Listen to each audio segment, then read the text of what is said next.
Hey, Gmod. Hello. How is it going? Good. Awesome. Hope everything's going well for you. Oh man, it's going great.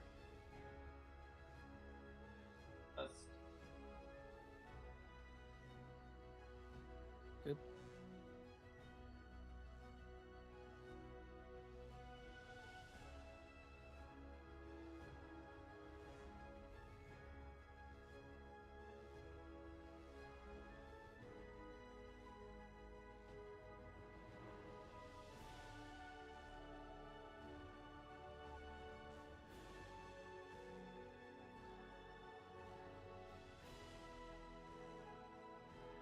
Oh, it's the side pane. I haven't gotten to see the new start menu side pane in Windows yet for mobile devices. If I used my phone link, that would be awesome.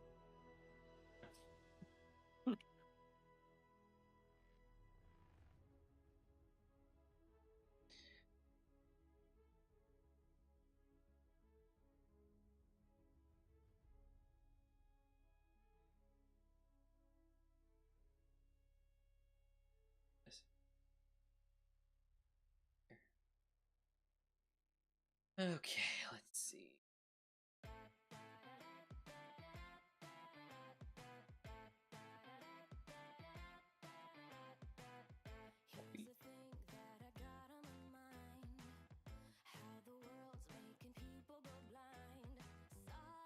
World.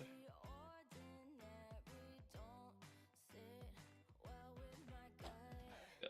All right.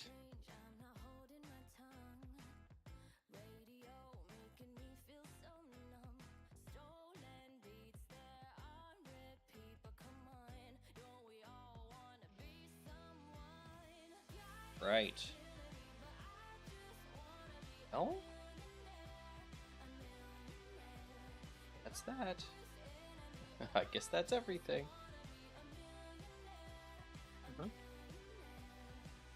Beautiful. Alright, we're good to go. Game's coming up, and then I will open up OBS in just a moment. I think I saw you already in there. Yeah, you're in. He's going to town. So I have not sized up the new carrier with the existing stuff. Projector wall. So we'll have to see how that goes. Okay. I have a feeling it's going to be within range, right? I mean, wouldn't we think that? I think we think that. Maybe. Full. There we go. Looking good. Oh, one last thing I need to do before I get too far. I need to make sure that I have my mouse set appropriately.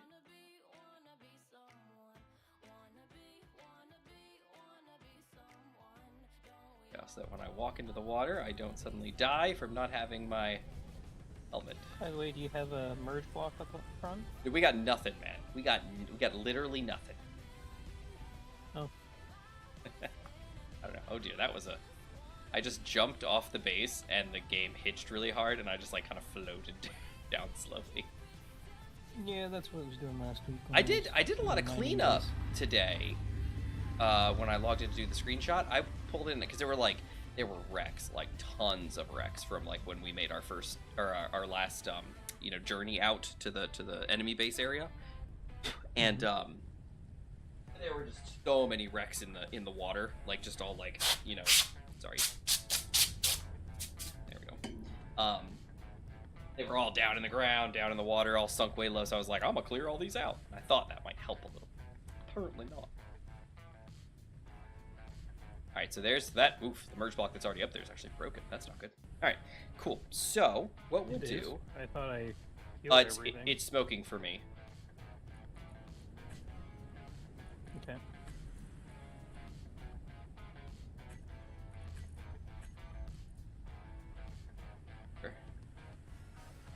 posts, stop and go, cargo flyer, large grids. Yeah, I think I cleared.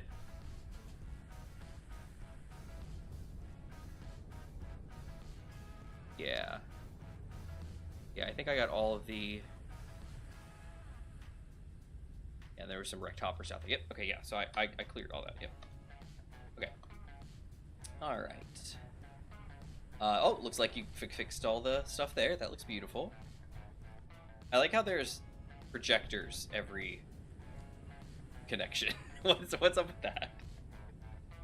The first projector was because we thought that would be enough to actually push your ship back. Gotcha. Second one was the backup one after we learned that that was not the case. Interesting. Okay, cool. Because we also can't put it at the merge block because it can't go back far enough from the projector. True that. Okay. Gotcha. Okay, cool. All right, so let's go ahead and put I guess another merge block on that merge block. Do we have the parts for that? Should in the ship. Parts. I was just wondering if you wanted to line it up first. Not. Well, the first thing is we need to just get that on there. I guess I can't pull from your stuff. Can I not pull you out of can't that? pull big items from there. Nope, still no. Okay, gotcha. Is there anywhere that I can? Is there? Not from up top, no. Okay. Unless you go up front, maybe.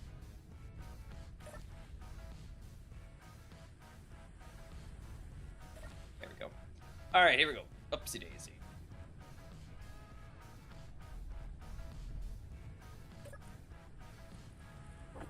There we go. Okay, so that should. Well, you know what? I'll just take all the parts for it. Why not? Just do that. Nirge. Large grid. Oh, and here we go. All right, I'm here. Take me to your leader.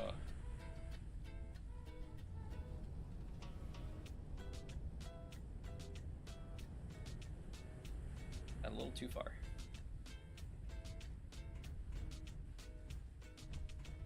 Okay, I can't get back up. All right. I'm hovering in the water if you... Yeah, let me come back up to you. I'll swim up. I was down on the... Where are you going? What are you... Why did you just smack me with your welders? Well, I thought your signal was way over there. No, I'm coming up to your ship, and as I'm coming up, you took the ladders away from me, passed me with another ladder, and then smacked me with your welders.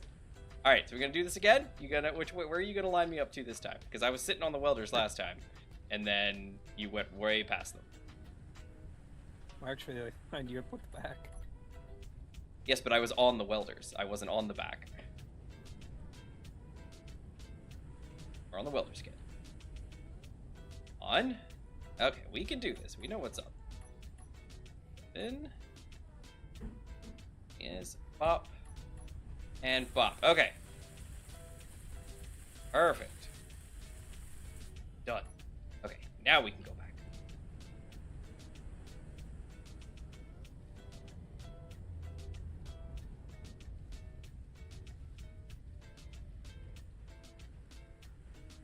How many? So this is your. Do you still have a gun nose, or did you just add guns to this guy, and that's it? I add guns in all directions. Okay. On this guy. So this is your normal loadout. Is like 1, 2, 3, and then I guess do you have any? Oh, down at the bottom, probably. Mm-hmm. 5. Oh, nice. Okay. I have 9.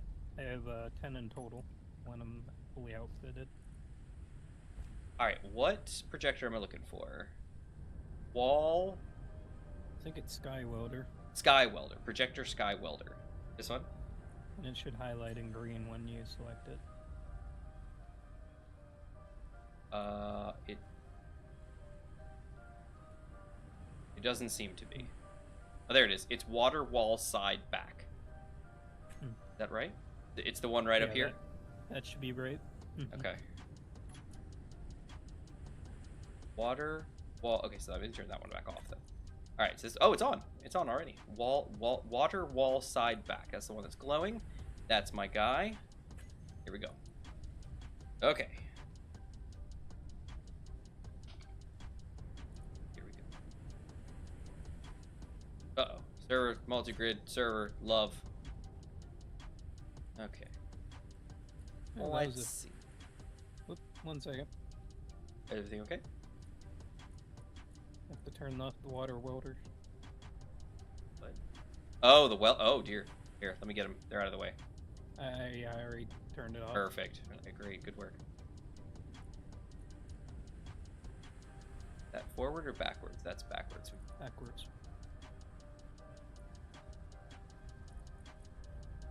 Go. Okay. All right, so here's the widest point and the tallest point. So can you verify that we fit?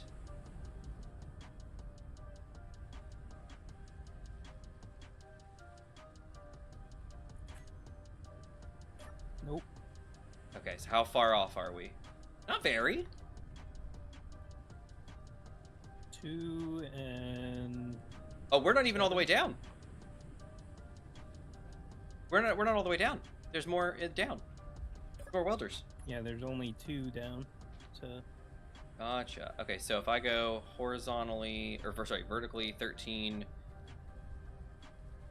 11. Oh. What happened? Well, that vanished. Under the water. But I was at... Oh, I was at negative 13. There we go. I was like, I just subtracted 2. Where did it go? Okay, there we go. So that should be bottom of the thing, right? That's the last welder. Yeah, so you need 4 over, and then 1, 2, 3, 5 up. Okay. Okay. Now, are we all the way over? Like, do I need to scoot it to the right one? Like, is this? You can't go any further over because of piston and everything else. Piston? There's a piston on the far side? All this stuff here. No. You're over on that side. Yeah, I know, but what I'm saying is, do I need to scoot over at all to the right? Because, as you can see, we're kind of overlapping some parts over here. We'll have to grind this stuff away over here. What I don't want is for a block to get built and then kind of get, like, caught on something as it's going by is the problem. I mean, you can move it 1 over. We'll just have to extend the welder wall. Should we just grind away this piston then instead?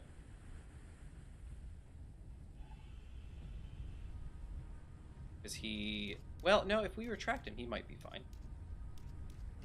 Yeah. He might not be in the way.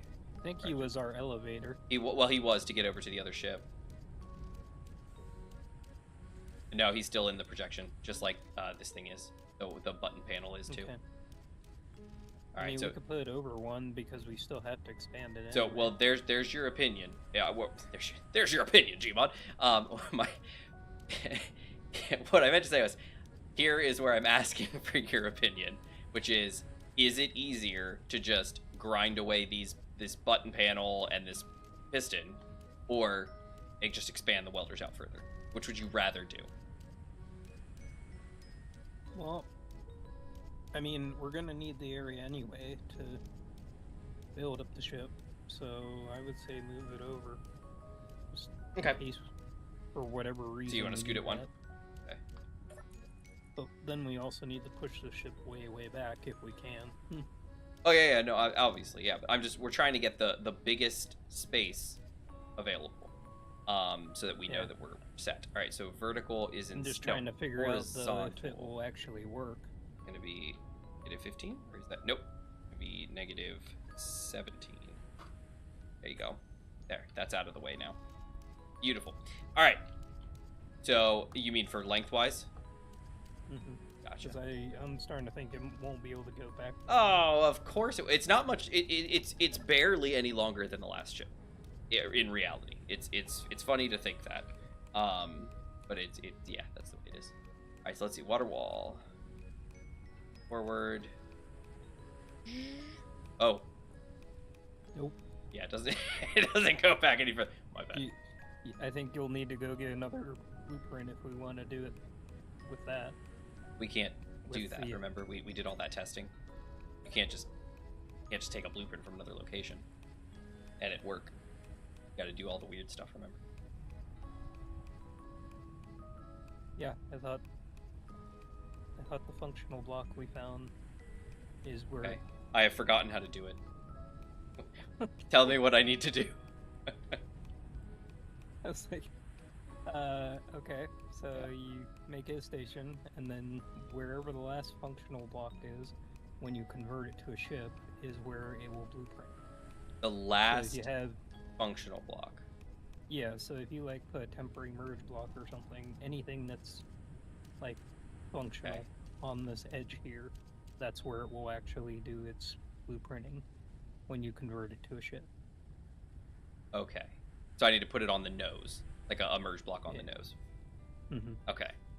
Now, so that, I mean, I know it doesn't really matter necessarily. Okay, yeah, it's not going to matter. Never mind. I'm not going to about it. I was going to be like, where would it make sense to put that? It doesn't matter. Okay. All right, I will go do that. Oh. Well, I was just thinking, I mean, the other way is we remove this extension arm that we have right now and then rebuild it. Wait. Hold on. You're how far does it go when we extend this piston? With it, the projector's on. Does it go the full length? Because if it, I don't know if it will, but if it does, then all we have to do is adjust the arm. Find out. Let's find out. Nope. That goes, it doesn't take the projection back. The projection's moving right now. What I mean is it doesn't move it to the relative to the actual arm, the physical arm. No, it doesn't matter. We can fix the arm. I'm just trying to see if the projection can go all the way back. Because the limiting factor right now is where the projector currently sits. So the problem is whether or not we can make this thing work. And the question is, can it get that far? But I don't think with this... Can you speed that piston up at all? Probably not. You probably don't want to slam it into the welders, I understand. But I'm just trying to see if we extend this arm, does the projection get to the welders? Probably not, right?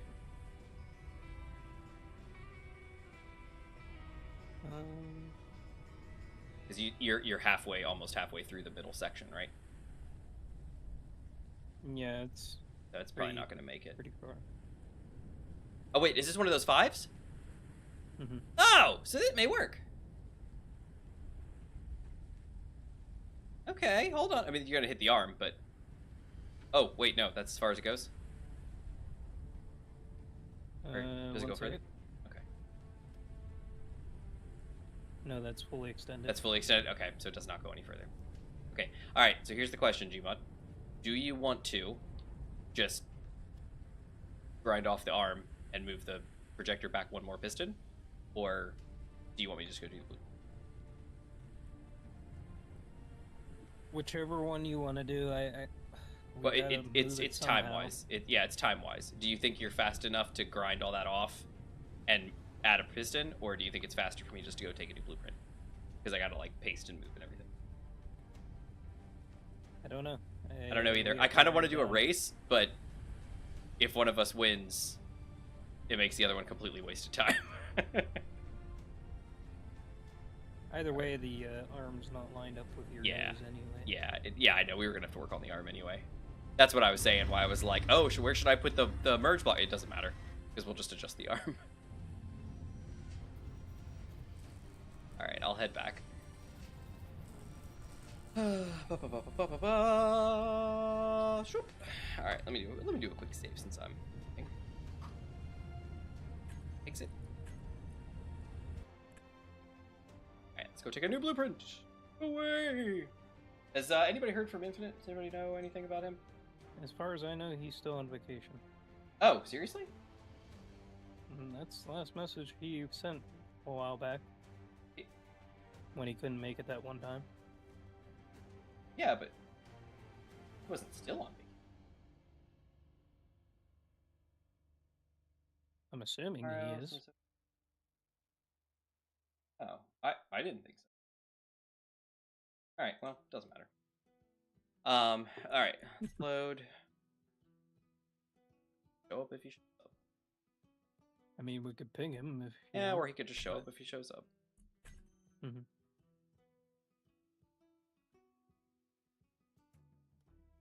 Oh, that's a cool looking car.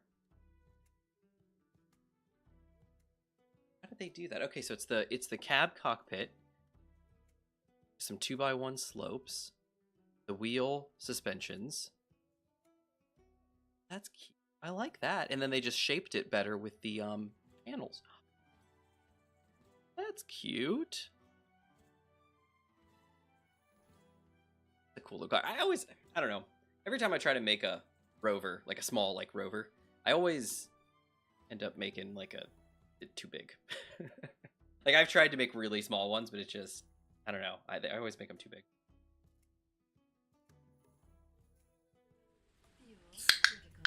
All right, so I need to copy paste. Yeah, you basically make it a station. Yeah. All right, so F8. Right, yeah, okay, cool. All right, where's my... No. There it is. Zoop. All right, so let's...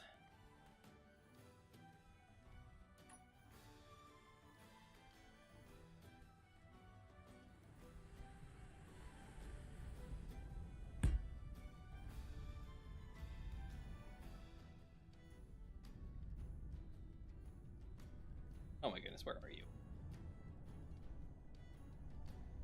Oh. Okay. What? Well, I ground down some of the blocks, Yeah? and now we don't have a piston arm. Whoa, what happened? Lang said no. The whole thing just went kaboom? Uh-huh. Okay. Well, that's unexpected, but all right. And it took out some of the piston arm. Oh my goodness! I mean, some of the welder wall. What did you cut? Like, did you cut something off and it fell, or did you... Like, what's going on? Because I'm not in, I can't see. I grounded down the whole way, and then just everything started shaking, and then boom.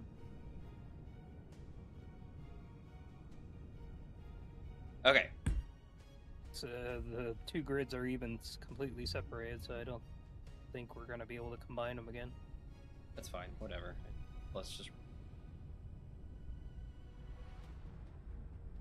Okay, so I need to place a merge block right here. And then when I do that, it'll be, that's it. It's all perfect. Yeah, when it's a station and whatever last block is functional, when you convert to a ship, it converts it. I'm so glad we did all this study. Figured this out for me to forget it. Okay, here we go. Merge block. Done. Okay. Now, does it have to stay there, or can I delete it? If you delete it, it will go back to the next... To the last one, okay. Gotcha. Okay, so, it's set. So now for me, I just need to... Now, do I have to take a blueprint, or just copy it? You have to take a blueprint once it's a ship. But do I have to take a blueprint, or can I copy it and upload it as a blueprint?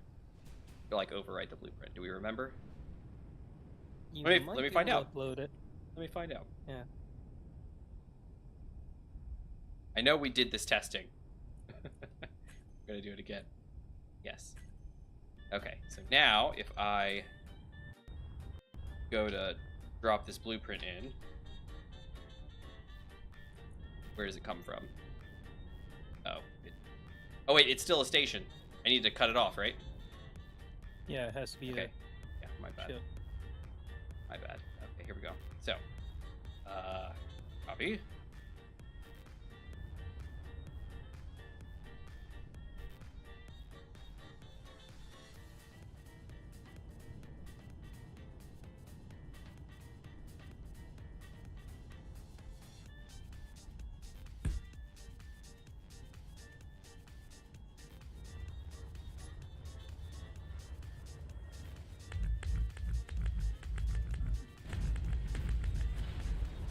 Go. Boink. Most got it. Okay, perfect. Okay, it's a ship again. If I'm not mistaken, there should be a first block right there. Beautiful. Okay, it's a ship again.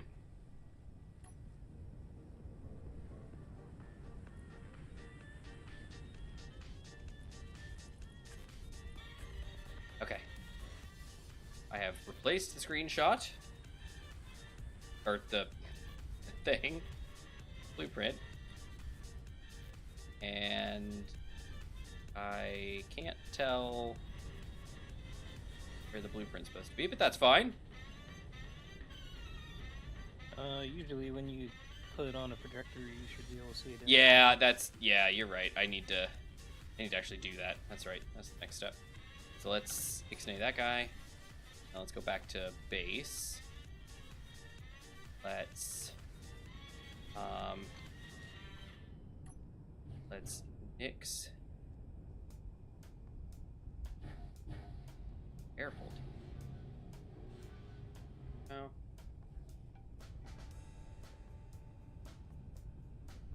That, and then let's fill that. Okay, beautiful. Now, projector. Fuel critical.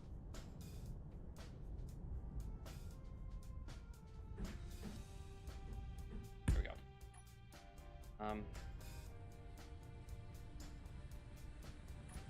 Get a battery, I guess, and here. Projector on. Oh no, don't do that. Blueprint. See 200. Okay, let's see. It's making it from the middle, like the rear. Making it from an armor block isn't a functional block at all.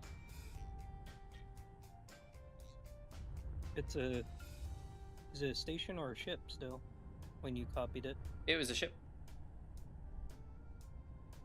Oh.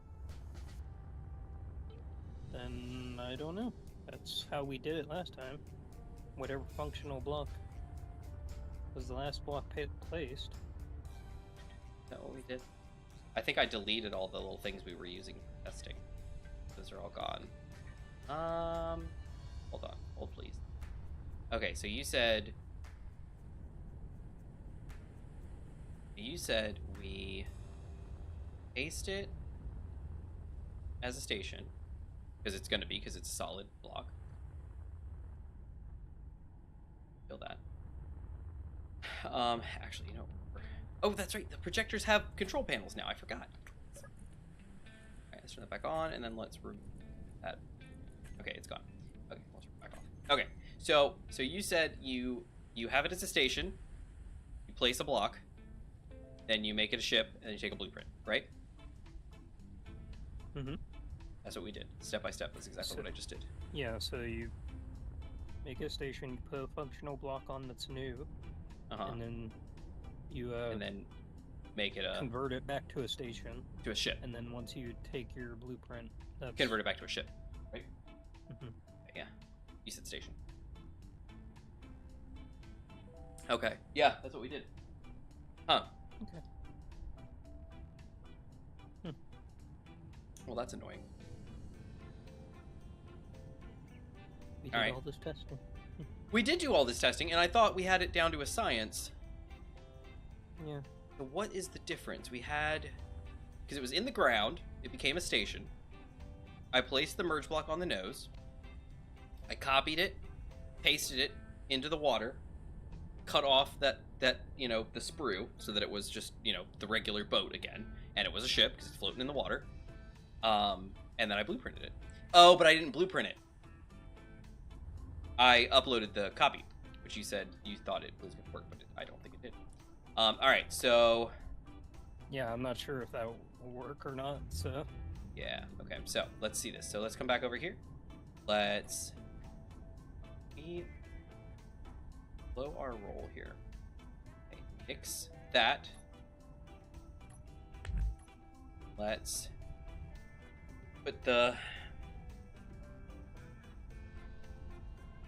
Yeah, let's just put it down.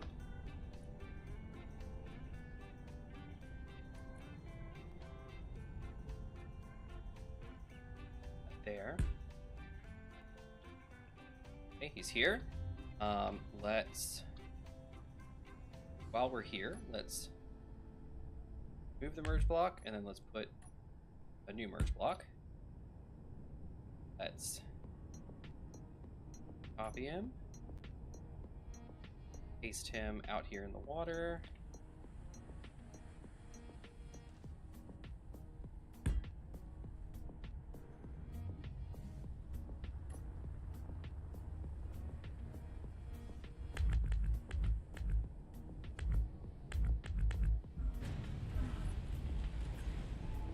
Okay.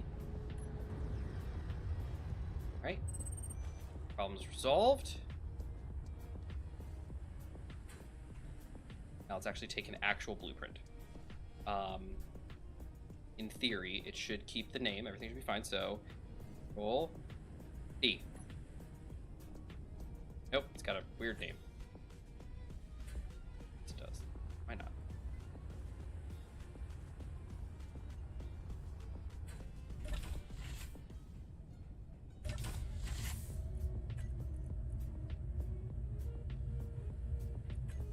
Okay. Fuel critical. Okay, got it. And let's take a blueprint. All right, WC 201. Critical.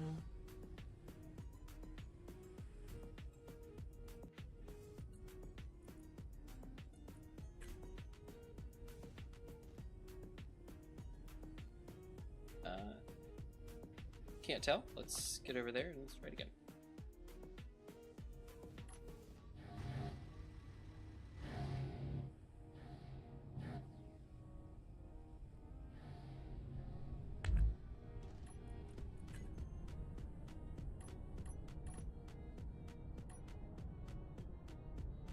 Okay, vector down.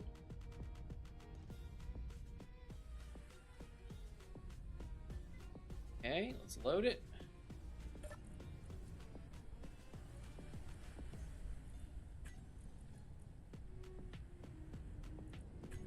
So, no, exactly the same spot as before. Literally right here on a random armor block.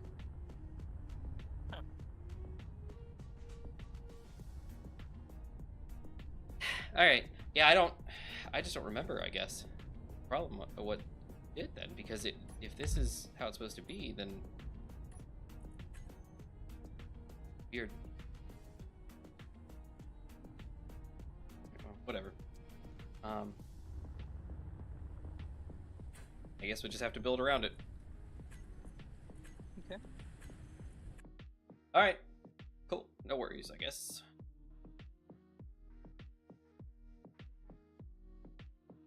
Game favorites. Join. Oh. Where is everybody? I guess it's the day before a holiday. At least in America.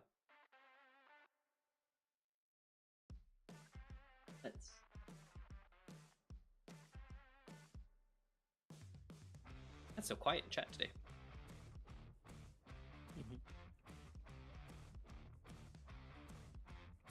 Ah, Xeron. Literally as I said it. How's it going?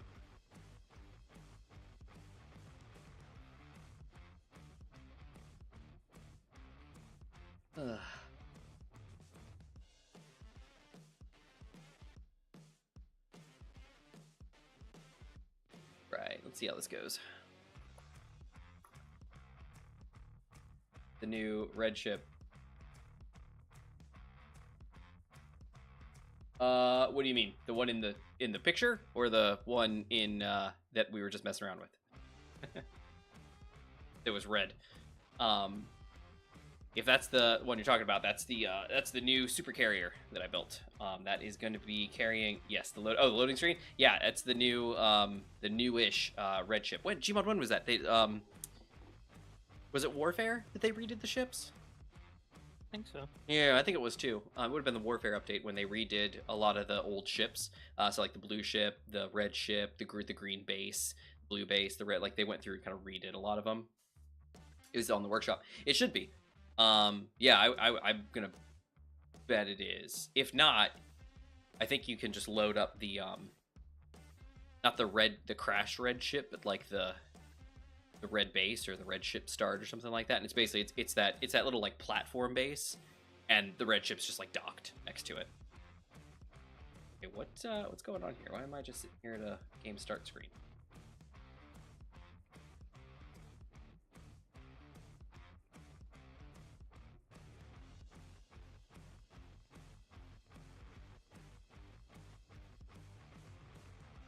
It's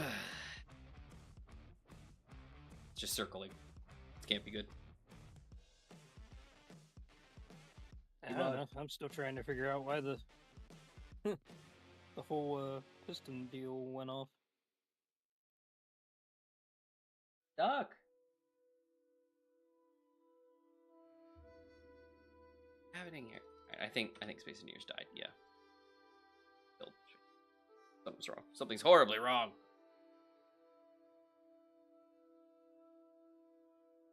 Okay, they're validating. Crashed. Oh my god. This isn't good. Oh, wait, there it goes. Updating 8%. Downloading data. Reading files. Hopefully that was just like checking stuff. Yeah, plugin loader doesn't say. Okay, should be good. The last thing I need is for the game to update mid playthrough. Master of You are Dark more Magic advanced than the server. I am imperious. Nice. It's the server, and everything's delayed, of course, with the sounds. I'm gonna have to close out OBS and restart it because I just restarted the game. Here we go. Right. Okay, here we go. We're loading again. Loading up again. Loading up again. Speaking of, well, if the game were to update mid-game, Gmod wouldn't be able to play. And hello, Gmod. Wait, speaking of. Okay, I thought when I read LOL, I read League of Legends. But if the game was to update mid-game, Gmod wouldn't be able to play. And hello, Gmod. But I think he's just saying, speaking of, LOL. Yes. That, yeah. How would I not be able to play? Well, yeah, no, see, what would happen is the clients would have updated, but the server didn't update. Because the server doesn't update on its own. I have to manually update it. So, what would have happened is Gmod and the server would have kept going, but my game client version would have been just a point ahead, and I would have been able to get in. Oh my gosh, again? Really? Again? Is this just gonna be what's happening now? I'm just gonna be sitting here? No, okay, thank goodness. Instead of trash talking for it. Okay, I'm in. Definitely gotta get OBS. Die, OBS. Launch OBS. There we go. Beautiful. Alright, great. I'm back in. Alright, Gmod, so we can just use the existing projector then, because there's no... sorry. Yeah, there's no existing projector anymore. What I meant to say was the existing projection. Although, technically it falls under the same category, because with the projector gone, the projection is also gone, so it doesn't matter. But yes, I'm here. Alright, so what did we lose? You said we lost part of the welder wall? Or is it all fixed? I fixed the welding wall. There's no piston or anything. Yeah, left, I gotcha. So. Well, that's okay. We can build it to spec now, right? Did you add the other parts of the weld wall that we were doing missing? that right now. Okay. Cool. No worries. Hey, man, Gmod, is your favorite R villains dead and PR? Favorite PR villains? PR. Zed and Rita. That sound. Come on, Gmod, help me out. Power Rangers. Power Rangers. Zed. Oh, I've got. You know, I'm gonna have to say I don't know, and the reason I'm gonna have to say I don't know is because my interactions with Power Rangers was very limited. I watched some of Mighty Morphin, you know, like the one that we got over here. And after that, I didn't watch much Power Rangers. I just didn't. Are you? Oh, there you are. I was like, are you on the ground? What's going on? I see you. Yeah, I'm Oh, on the ground. you are on the ground. Oh no! Oh no! Gmod, same question. Gmod, were you a Power Rangers kid? Were you a Power Rangers kid? Did you watch Power Rangers? No. No?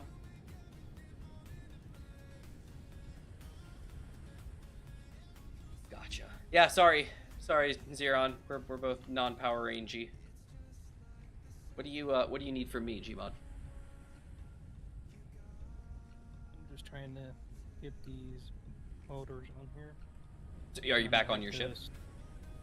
Yeah, and then they have to start building the piston again. Oh, sorry, Zeron. I wish I could have helped. However, I did want to tell you, we finished Apothecary Diaries. It took a while. Granted, we kind of pushed through it and you know, watched a couple episodes at a time, you know, as best we could to get through. But we finished it. We finished it. Oh, I started watching Kamen Rider Black RX. Yeah, see, and that's I feel like I would have gotten more into Kamen Rider just because, you know, it's just better, I guess. I don't know. I feel like with Power Rangers, it was just so dumbed down, I guess. I don't know. I know there's a huge Power Rangers following and stuff like that, but I don't know. I just never really got into it, you know? I was more, I mean, like, I watched it, and it came on the Fox box, I think, is when it came on. So, like, it was around with, like, Digimon and Pokemon, you know, as it would come on and stuff like that on Fox, and so that's, I mean, I watched that for sure, because but, yeah, Power Rangers was never my thing, but I feel like Kamen Rider would have been pretty good, you know, if I was a kid watching anime, you know, at the time, subbed. I'm not. But, yeah, Apothecary Diaries, it's, the end brought a lot of things together, so it was kind of like, oh, okay, I see where they were going with some of this now. Makes sense. But at the same time, it left a lot of things unanswered, and just, like, I still have questions about things where I'm like, okay, so who was this person again? Like, wait, did we ever find out who they actually were? Like, you know, it just, clearly it was almost like, yeah, I think I've said it before, where it was like, Arcane Season 2, where they were like, oh, okay, well, if you watched Arcane Season 1, like, we laid it all out for you, but Arcane Season 2, like, come on, man. By now, you're, like, all up into League of Legends, and you know everything about it, so we can go, like, really hard into it now. And they left a lot unspoken, because, you know, they expected you to know. It kind of felt that way. Like, there was just stuff missing, you know? I told my wife, I was like, I feel like when you watch, like, a season of a show, and then the second season comes out, and you're like, wait, who are all these people? When did this happen? What's going on? And then you come to find out that, like, there were, like, 3 OVAs and a special between the first season and the second that you never saw. I felt like that, except I've literally watched the show from episode 1 of season 1 all the way through, and I just felt like I was missing things. Like, there was a situation with some girl, and the main character was like, oh, there's that girl again. What was her name? And I was like, wait, we've seen this person before? Who is this? Who is this? We've never met this person before, ever. but apparently we had, and it was like, oh, okay, cool, I guess, sure, why not? So it was just, I don't know, there was a lot of stuff like that where it was kind of like, I don't know, and the main character was just like, I felt like she wasn't, like, my wife and I talked about it. There was, at the very beginning, it shouldn't really be spoilers, because it's like literally like the first minute of the first episode, but the main character, she was sitting there, you know, and her arm was like all like irritated, you know, like it looked like it had like burns and like splotchy things on it and stuff like that, and she was like painting, you know, like applying some kind of a salve or something to her arm, and the wording that she used was, oh, like, you know, I'm applying medicine to see, you know, like, you know, or I'm applying, you know, medicine to this. And I thought, oh, she's an apothecary. She's a doctor. She works with medicine. She's probably got some skin condition, and she's trying to find out if, you know, some new medicine works or not, or something like that. No, that's not it at all. Apparently, that was the setup for her being, like, super obsessed with poisons, in the fact that she poisoned her own arm, I guess, or something. I don't know. It was... I didn't catch that, and they didn't explain that, and so for me, like, I took it a whole different way. So, like, this girl's, like, love of poisons and stuff, like, completely caught me off guard. And then she, like, is Batman. Like, I don't know what it was. She was like, she was Batman. She was just like the world's greatest detective, and I'm like, since when? Why? Who is this person? Come to find out, you know, she's, you know, got, you know, it's like I guess it's like in her blood or something, because she comes from, you know, again, not to spoils, you know, to spoil things. So, you know, cut the mic now if you or the earphones if you care, but it was like you know, she comes from a line of people that were like really good at like strategy and stuff like that. So it's like, oh, it must be just genetic or something, I guess. Maybe, sure, why not? But you don't find that out until like the very end of the show. So this whole time she's like solving mysteries, and they're like coming over, and I'm like, why is she great at this? Like, this is not set up in any way. Like, I don't know. To me it was JoJo levels of aha. It literally, it was like, she's working as a servant girl, and then all of us, what was that? Was that an unknown signal, you think? Hmm? Did you hear that? There's an explosion. It was? Yeah, it's probably an unknown signal. Gotta be low. But yeah, and so like she just like she's working as a servant girl, and then all of a sudden she's like asked to solve a mystery, and I was like, why? Like, why? You know, like, who looked at this girl and was like, you look like you know how to solve mysteries? It's like, oh, okay. It was very weird, and there were parts that just didn't make sense to me. I was like, I'm not following this. I mean, in the end, I was following it. Like, I followed the show, and it made sense in the end. But there was just stuff. It just felt like there was a prequel series that I missed, you know? And I don't think there was. So that, to me, that was the whole thing. It was just, I got to the end. It closed a lot of storylines, which was great. Kind of brought the whole thing kind of full circle, and was like, aha, I see. But it just, it could have done better, I think. It could have done better. That's just my opinion. I feel like it could have done better. So there we go. That's my review of Apothecary Diaries Season 1. It could have done better.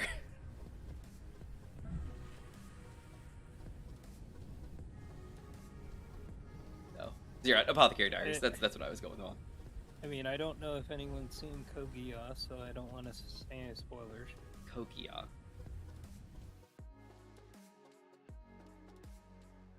Code Geass.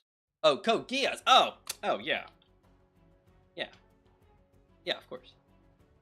I would imagine most people well, okay, I can't say that. I would expect that a lot of people have watched it.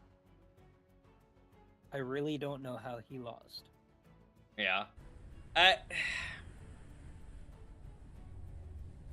plot. I mean, I know he chose to lose.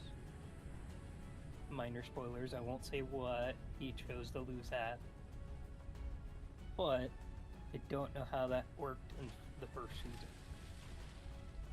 Oh, I have watched it. Okay, is that right? Yeah, Zeron's watched it. Yeah. Yeah, and I would imagine that that's Code Geass is one of those where it's like if you're a fan of anime and you've like actually pursued like some, I'm gonna call them classics, that's one that you're gonna watch. It's like watching Clanad or Bleach, you know, the older, you know, Bleach, or I mean, technically these days, I guess even like One Piece, going on forever. Old, you know, Rurouni Kenshin. I think old Evangelion, if that's your thing, doesn't have to be. But stuff like that, you know, it's those sorts of things. Oh wow, there's a lot of scrap down here, Gmod. Uh-huh. Oh hey, I found a projector and part of a piston. Yeah. I wonder if piston that's in your dock down there too. Oh yeah, is that what that is down there? That got flung off. So that's not actually attached? No. I was wondering what that was for. I was like, why is there a piston down here? The stuff got flung into the atmosphere. Oh, that's funny. All right, I'm gonna do a trash cleanup then on loose stuff then, of just the floating objects, so we'll get rid of all that scrap. There we go. Beautiful. All right, so that cleared all that. So that should help a little bit. Yeah, the ground was littered with scrap. The part that turned me off from Code Geass is the main character controls a person and kills the person. Spoilers.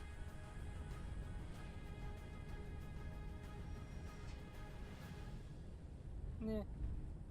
I was gonna say, Gmod, what's your opinion on that? I mean, he takes down a lot of people in that show. There's some of those, and it's more leaning.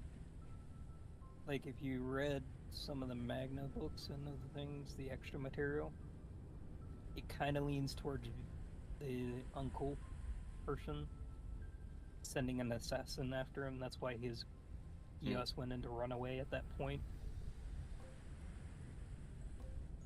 So it kind of wasn't an accident that it happened at that exact moment.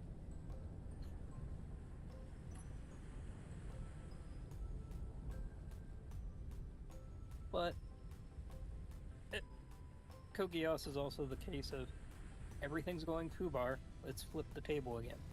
Yeah, and that's what I was gonna say is like I like though when not necessarily the good guy, but like the character that we're following, that we're invested in, is being successful in their machinations, I guess you could say. What I don't like, and I will tell you all this, I didn't mind the show itself, but things like Rising of the Shield Hero, where just thing after thing after thing after thing, bad thing, happens to the main character, and like everyone's against them. And it's like I get it sometimes for storytelling, like that's what has to happen, like in an arc or something like that, but the only reason I let up a little more on that show is because I read the extra material again. And I saw that it was like, oh, this is like a cycle that happens every single time that this 4 heroes are summoned. But like, this has happened. Yeah. And it's just, I don't know, I just like, I get it. You don't ever actually even explain in that extra material why is this a cycle that has that. Yeah, and that's even that is kind of fine. I don't like that. I'm not like a champion of justice or anything like that. Like I'm not just like it's not right. Like, but I watch things most of the time to be entertained. You know, I don't want to sit here and be like, well, that was a jerk move, but that's not what happened. Why can't you like and get frustrated? Like this is so annoying. Like it makes me like upset to just see people treated that way, I guess you could say, where it's just like just people, and I know like for some people like that's just the way things go, and it happens, and that's like part of the storytelling, and I get it, but I'm not a fan. Like I loved apparently romantic comedies, but also like romantic dramas, like, you know, stuff like Pet Girl of Sakura So, Toradora, Kimi ni Todoke, things like that. Like those were all like, I loved those shows, like they were great. And there were times in Sakura So and Toradora and you know, also a bit Kimi no Todoke, but that was just more just like, oh, so cute. But like Toradora and Sakura So, those, I mean, there were moments where your heart was just like getting ripped, and you're just like, ah, like, and it hurt, and you're just like, ugh. But it was good, and it was like for a reason, and it was like an arc, or that, like, it was there. But in the end, like, things work out and stuff's okay, and things move towards where they're supposed to be. Like, it just, there wasn't any of this just like, well, things suck, I guess that's just the way it is. It's like, no, it doesn't. This is a fantasy world. Like, you can make this however you want it to be. I don't know. That's my opinion. And so I look at, like, again, like shows like Rising of the Shield Hero, where like the show was okay. Like, I liked the show, and I liked the parts where it was like going through and stuff like that. But I just, it made me angry at times to be like, why is this happening? Like, why? Yeah, and I get it. Again, like, I get it's part of the storytelling, but I'm just like, but I could be doing anything else with my time. If you guys are coming to save your world, why are you tagging? Yeah, but then you're like, oh, because these people are evil, and oh, but these people are evil. Oh, but these evil people are working with these evil. Oh, and it's like, okay, fine, whatever. I don't know. And then another spoiler in case you. Zyron, in case you haven't seen this.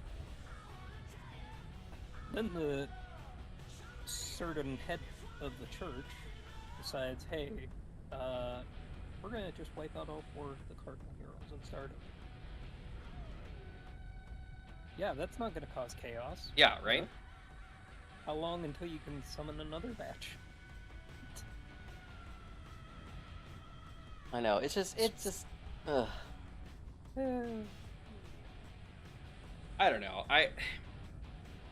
Like, there are shows that I like, you know, like, I mean, I like the fantasy genre, and I like things like that, and I do like isekais and stuff like that. Like a great one is like, Time I Got Reincarnated as Slime.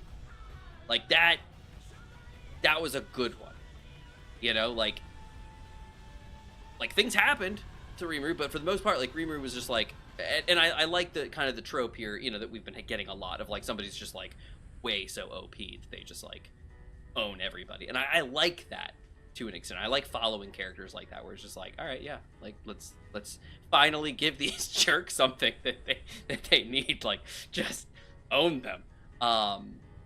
But I liked that, like, Rimuru, like, stuff was going on, it was going on, but just like, you know, all right, yeah, we get, like, you know, stuff happening. And like I said, like, the romantic dramas and comedies, like, I like those, even though they can be really emotional. Like, I like them, they're really good.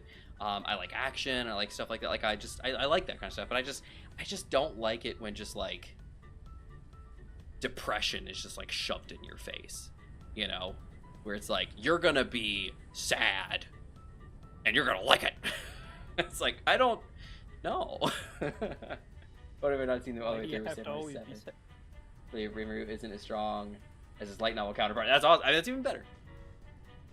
What's even better? Yeah, and there's a lot of light novel shenanigans that I won't mention. That I should read those. I did. There's only one anime that I've, like, done the light novels for, like, all the way through, which is Excel World. I have the light novels for that. But beyond that, I really haven't. There's a lot of. It's kind of amazing the amount of material that they actually cut out compared to, like, when they make an anime. For Slime, or just in general? Just in general. Yeah. Slime is a good example, but it's the same thing as any movie that came from a book. You know, it's the same thing. Like, an anime may be a 13 to 25 episode TV show, but they're like 30-minute episodes, if that, usually 22, 23 minutes. So you can't, most of the time, you can't do the whole thing. I mean, that's why arcs get skipped, or things get moved, or stuff happens. I mean, it's just, that's normal. I would expect that. The joy of it is when you've got something that you've read as a light novel or as a book, and then it gets a movie adaptation, and you're like, yeah, they skipped a bunch of stuff, but overall, like, it's so great getting to see this, like, on the big screen or something like that. Like, that's kind of what I like doing, that kind of stuff. But yeah. Question, Zyron, it depends on who actually gets the most time to prepare. Because Ainz is way Inventory extremely full. cautious. Like Oh, Overlord. Batman, and Talk about Archie Overlord. he remember was this is asking who would Eisen? win, Eisen. Oh, Eisen. Not Or- Ice. Gotcha. Inventory. I thought you said full. ice. Inventory full. Oh dear, my inventory's full. Ah, I had no idea. Eisen or Rimuru. Wait, do you mean Eisen from Bleach, or do you mean Ainz Probably from Eisen Overlord? from Bleach and not Eyes. That's why when you said Eyes, I was like, oh, we're talking Overlord. But then reading it, it's like it's Eisen. It's like, oh, that's not. Yeah.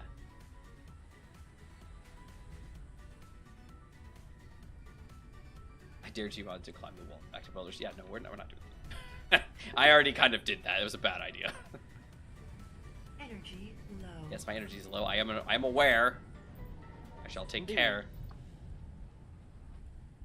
Yeah, like I don't know. There's a lot. There's a lot of I've watched a lot of anime in my time. Not as much as like the people that just like jive it all day long. But I especially back when I was like in university and stuff like that.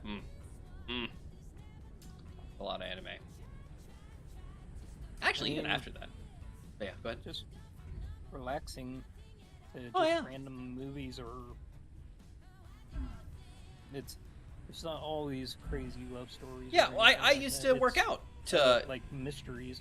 Yeah, I used to work out to anime. I used to it sounds kind of weird, but I used to work out to anime like it was a song.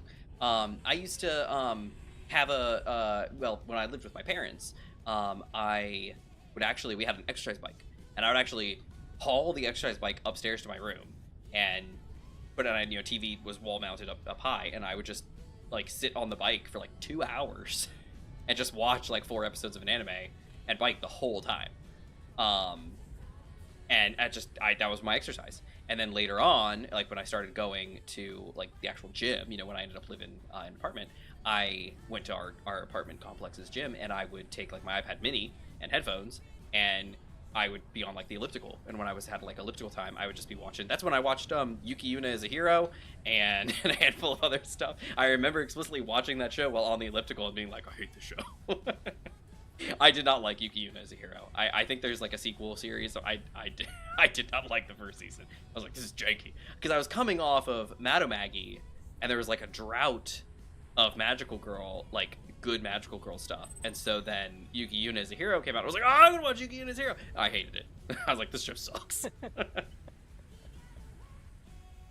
So, watching Heaven's Lost Property. Heaven's Lost Property. Yep, I've seen that.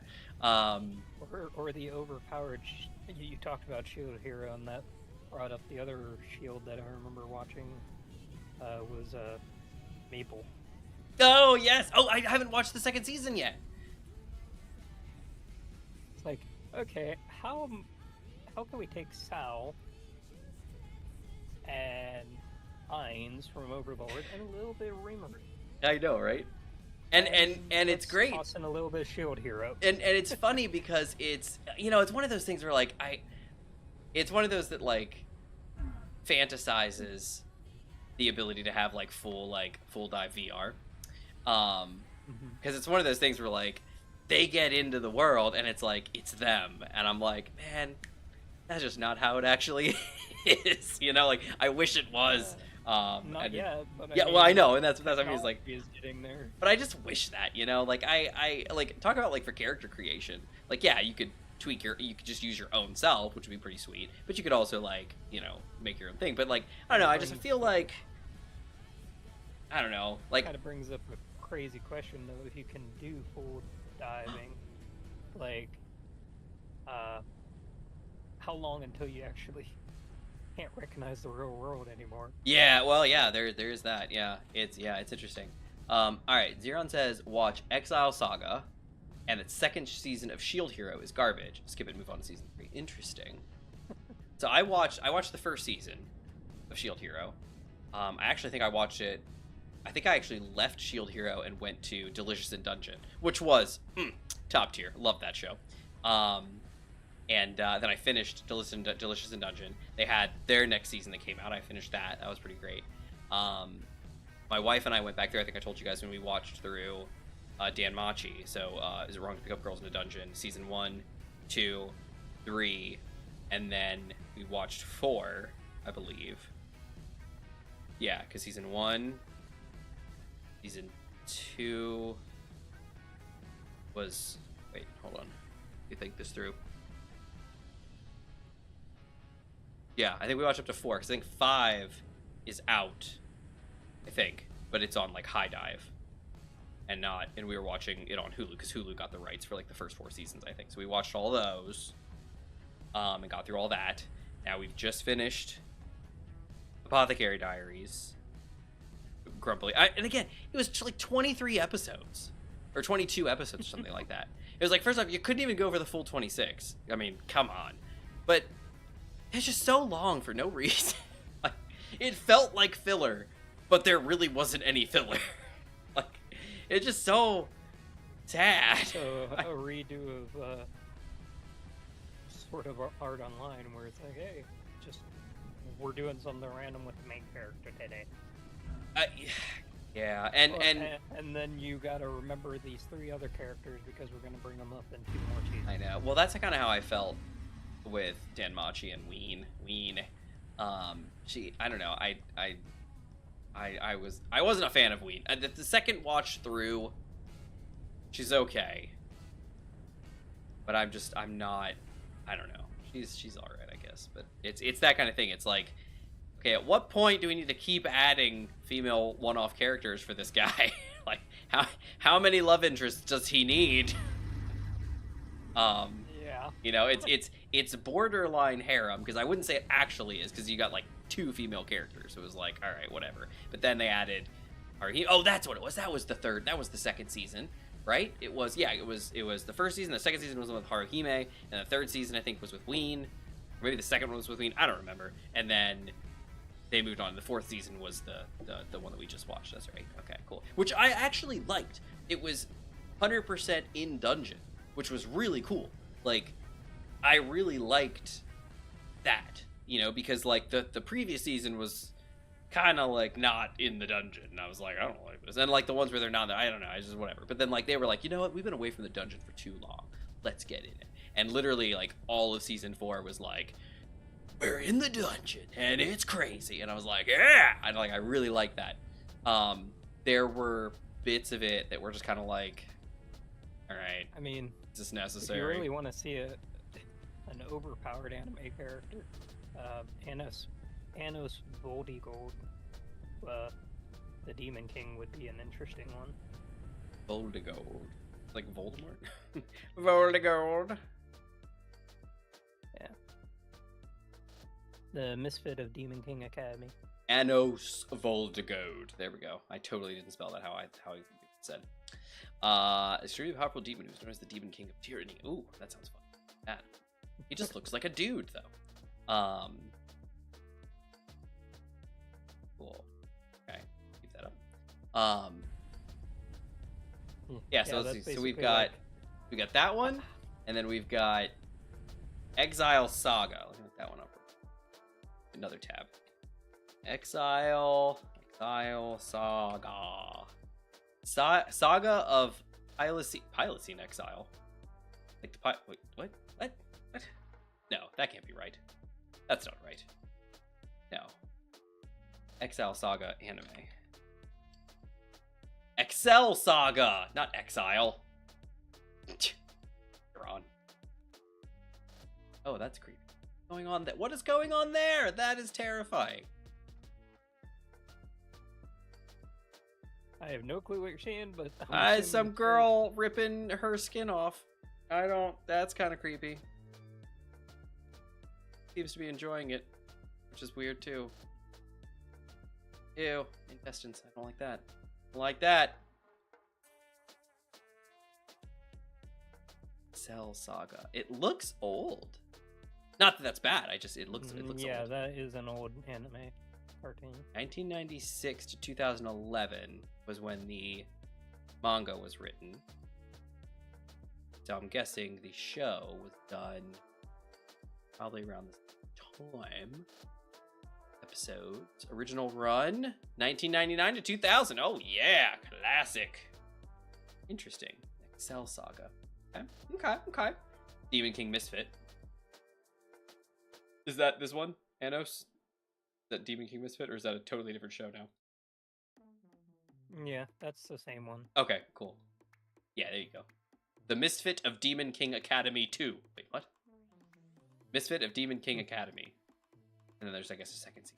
Okay. People also ask, why is Misfit of Demon Academy so bad? Yeah, they basically took the main character and said, okay, let's put him up against gods, demons, time, death, whatever. And he says, oh, you thought that would affect me? Because I am so broken that I... See, and that's fine, I guess. That's kind of like how Ainz is in Overlord, except that he's got some working to do with it. You know, like there's thought and planning and stuff behind it. It's not just like somebody runs up and punches him and they're like, oh, dang. Like, I can punch gods! And then he runs up and hits him and he's like, oh, it didn't do anything. Oh, did you think that would affect me? Like, you know, there's none of that. It's you know, better than that, so. Yeah. Another good one is Vermilion in Gold. Oh, that's, you mentioned that one before. There is another one that I'm thinking about, but I can't think of its name at the moment. I'll be right back. Vermeil in Gold? Vermeil in Gold, the failing student and the strongest scourge plunge into the world of magic. Is that the one? Let's see, when did that come out? Original run 2022, most likely. So that sounds probably what you're talking about there. I thought it was a different one. I thought you had mentioned one a while ago. I thought you did. And it was like an old one, like an old classic. And I remember that one. I was like, oh. You got an HK. Yep, I know that one. I watched that one. Like, I've done nothing this whole episode. I've just run back and forth on random bridges. Just walking around, just having a great time. Yeah, Infinite, I don't even know where he is. Last week, he said he was on vacation, but it was July, no.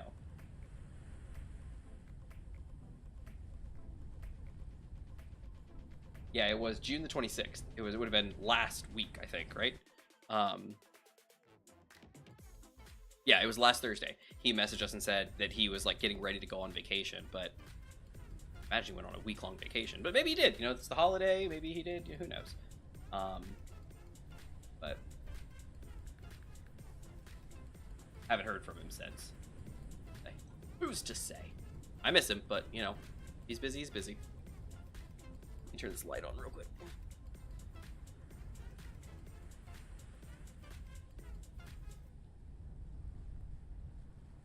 There we go. You know what? I'm gonna sit down too. I'm done standing. Probably some crazy. 8:45. It's almost 9 o'clock. It's sitting time. All right, there we go. Sitting down. Yeah, I wish I could help, but I can't fly. That's a weird sentence to say. All right, B got an HK. Like, watch it with the missus. Watch it with the missus. B got an HK. Isn't that what's her name?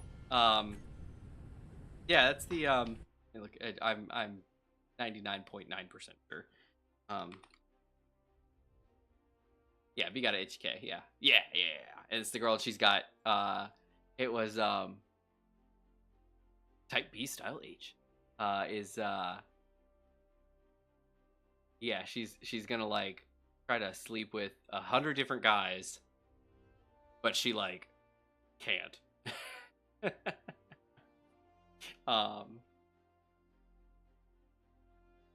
And she's trying to find the cherry boy, inexperienced guy who will be her first. She makes a rather plain classmate of hers, target introductions, but she ends up falling for him. But she can't. She like can't persuade him or something. I remember. Yeah, that I watched that on. Would have been Funimation channel probably. Demon! Sorry, man, I had to be away for a moment. Just wondering, do you think we would need some gold for your ship? Depends how much gold we have. Posted my patent in. Oh, yep, posted patent. Patent? What? Good morning, DCS. Oh, hey! How's it going? 8:45. Yeah, okay, it's just. Like, did I miss you? Patent. My new patent. Travel mug. GPS screen. Antenna for the car. Power supply. Interesting.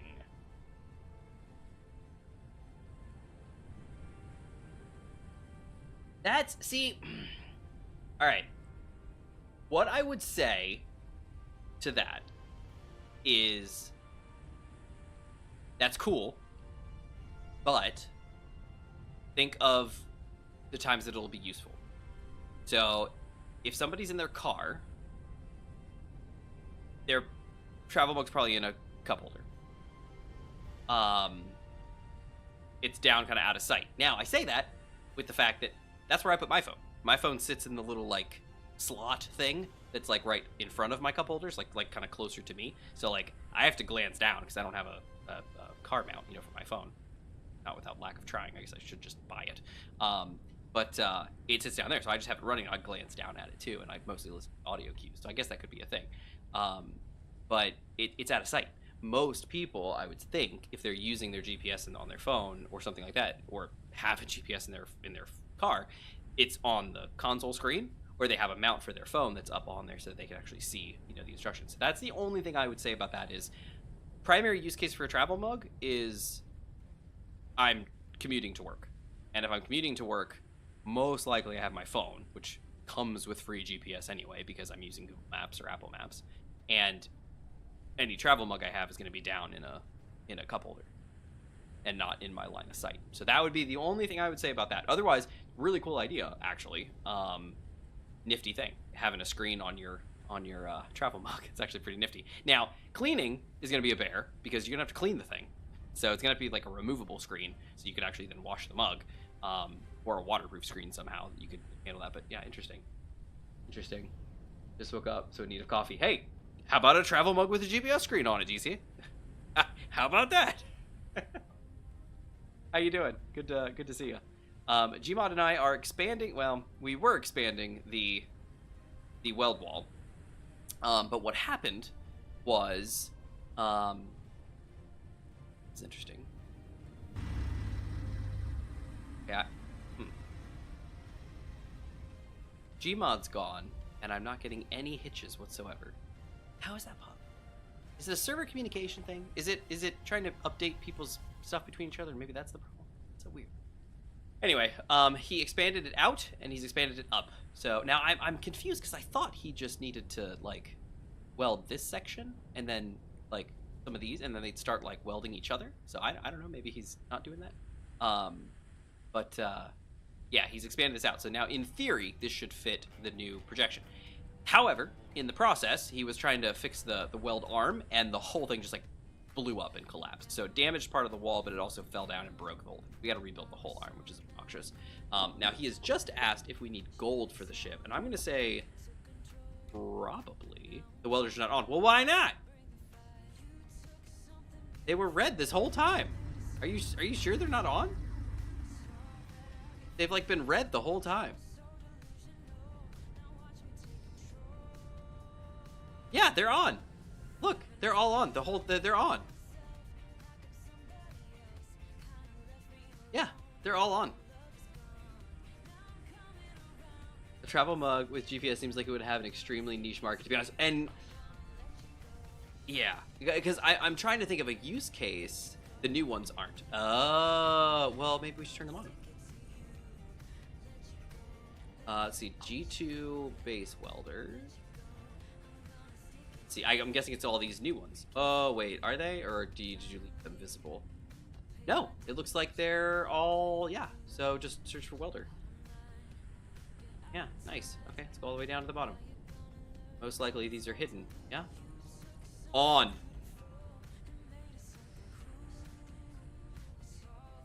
Huh. They don't appear to be doing anything. That DC, I said the same thing, DC. That was something I said, which was the screen would either have to be removable or sealed, like a flexible LCD, you know, that's like fully like laminated and sealed up so that there's no way the water can get into it.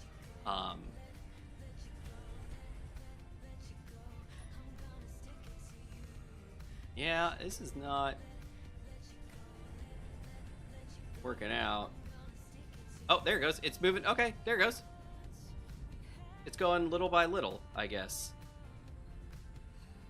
There it goes. And then can you go up a level? No. Oh yeah, I can. These are all connected. Yeah, go up. Up. Oh, I guess they can't go up. Can they not go up? So like I said, he should do this side here. He needs to do these conveyors, and then like the first row of welders, and then they should be able to go across. Wish I could like chuck parts up there and hit it, but I can't. I can't. And the one conveyor line is fit. Oh, yeah, there he is. Yeah. Thanks, Jimon. I think 70% of it. That's a good number, Zeron. That's a good number. All right, let's see. Okay, here we go. I need GPS find a way to the kitchen. I need GPS find a way to the kitchen and back. Be able to remove the screen, and you place the GPS antenna on your car. See, and I saw that. Technically, you could just put it in like the dash. You don't have to put it on the car, you know, like on the roof, because think about like our phones and everything. They work perfectly fine, you know, if you're doing that. Now, if you're doing specifically GPS like satellites, like GPSR satellites, then yes, you will want an antenna on the roof. But if you're just like, you know, I guess maybe it's got like a cellular card in it or something like a cellular SIM, and then it can just, you know, cellular modem, and it can talk, you know, that way, because then it can just use the cellular network of GPS. Interesting. Most people have a car that comes with GPS or have a phone with GPS. And DCS, you and I are like on the exact same wavelength. Yeah, all the same thoughts. Power supply, and then one conveyor line is finished. You chuck Chuck Norris, but Chuck Norris can't chuck you. I don't think that's the case. I think Chuck Norris chucks you, but you can't chuck Chuck Norris. But yeah, that's it's an interesting idea, but it's one of those where it's like, what is the use case, you know? Because it's like, I'm trying to think of like, oh, well, maybe you're like walking somewhere. Yeah, but if you're walking somewhere, are you carrying a travel mug? Like, maybe, like in your backpack or something, but you know, nobody's like walking their commute and like holding a travel mug in their hand. I guess. I don't know. I don't think so. I don't know. And then like DCS said, and like I said, if you've got it in your car either has the massive display running Android Auto or CarPlay, or just built-in GPS, which if you want to use that, that's there.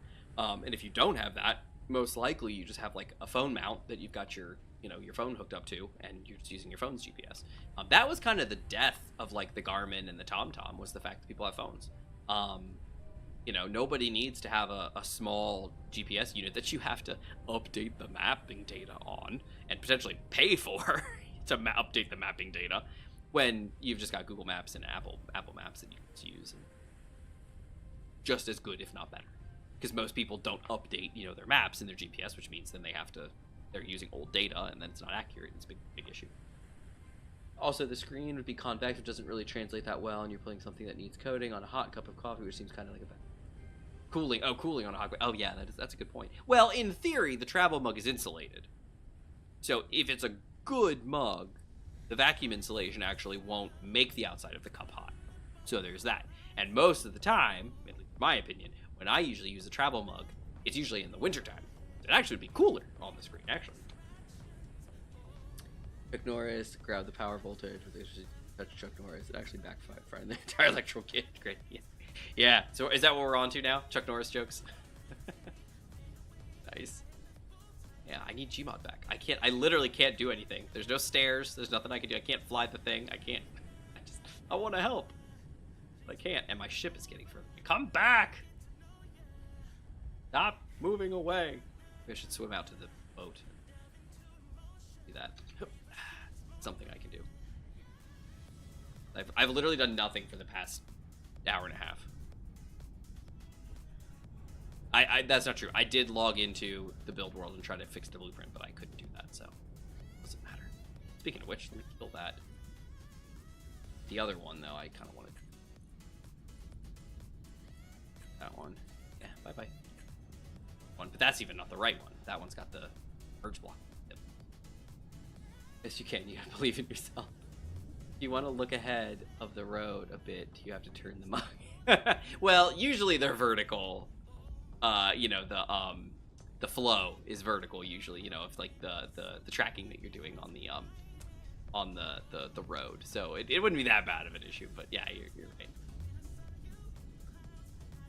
Oopsie daisy. Almost there. Propellers don't want to die. Man, this heat up. Oh, right, and the doors. I forgot.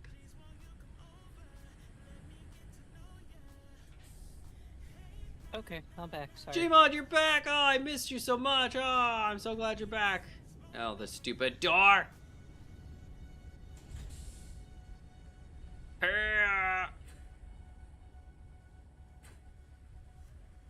Is that a door that's only opening partway?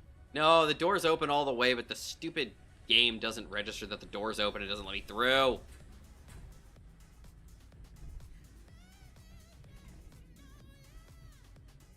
Server! Like, I literally just opened the door, and it's like, oh, you did? Like, yeah, I did, stupid.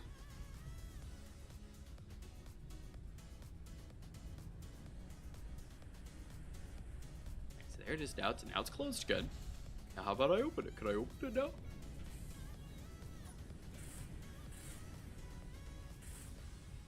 Nope, still can't get in.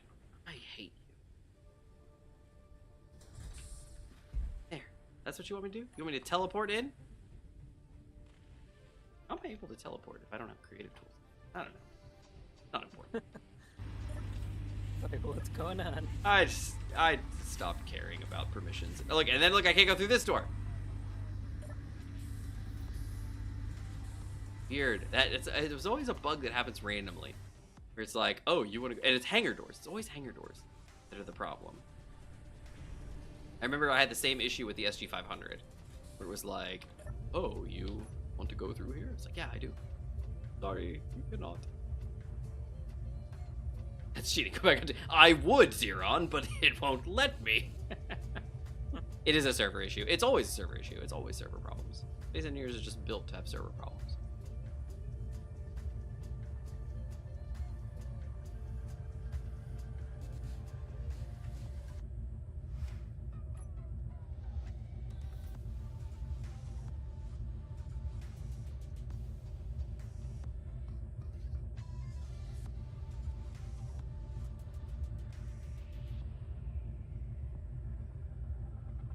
I was trying to do the one thing I can do, which is swim out to my boat and fix its position in the bay. I can't fly up with your ship and do anything of value. I was mainly just wondering if we had any need for gold, you could take your big ship out and do what? Go get some gold at the gold rocks. Oh. They're in the middle of the sea, so. Yeah, I guess that's true. My boat's still a little worse for wear, but I could probably. Well, they're not in destroyer territory, so. That's true, I guess. Let's see if I can. Nope, can't. Hangar doors don't exist. Well deck doors. There you go. One of them.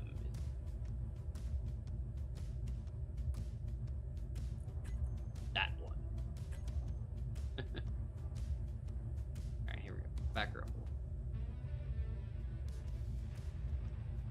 Look, it still says one's open and 8 are closed.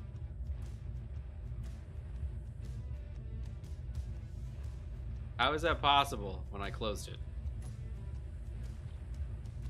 Couldn't even begin to tell you.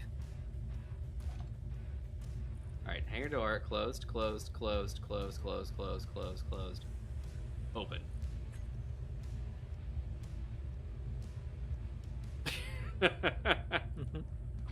Yep, it's totally closed now.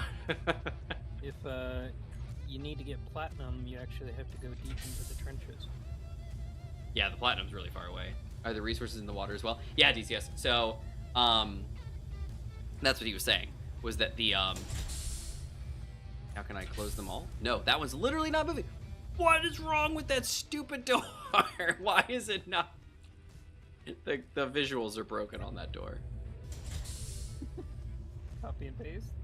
Yeah, as stupid as that is. Alright, my helmet's on. Okay, good.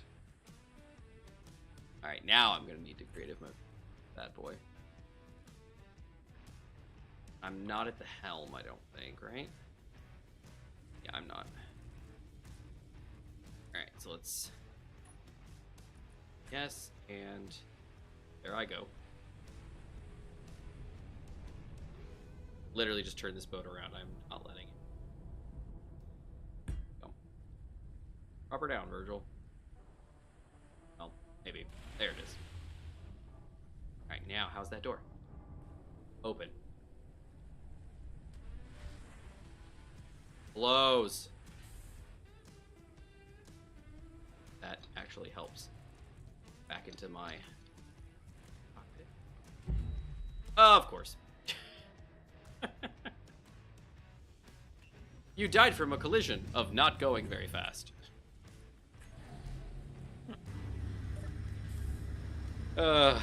Whatever.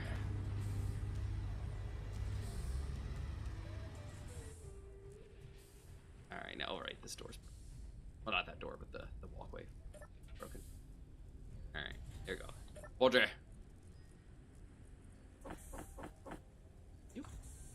And they show us all closed. Beautiful. And they are. Love it. Okay, cool. Yeah, so, anyway, DC, this is, Silver! How wants bear steak? Lol. I'm assuming it means who wants bear steak. I will take a bear steak, actually. Are you offering? Because I will take a bear steak. Oh, Gmod, I need to know where the bolt is. AU Meteor. Is that the AU Meteor? That's the fields of AU, isn't it? Yeah, there they are. Ooh. I'm going, Gmod. I'm leaving. I just had gold meteor on my GPS. Yeah, that's what I've got too. That's the because it was one, but then it turns out it was not, and it was a lot. It was like a field of gold. Why am I going to crash into the pillar? Don't crash into the pillar. Don't crash into the pillar. Don't do it. No. No. Oh. Yeah. Oh, that was too close. I would have the whole sea. I'm drawn to the one item in the water that could possibly be in my way. Oh, that... Okay, so what happened there was I was thinking about going around, but then I was like, no, I'll just cut through here. But I forgot how much I don't slow down. Okay. I'm good. I'm still full from my dinner last night. Nice DCS. Tenno Heiki Banzai. Oh man, that could have been bad. Oh, anyway, we lost the outer wall. We lost. It's gonna be fine. As Amanda used to have. Good job on the Costa Concordia. I was the helmsman. I don't know what happened. 25 degrees. Then 50 degrees. Somehow we found ourselves way off course. I don't know what happened.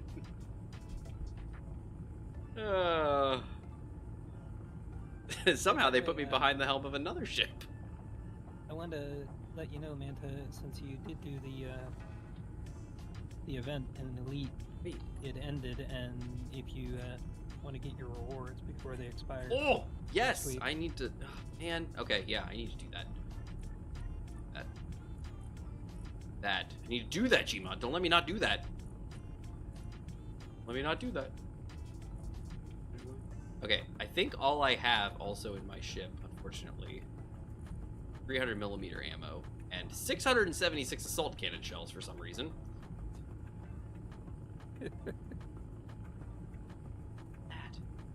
I have a pack of... Oh! Silver says, I have a pack of wolves visiting in the past few days. Really? And how does that go? I know you, like, eradicated a bear, but how did the wolves go? I mean, as long as they're not attacking. Yeah, I guess. Or taking new territory that is not theirs. Well, if I remember correctly, Silver is on an island, remember? Got this little island he's on. So, yeah, interesting. It's wolves.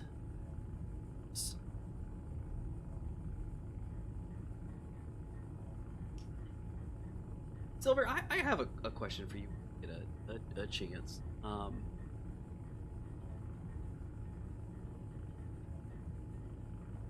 the way, if I mentioned this, I don't know how we are. We were talking about retro gaming the other time. Yeah, my Game Boy Player. Oh! It came with the disc. Oh, DCS. Oh. Guess what? Okay, so this is exciting. So I don't know if I actually mentioned it on stream or not. Gmod had. I think we might have. Maybe it was a Sunday. Gmod and I had talked about the GameCube. About Nintendo GameCube and how the prices had, were not crazy anymore and they were kind of like decent. And I ordered one online. It was a Japanese model, DOL 001. With the digital out that had been flashed with English firmware. So I've got that. It's got North American firmware on it. So I got it. It's here. It works flawlessly. It's fantastic. I actually got a digital adapter to HDMI, so that works great too.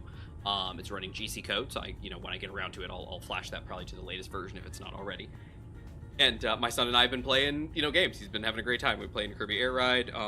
We got Super Smash, and he was watching me do Metroid Prime. He was like, let's do the robot game. I was like, all right. So we've been playing a lot. So we're having a great time. But we have a retro game shop called The Link to the Past. Funny. And it's not far from home. It's just down the road a ways. And I went in there before, and it was kind of like, it was okay. Like, they had stock of stuff, but it was kind of like, it was okay. It was an okay shop. I was like, this is kind of a cool place, but, it's all right. We went back a couple weeks ago. Oh my goodness. They remodeled. They've like reorganized, not really remodeled, but they reorganized. They're just overflowing with stuff now. I mean, the GameCube case, like of all the GameCube cases, is like literally like, it's one of those big like jewelry cases. It is stacked like 2 feet high, and it runs probably like, 7-8 feet wide. And it's just GameCube games, just it's great. And then of course they got all other consoles too. It's just tons of stuff. But they have Game Boy Player, and they have the disc. And it actually had the case for the disc in the big case, and it was Game Boy Player, and it said with player. So I was like, well, hold on, you guys have the disc and you have the player? And they're like, oh yeah, it's right over here. And so they showed it, like, yep, here we got the player, we got the disc in here, and they showed it to me. I was like, whoa. And it was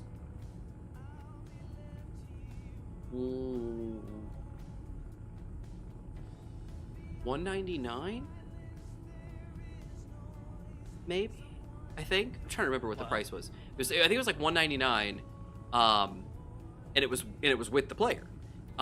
So I was like, okay, well, I found the player online, because the players themselves are not expensive. They're like $60, $70 or something like that, depending on where you get them. And so there was that.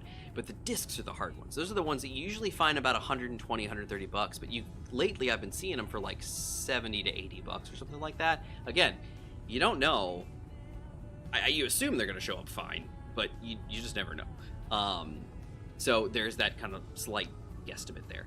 But the idea is that, like, I could technically buy them separately online for a little less, than what you get in store. But it's there. And I was like, and I almost bought, I was close. I was like, oh, man. It's like, should I? I was like, no, I'm not ready. Like, I had just gotten my GameCube. We were just getting the games back on. I was like, I still just need another controller for my son, so I was like, ah. And so I passed on it. But it's there, and I could go get it if I want to. It's pretty sweet. But that's awesome. What are you playing? Anything in particular that you're playing with it? I'm on the road going to BC. Oh, nice, Silver. On the road again. So wait, like in a car, right? You're not like backpacking to BC, are you? From your island? It's possible. I would not push. I think one thing that I'm like, hold on, this is Silver. It's like, could just be because he's talking about the wolves that's been following him for the past couple days, like been visiting him. So now I'm like, okay, does this mean you've been backpacking and these wolves have been visiting you like while you've been traveling. Like, what is going on? Oh man. But anyway, let's see. Currently nothing yet, but I'm gonna be playing some Metroid soon. Nice. Yeah, yeah, that's cool. See, that's things like for me. The problem was I was thinking about it. I was like, I don't have any of my Game Boy games anymore. Like, I don't know where they are. This is the stuff that I'm missing. It's like I have my DS games, and I think, actually, I'm not even sure if I have it. I had Game Boy Advance, some Game Boy Advance games, and then before, I know I had my Game Boy games, but I don't know where the Game Boy games, like Game Boy Color games, are. They're just missing. And then my Game Boy Advance games are also seem to be missing. So who's to say about that?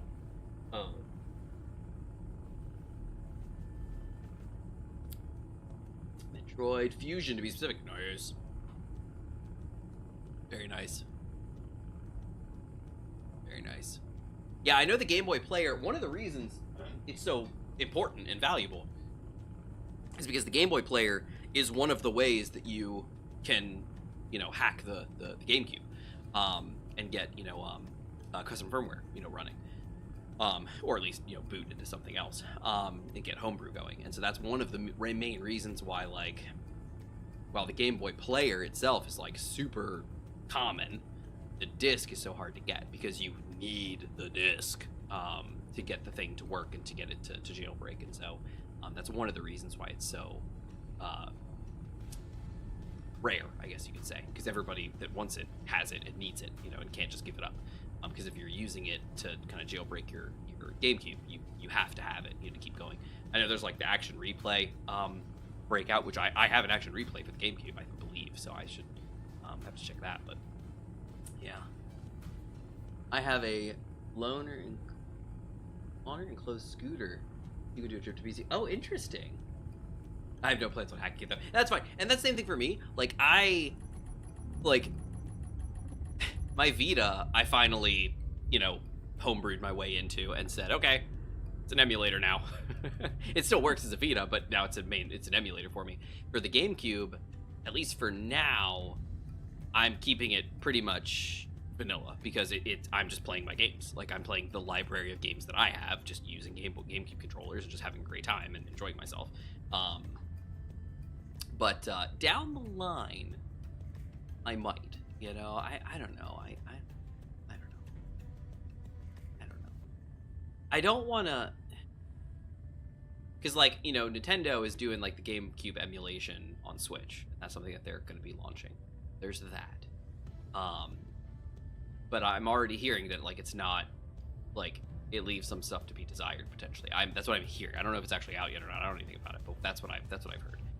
Beyond that, I don't want to give Nintendo any money. Like, I really don't either. I don't want to give them any money. And there's a I don't know if you guys saw, but Brazil is lawsuiting them, is suing them because as violating their consumer laws because of the remote bricking. And they're saying that is illegal. Like, you can't do that. Like, you can't take the product that somebody purchased and brick it remotely and stop it from working. And there's been others I saw just today in a news thing that I was watching, where you're already having issues in the secondhand market because you've got people that are buying Switches, using them, getting them bricked, and then reselling them, online, and they're bricked, and nobody knows until they get it. And then they're like, oh, this thing's been blocked from, use. Everything. I can't use this. Yeah, and I can't use it. And it's a problem. Like, that's a problem.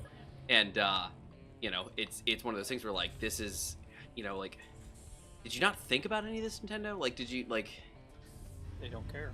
Well, I know they don't care, and that's, yeah, but it's just, but it's like, that's just not, it's just... Until they face consequences that are actually... Which I hope. I mean, there were some people, it was hilarious. There were some people in the comments that were like, well, it's in the terms of use. If you use it the way you're not supposed to use it, then you could lose it. And I'm just like, that's a terrible argument. Like, that is just an awful... no argument. It is an awful argument. Like, you cannot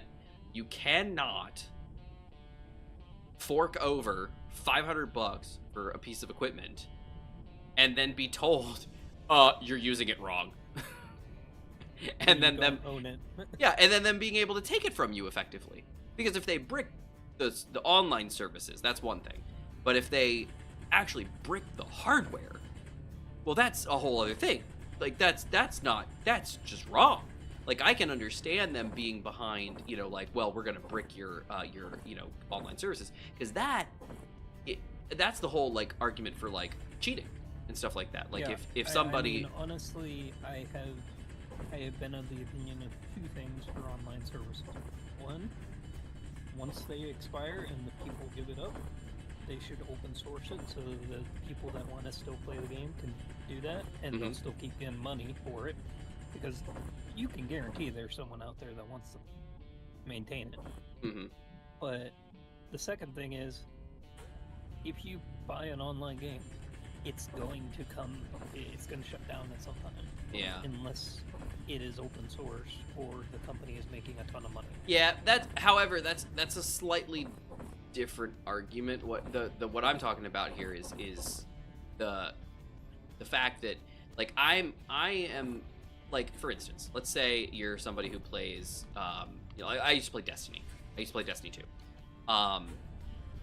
If there's somebody who is actively playing Destiny 2, has paid for Destiny 2, and is an active player of Destiny 2, but they are cheating. They're using exploits and cheating, and they're hacking their stuff, and they're actively cheating in the game. And, you know, somebody reports them, and then Bungie is like, "Oh yeah, you are cheating. We reviewed the footage. You're cheating. You can't do this." And they like block them. They ban them from Destiny. I'm behind that. I'm like, you know what? Yeah, you should do that, because this person was cheating, and they were ruining the experience for everybody else. That's not how you're supposed to be. Don't do that. And yeah, you deserve to be banned from this stuff. If you're doing that in a single player game, go for it. Exactly. And that's a whole different story. But the idea here being that they didn't brick your Xbox or your PlayStation or your PC. What they did was they stopped you from being able to play their service because you screwed up and you did something you shouldn't do. And that I'm behind. I'm okay with that. Because that's reasonable. What I'm not okay with is look at that, did that. What I'm not okay with is you buying hardware and not even modding your hardware. I mean, people were just using save cartridges, you know, that had like ROMs on it, and they were like, "Oh, you're pirating," and disabled people's switches for that. Like, that's unacceptable. It's unacceptable. That's my opinion. So, yeah, let me see. That's hacking essay. Maybe one day I'll do it if I really want to play Fire Emblem Path of Radiance. I don't want to pay 22.70 euros for it. For now, I'm content with it. I heard it's also a right to repair issue. Exactly, and that's the other thing. It's right to repair issue, and it's an e-waste problem. You know, if you're gonna just willy-nilly start bricking people's consoles, well, you've now just caused a huge e-waste issue, because now there's tons of product that can't ever be resold. It's effectively a worthless $500 piece of equipment now. And somebody's got to throw it in a landfill because it's completely useless. You know? The reason why I don't like Apple. Well, yeah. Yes and no. I mean, overall, yes. Yeah, Apple, though, supports their stuff for way longer than a lot of other companies. And especially with the move to the M series stuff, it's even better now. I mean, they're I mean... Yeah, I mean, I'm not, like, going out there and saying, "Oh, Apple's so terrible and ridiculously bad because they throw everything out." No, they support their products. But the problem is when you have to... If you crack the screen, generally the response you got when you went in to get a repair is, "Oh, you have to buy a new one." Yeah, or these days they just... Recently. Well, that's the thing is, with Apple Care, though, and stuff like that, it's not that way. They don't say anything. They just say, "Okay, here's a new phone," and they give you a new one. It may be a refurb, but they give you a brand new one. And that's then still what kind of bothers me. It's like they can't repair it. Well, they take it and then they repair it, they refurb it, and then they either send it out as a refurb or they ship it off to India or something and they sell it, you know, for cheaper. But yeah, it's a right to repair issue, because now basically what you're telling me is, even if I wanted to, you know, which, not that you make repair parts available, Nintendo, but if you decided that, you know, "Oh, well, we're going to let you replace your screen, or we're going to let you do this," or something like that, and somebody makes them available and you go to repair it, like, "Oh, you changed the screen," is what Apple used to do, where they're like, "Oh, you did something, you changed the fingerprint reader. Well, now the whole phone's broken because you changed the fingerprint reader. That means the whole secure enclave's broken. Screw you." That's not a thing anymore. At one point, I was going to get to that point where I was screaming, "Do not get Apple because if you get it, you can't fix it at all, and it's not yours. Yeah. And Nintendo got there first. Yeah. Which is so sad. Somehow. Yeah. Well, I I mean, don't know how they decided. yeah, well, because Apple got put in the crosshairs of the EU, and they're not allowed anymore. And that's the thing is, like I was saying, is Apple did the whole, you know, they were going to do right to repair in the sense that, you know, if you wanted to change a battery, you could rent their stupid expensive equipment, you know, for a weekend, and then have to send it back. And if you didn't, they'd bill you thousands of dollars and stuff like that. So that was ridiculous. And then they started making a few parts available, you know, around. But for the most part, it was, you know, like you can't, just don't do it. Just bring it to us. We'll fix it. But now that's not the case at all. Now the EU's got on them even harder. Now they're making all these parts available, and they're making it so that you have to be able to repair. And beyond that, they're getting to the point where they're going to start like just allowing people to do it.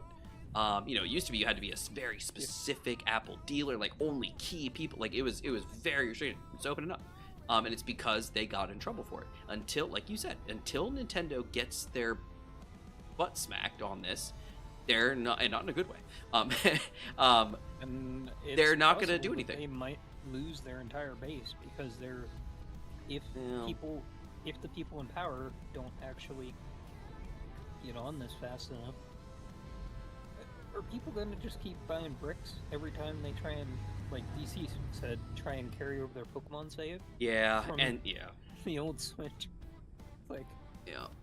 no, they're just going to go to the Xbox or whatever one Well, that doesn't actually lock them out. Problem with that is that Nintendo has a very, very strong fan base, and it's gonna take a lot to make everyone leave. You might get some people like you or me who are like, I'm not dealing with this. This is insane. Why would I do that? You know, and you know, we'll say that's not happening. This is a clear breach of trust and a breach of consumer rights and just e-waste problem and a right to repair problem. Like, how in the world? Like, what is wrong with you, Nintendo? Nobody's gonna fall for this, and we won't do it. But as I said, you know, in the article that I read today about Brazil, you know, going to, you know, go on them about this and taking them to court because they're like, this is a problem. You can't do this. This is anti-consumer. There were people in the comments being like, well, you should just use it how Nintendo wants you to use it. And it's like, I mean, I understand where you're coming from, but that's not the argument here. The argument here is it's my hardware now, you know, and then people make the argument, Nintendo makes the argument that, well, no. You're just like with games and movies and everything, you're getting a license to use this thing. And that's all fine and good when you're talking about games, because that's just an argument that hasn't been refuted yet, per se. But the console, that's not the case, you know? When it comes to a console, you've purchased the hardware. It's your hardware, you know? Mm-hmm. Like, I don't know. I'm not if that's the case, then I better get money back when I'm done with this console, because I'm leasing it from you or whatever, you know? I mean, that's just it. I don't know. It's just, I don't know. It's a problem. It's a problem.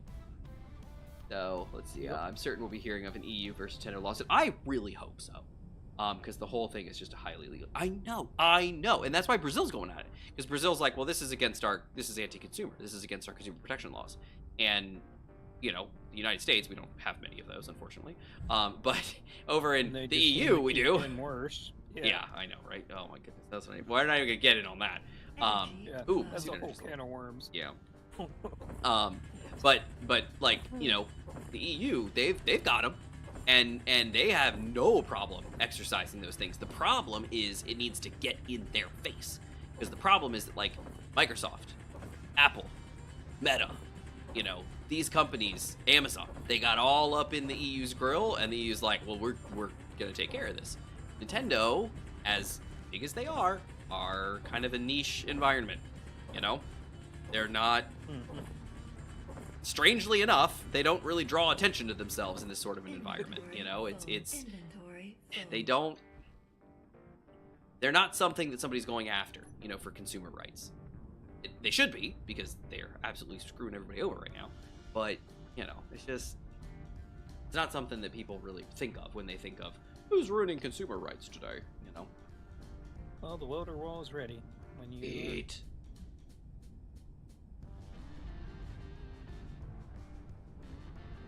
No, yeah, I am just so pissed at Nintendo, which is why I'm like, I want to, because like Citron, which is the emulator that I use, they, in order to protect themselves very heavily from Nintendo, they have like locked everything down, and they basically changed their model from kind of being open, even though they're technically open source, to we will not even talk to you unless you have a Switch and have gone through this process of like, you know, modding it and giving the keys and then running this homebrew application that tells us, yes, you have a unique Switch. Yeah. So we'll talk to you, kind of thing, and it's all done behind closed doors. So I've thought about being like, man, should I just like, because I'm, you know, I'm going to GameStop now a lot because my wife is on a Pokemon card kick, and it's like, you know, should I just go buy like a used Switch Lite just for the, you know, for the serial number, or should I not, you know? And because I don't want to give, and technically I'm not giving Nintendo money, I'm giving GameStop money, but it's one of the things where I was like, I don't want to pay for Nintendo stuff. I feel bad. I feel icky. I'm not going to pay for anything Nintendo, but DC is right. I remember that the save data thing was actually from Nintendo. Like, this was an official guide from Nintendo, but it still worked some people's Switches. Disgusting. And Nintendo wouldn't help them. It's like, okay, you gave me this guide, you told me to do these things to get my save, and it bricked it, and now you're saying, oh, well, you won't help me get back. It's I said icky, but it's disgusting. I mean, it's wrong. It's wrong. Because they did a corrupt tradition. Yeah, and that's, you know, DCS is saying there too, just like, you know, Gmod, what you referenced. Yeah, it's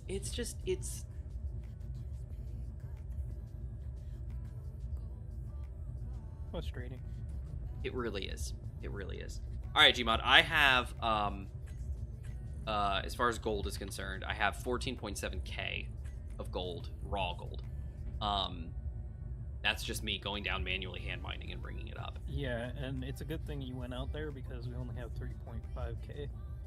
Like, how much? Because we have like full yield modules on everything, right? Because I mean, 14.7k, we're gonna drop that in the base, and it's gonna be gone in 2 seconds. But we should have a decent amount of yield out of that, right? You think? Because I mean, I could travel way back out here again, or I can just keep doing this and just keep going and going. What do you think? Should I just keep drilling? We'll come back. I mean, we can. We need to load your blueprint in at least and get okay, yeah, and I'm needed.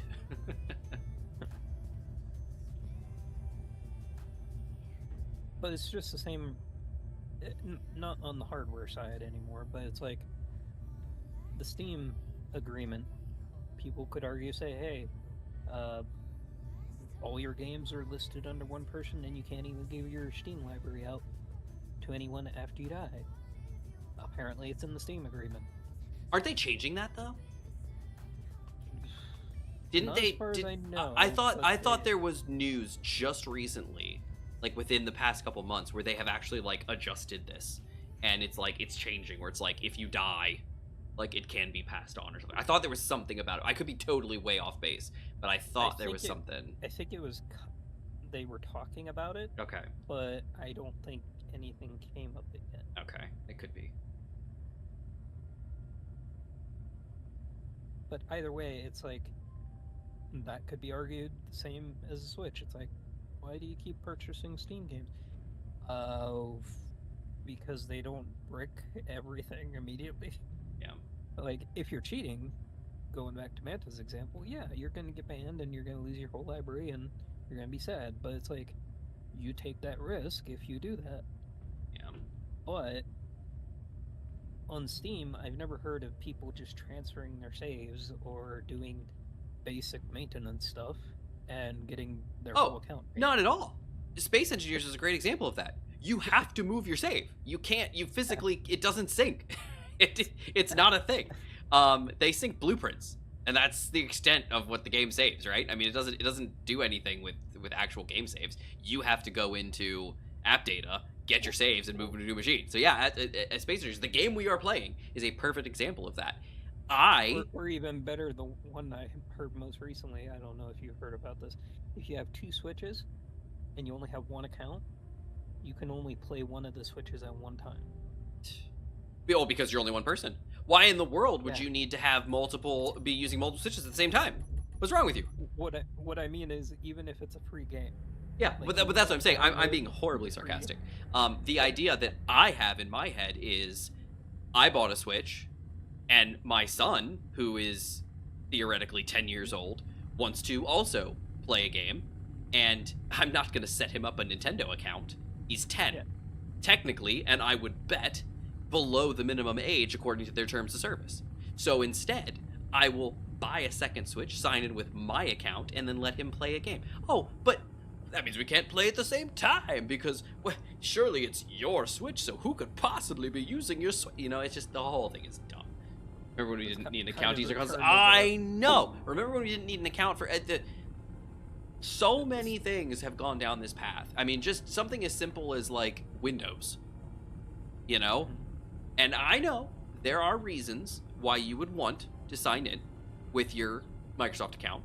There's a lot of good things that come from it. I get it. But it's one of those things where it's like, look... Make a choice. Yeah.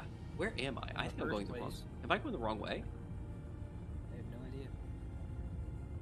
I'm going to Cuddly Cove? No, Cuddly Bay. Cuddly Bay. Cuddly Bay. I was like, that's 80, and I'm supposed to be 38. Yeah, I'm going way the wrong way. Here we go. This way. And Sunset City, apparently. Alright, here we go. This is, sorry, DC, but this has kind of turned into a ranting Manta and ranting Gmod. Yeah. About random game decisions. Well, that's me, Rant-A-May. It's just one of my little rants, my Rant-A-May. I'm still bypassing Microsoft account stuff. Oh, we do. We do the same thing because at work, what we do, and for those that don't know, I'm an IT manager at the firm that I work at, and what we do is we set up machines. We're hybrid, Microsoft hybrid, thing. So we have an on-prem domain controller, but we also use Entra, which is the online, Azure AD, which is now Entra AD, or Entra ID. Now it's not even AD anymore. And we use that for other things. So in order to manage this, we aren't 100% on-prem, we aren't 100% in the cloud, we're a hybrid. It's a hybrid model. Because of that, we can't set a machine up as a business machine with Entra, because, on initial flashing, because then you can't add it to a domain later. There's an error, and it's like, you're already connected to a company, you can't add this to a domain, and it gets all upset. So the only way to do it is to add to domain first, and then add to, to Entra. Well, you can't do that by adding as a company. It just doesn't work. So what you have to do is you have to set up a local account for local use, and then set it up, and then once it's set up, attach it to the domain, enroll it in the domain, and then you can sign in as a domain account. Microsoft is technically adding a function in the business side where it says, oh, your business? Okay, do you want to sign in with Entra ID or do you want to set up with a local domain? As of the last time I tried, clicking local domain does nothing. It just doesn't do anything. It doesn't move. It just stops. And it's like, click something else maybe. And then if you click the Entra, it's like, oh, okay. But if you click domain, nothing happens. So the only way to do it, and the way that we do it, is we set up the computer and we have to set it up with a local account. And we just use just a basic, the initials of the company, user, and then no password, set it up. And then what we do is when we get in the thing and we add it to the domain, then we sign in as a domain admin, and then we go back and we delete the local account. And it's gone. And now this is a domain joined machine with only domain accounts, secure, good to go. Then once it signs in with the user account, the actual user, then it gets added to Entra, everything's good, everything's fine, everybody's happy. The problem is, like I said, Microsoft was letting you do that to bypass it. I mean, you could just say, I don't have, an email, and it's like, oh, okay, cool, no worries. Then they changed it to where you had to say, no@thankyou.com, and then just any password. And it was like, oh, this didn't work. Sign in locally. And it's like, oh, cool, thanks. then that stopped working, and you could do the bypass NRO. Then there was a minute where that stopped working. But then Microsoft reopened it back up, and so that is functioning again. They claim they didn't do anything, but I know for a fact that we were trying and it wasn't working. But basically, you can go into the command prompt while you're doing, an install, and you can say, bypass NRO, and it works, and it goes through, and it lets you basically bypass the network connected to startup, and then you can set up a local account, and it all works out. But yeah, I mean, for me, my gaming machine here that I'm on right now is a local account. However, my streaming PC is Microsoft account. It was set up as a Microsoft account setup machine, because I don't mind that. But there are certain situations in my life where I'm like, I don't want this tied to a Microsoft account. I just want this to be a local offline machine, and that's it. And that's my gaming machine here. And so like there's benefits. There are benefits to having a Microsoft account signed in, to the machine, and to be signed in as that machine. One if not one of the best ones is the key being attached to your account. That way you can flash that machine and everything's fine. But I just, in this case, I had physical hardware keys, and I didn't want that, and there's a lot of reasons why I didn't want it. And so it's like, being able to do that, you want to be able to do that, but Microsoft is making it more and more difficult. And so that's just one example. But yeah, I mean, you commented, DCS, about consoles. That's, I mean, the GameCube that we were talking about. You just hit the play, hit the power button, it fires up, and you just gotta do it. Worst thing comes up, it says, hey, no memory card. You're gonna continue without saving. It's like, okay, cool. Like, beyond that, it doesn't care, But then you moved from, that to the Wii, and the Wii was fine. You could do that without any issue. The Wii U, I think, was also fine.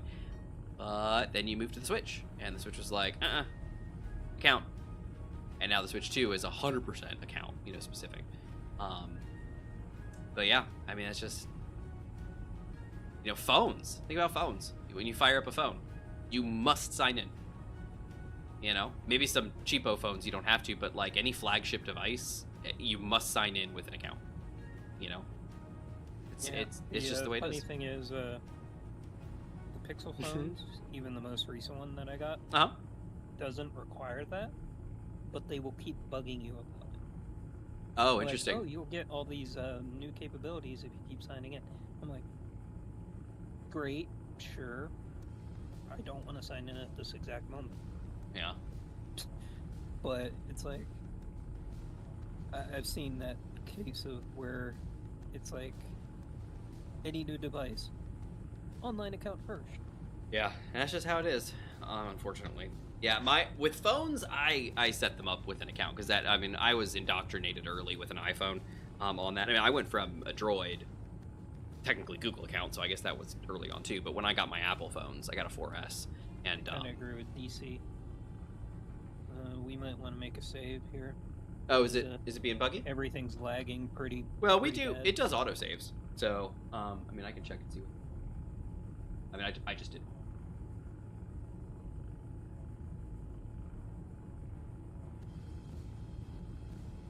You know what?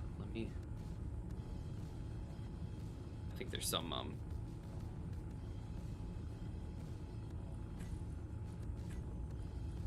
I'm rubber banding pretty bad.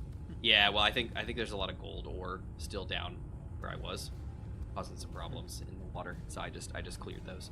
But I'm not necessarily rubber banding because I'm in a massive boat, but I'm like stopping, and then the game picks back up and I keep moving. But I'm coming back towards you, so I'm not surprised. Things are getting silly. But we just saved everything. Everything's fine. Everything's fine, everyone. Don't worry. Everybody, how are you? But yeah, let's see. Didn't they try to remove the business license stuff at one point, or was that Adobe? No. Microsoft's yes and no. Microsoft used to have a lot of different like licensing schemes and SKUs, for different things. When Windows 10 came out, they tried to shrink that down pretty heavily, and they were like, "There's only Pro and Home, and that's it." And there was talk that they were going to do like a gaming version, and it never happened. And then Windows S was one that they came out with. 365 with all of our other programs. Yeah.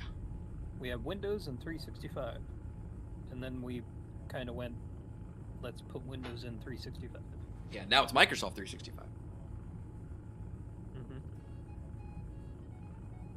Speaking of, I forgot to buy a memory card for my GameCube. I still need to do that. See, I got mine from the game shop.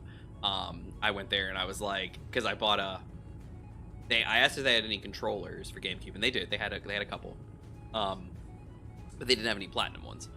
So I was like, I'm not gonna buy that. But then like we also have like knockoff ones, you know, like the third party ones.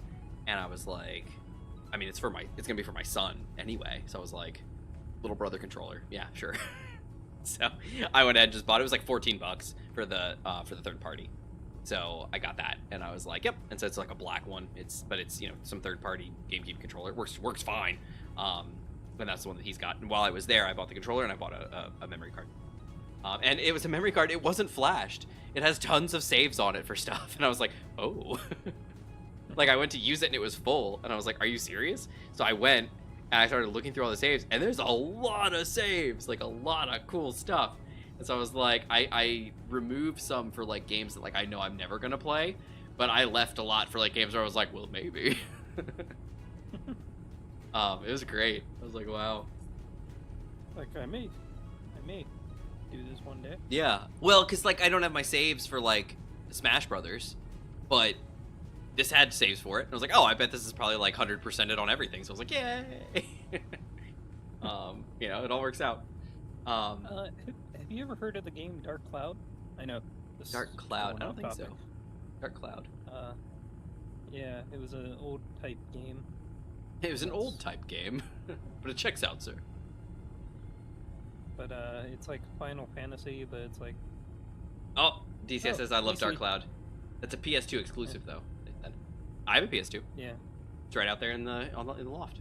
Got a PS2, PS3. I actually have a PS1, or a PlayStation, not tech, because I think, well, you know, it was the smaller version, so I think it was a PS1. But it's out right out there. I don't know if it works. I found it in my grandfather's basement when we were cleaning out his house after he passed, and I don't know. Like, it was just I didn't have one, so it wasn't mine. So it had to have been like either a cousin or, you know, something like that. I don't know. But he had it just in his basement, just a PS1, and I was like, okay.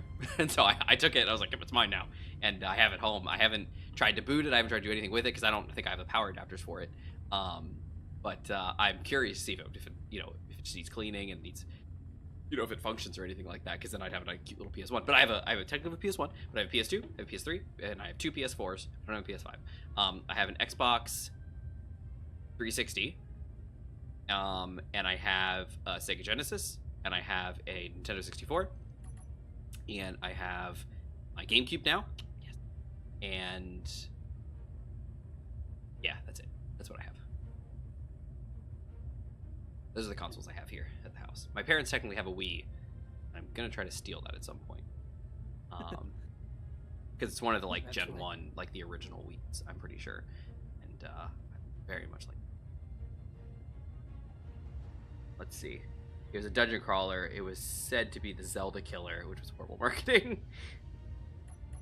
I mean, to be clear, Dark Cloud is an amazing game for the PS2, and I highly recommend it. And for PS1, I recommend Jade Cocoon. Jade Cocoon. You gotta boot up some saves. I know. Well, that's what I'm saying. Like, I wanna see, like, there's a lot. Like, there was a I want to say they have a Zoids Battle Legends save, which I have Zoids. I've got it in the disc, and so it's like, it's one of those where I was like, yeah, all right, yeah. Like, I'm looking, like, they got a melee,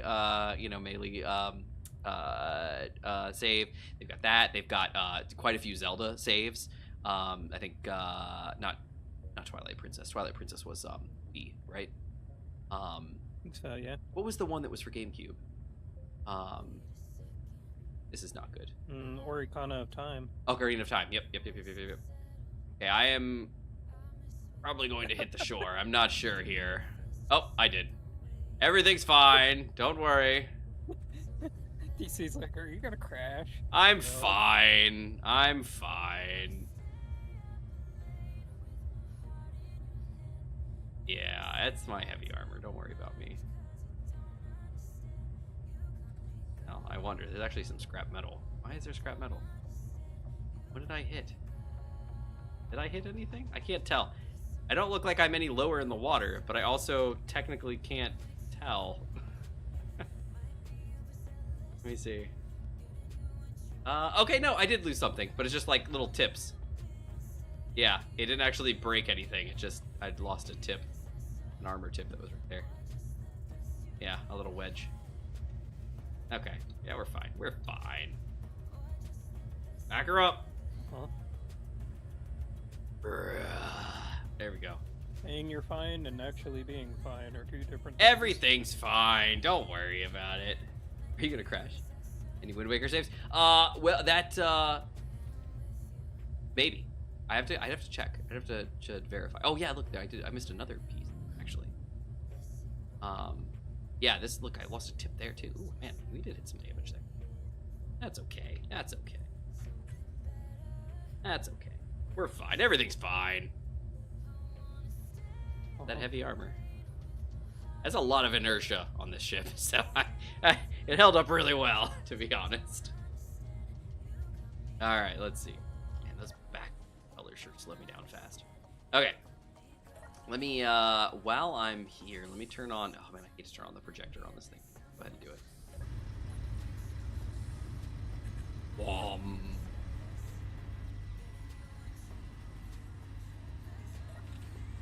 You know what? Let me grab as much as I can. Let's see, we got 14, 2.94.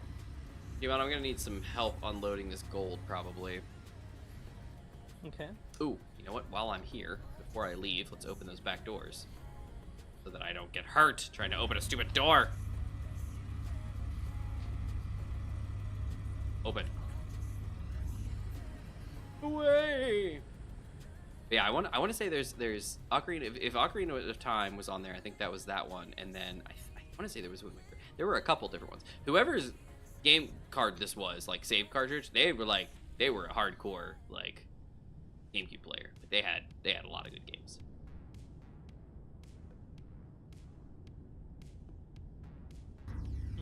Not that I know of. I thought Majora's Mask was a 64 game. Majora's Mask is a 64. DC. 100%. Yeah, we'll have to check. It's in the cargo. Binaries. Yeah, Majora's Mask is a Nintendo 64. Then they got the Wind Waker that came out. Ocarina of Time is the first 3D game, then Majora's Mask. So Ocarina of Time was N64 then. Oh man, I almost made that. I thought it was. Then Wind Waker followed by Twilight Princess. Yeah, so Wind Waker, yeah, because Twilight Princess was the Wii. Because I remember I remember that explicitly. So what that means is, yeah. So then Wind Waker, yeah, because I remember Wind Waker. Because Wind Waker was the kind of like art, like the Toon Link style looking one, right? Am I right on that? Like the artsy fartsy one. Twilight Princess is originally GameCube, but it was also released on. Oh, was it really? I thought it was a release launch with the Wii. Is it really also a Oh, I didn't know that. Yeah, Twilight Princess was on 2 consoles. I had no idea. Wow, it was released on both. I didn't know that. With an HD version. That's how popular. Really? It was. Twilight Princess was on GameCube and Wii. Really? And then they relaunched it, yeah. I thought with the Wii, I thought it came out with the Wii and it was so special because didn't they have like the bow attachment for the Wii remote? Mm-hmm. I thought it was a launch title with the Wii. I mean, it might have been, but that was a re-release? I had no idea. Wow, I didn't know that. That's new. It's new news for me. Awesome. I had no idea. I did not know that. Same way they released Breath of the Wild on both Wii U and Switch. What? I didn't know that either. I thought Breath of the Wild was a Switch exclusive. I'm learning so much today. I am! I did not know this. Oh, that's crazy. Really?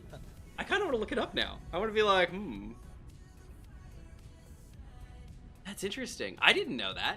I thought for sure, Tears of the Kingdom. Wait, yeah, Tears of the Kingdom, right? Oh no, Breath of the Wild.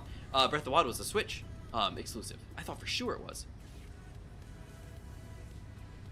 It ran like butt cheeks on the Wii U, though. You know, the Wii U had its strengths, and it was not the games Nintendo gave it.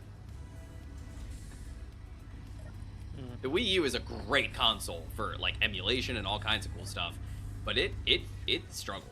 It was a very confused console. Just weird.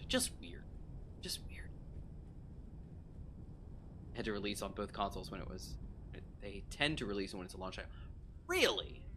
Why? Does that kind of defeat the purpose of a launch title? Is it supposed to like drive people to the new console? Because it's like, oh, look at this cool game that you really want to play that you can't get any other way. I mean, performance is one, but I thought for sure. Wow, that's interesting. I did not know that. That's new. Because not everyone can afford the new thing. Well, then they should get good. That's interesting. I did not know that. I thought for sure. Wow. Okay. Cool. And they want to maximize profit. Well, yeah, but you're gonna maximize profit by having people buy the new console. You know, just a copy of a game. Back when games were $40, maybe less, and a console would have been several hundred.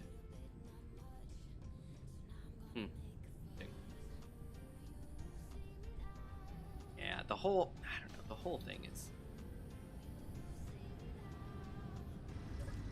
I'm still upset with Nintendo. You're not ever gonna fork. Oh yeah, no. I'm with you on that. I 100% agree. But from a business standpoint, from a company, they would want as many people to move to their new console as possible, so that they could, you know, get people moving over to that console. I can very easily look at this.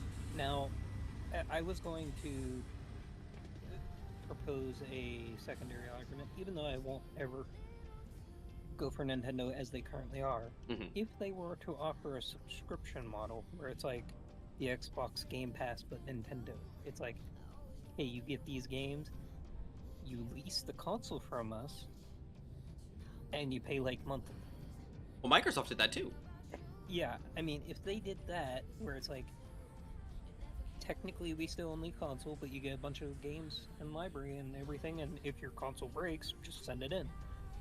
They do that for their voice chat. Yeah. I could give an argument that might be worth it in some cases. Yeah, from what I remember, if I'm not mistaken, I don't know if they still do it. They probably do. But Microsoft did that with the Xbox. They actually there either was going to be or there was a tier of Game Pass or Gold Live, whatever they were calling it at the time, where not only did you get the console, you know, like the Xbox itself, and basically pay over time, but you also got access to like Game Pass and got, you know, the games and stuff like that too. And so it was one of those things where, you know, they were like, oh yeah, here, have you know, have the console itself too. Now with everything being an Xbox, it doesn't matter. You know, you can just play it on whatever you want, play it on your toaster.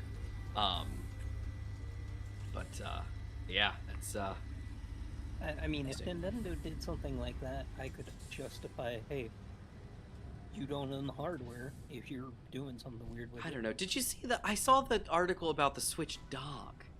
Did you see that one? That it's proprietary, the USB-C connection now? Mm-hmm. Yeah, like, come on. Like, Nintendo, if anything, they've been famous for third-party companies making stuff for them. You know, I've got third-party Mad Catz, you know, N64 controllers. I had Pelican stuff for my Game Boy Advance SP. I had a Peloton case. I had a Peloton case. I had a Pelican leatherette case for my Game Boy Advance SP. I know that. I had, I think, Pelican branded memory cards and stuff like that for things. Like, I mean, I had, like, third party was like where it was at with Nintendo. And I guess maybe they, you know, don't want the you know, they want all the pieces of the pie. But you can't even have a third party dock anymore because the USB-C port is encrypted, it seems. And it's like, what? Like, why? You know? Like, and apparently we're having issues already, people are, of the Switch and the dock both overheating. You know? this grand plan of having a fan in the dock and potentially also the console apparently isn't good enough. So instead of being able to have a third party, solution, no, just deal with it. Like, I don't know. Nintendo's just making all the wrong choices when everybody else is kind of moving in the opposite direction, Finally. I don't know. It's just weird. All right, let's see. I think PlayStation did it first with their PS Plus, then Xbox did it better, then PlayStation tried to copy it, but as an extra separate subscription, which is absolutely blue. Actually, now that I don't think Nintendo have a subscription plan back in the 90s. Oh, no, they didn't. They did not. Might have been Nintendo's Japan never exclusive. Went subscription-based. You could download games if you had to. Yeah, Nintendo, the only subscription I can think of for Nintendo was back when the Game Boy had telephone connectivity, and that was in Japan only. In that case, you had to pay a service fee to be able to hook your Game Boy up to a telephone to make internet connectivity trades and connectivity for stuff. That I know you had to have a subscription for. Beyond that, though, I don't think they had any subscriptions for anything for a very long time, which is one of the reasons Nintendo was such a good ecosystem for young people, because one, their games were kind of designed for that age group and that demographic, but there wasn't any of that. There wasn't anything. You bought a N64 and you just bought the cards and it just worked.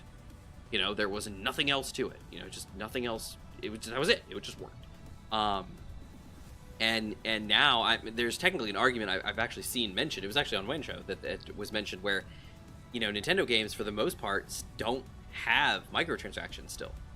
So, if you got to pay $80, $90 for a game, but there's also no fear of microtransactions or anything like that, is it a fair trade, maybe?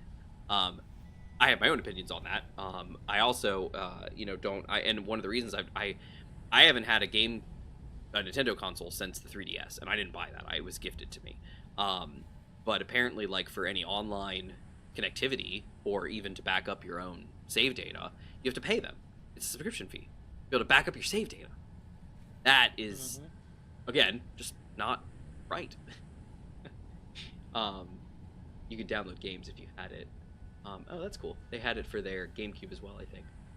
They had a fan adapter. Because they also had core games that didn't have a physical release, if I'm not mistaken. Oh, really? A LAN. Oh, sorry. LAN adapter. Nice.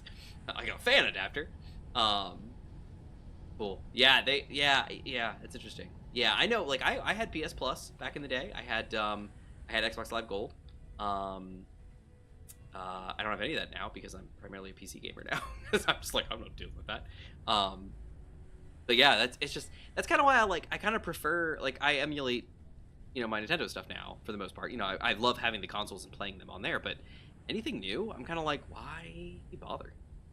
Just, I don't know. And I will admit, I do not have a physical copy or a digital copy of, like, Pokemon Shield that I paid for. I do not have it. I have pirated that game, 100%. It's tried and true. Just done it. But I also don't want to give Nintendo any money because they're doing horrible business practices. I do not agree with any of it. And I do not want to, A, buy a Switch, and B, I do not want to pay for the game. I mean, I would like to. I would like to say that, no, I bought it, but, I prefer to play it on a PC, so let's go for it. But I just don't. I don't want to. I don't like what they're doing, and I don't feel that they're being proper, and therefore I don't really want to pay for any of their stuff because I don't think it's right. And at first it was kind of okay because it was kind of like, well, yeah, but my games are like locked to my PC then, and I can't really do any multiplayer, so it's it's whatever. But that's not the case anymore. Apparently, the newer Citron releases that I don't have access to, they've got multiplayer kind of sorted out, which is awesome. And I just saw a video recently about in 2025 how to move Pokemon from emulator to actual Pokemon Bank. So I was like, whoa. So, but then I thought about it. I was like, well, but I'm not actually gonna buy a Switch or need these. I was like, I don't know. No worries, DCS. We'll see you soon. No, I don't know. I don't know. Nintendo's just on my Angry list. Is that a ramp, Gmod? Mm-hmm. Get up to the top? Yeah. Fantastic. And the pulley system's up there. For what? That's our new piston setup. What? Why is the lag so bad over here? I say as I'm looking at a 50 by 50 welder wall. Yeah, and I'm also trying to heal your ship when I'm bouncing between your ship and the ground. You don't need to worry about my ship. That's fine. She's okay. And once we build this one, I'm probably gonna switch to this one primarily. She'll just get docked and hang out here. Yeah, you don't need to waste resources on it for now. I'm just worried about if needed. The new one's not up and running. Yeah, I gotcha. Yeah, if she's needed, I understand.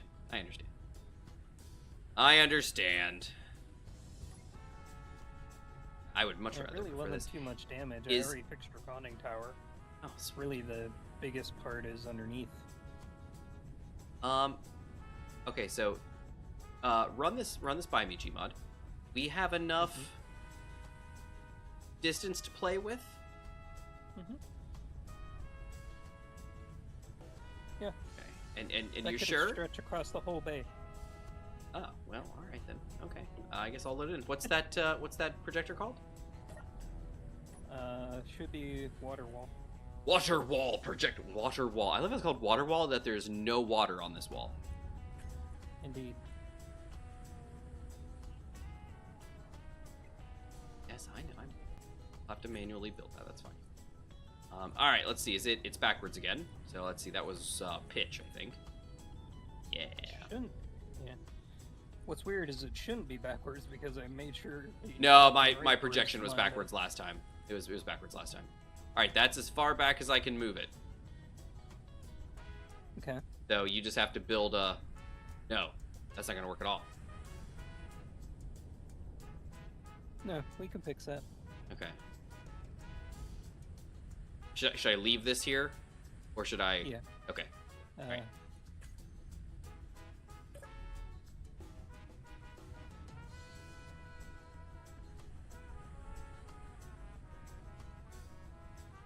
Whoa.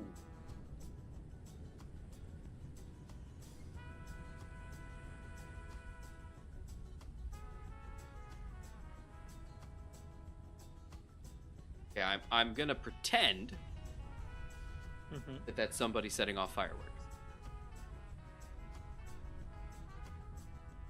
Day early, but you know, whatever. Yeah, I hear bang, bang, bang, and like phase twos. I'm assuming, yes. Well, I just heard one loud boom. And, yeah. Well, hopefully it's not like... Hopefully it's not like the one time... it wasn't exactly near us, but it was close enough. A fire factory went off. A fireworks factory. What? Yeah. What happened?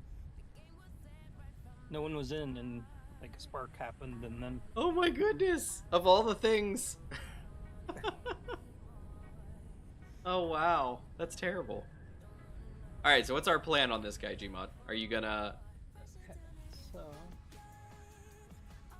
thinking I'm gonna wrap it around. Gotcha, I was thinking the same thing. I was like, oh, he's just gonna have to go around this way. I'm just trying to figure out how much... I think about 15, 20 blocks? Probably.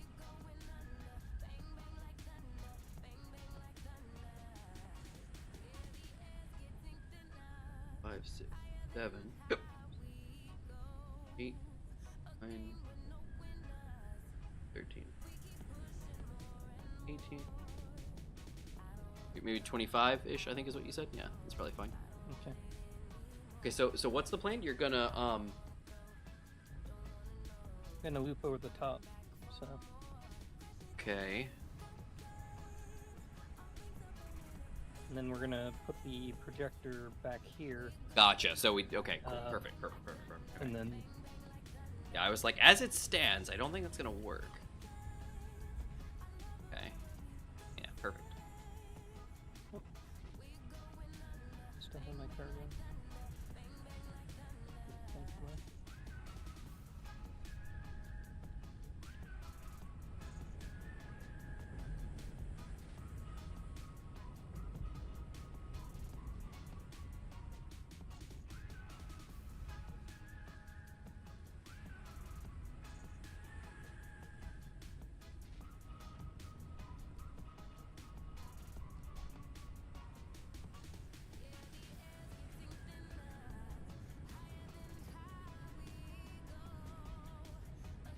Feeling. Yeah, I'm just thinking in my head. So is this lined up at the bottom? It's a little high, I think. Okay. If I'm not mistaken. I can't tell perfectly, but I think yeah, it's 1, 2, 3, maybe 4 blocks high. So I can lower it. 1 second.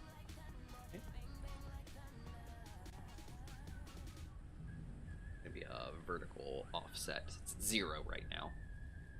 So I should be able to, yeah, 1, 4-ish. Should be about where it's at. Yeah, I think Okay. that looks like about right. I just wanted to make sure if I had to move the pulley down or not. Okay. Is that high enough? Because I'm not up there. Can't see. Is that high enough for the top? Pulley all the way down, and I Well, can no, I'm move the talking pulley all about the way forward. the welder wall. Is that tall enough to build everything? Looks like it might be. Okay. Maybe the top of it, like one block or so, might not be caught. Like I think the antenna. Can it go down any further? Is there? Oh yeah. No. No, it can't. No. That's. Oh, actually, is that too far down? It might be too far down.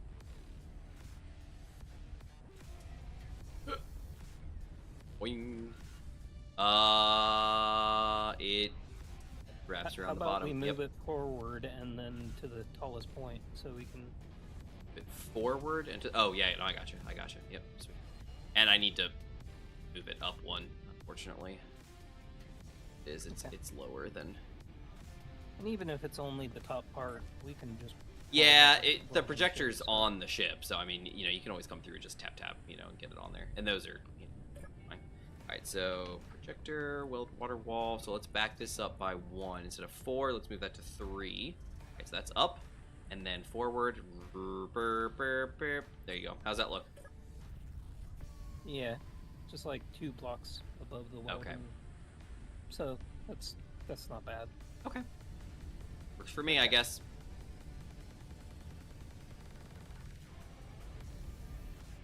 Do you have your spacing aligned? Can I turn the projector off, or do you need help with it? Yeah, I'm going to just go over and then create a new projector after I get 30 blocks back. You good for me to turn the projector off? Mhm.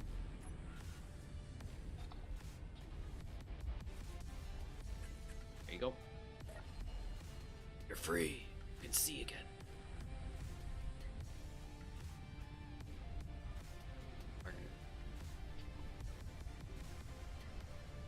Lovely. Lovely. Just.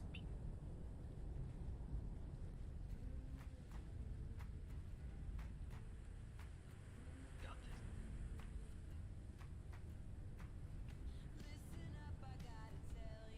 Can you build from your cockpit? Nope. Oh, because it's not a cockpit. It's a seat. Oh, what's going on here? Hmm? Is it out of alignment? What's going on? Why are you going sideways? What do you mean? Oh, you're going up. Oh, gotcha. You're going up. I see.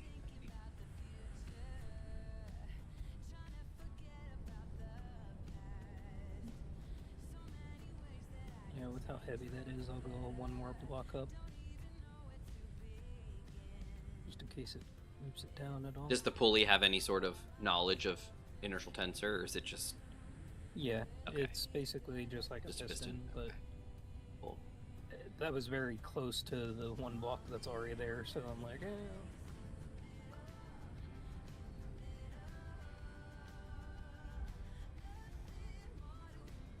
If you want to use the stairs, you can actually see the whole area where it's going to print. Yeah, I could head up there. I'm trying to think this through here.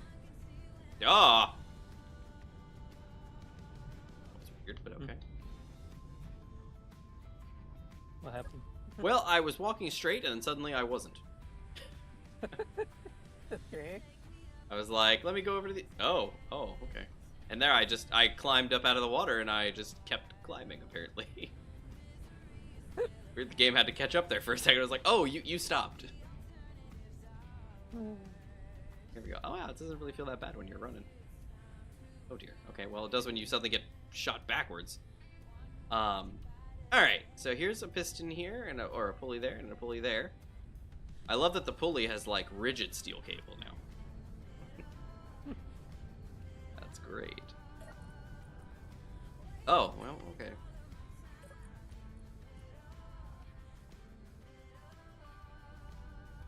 Nice.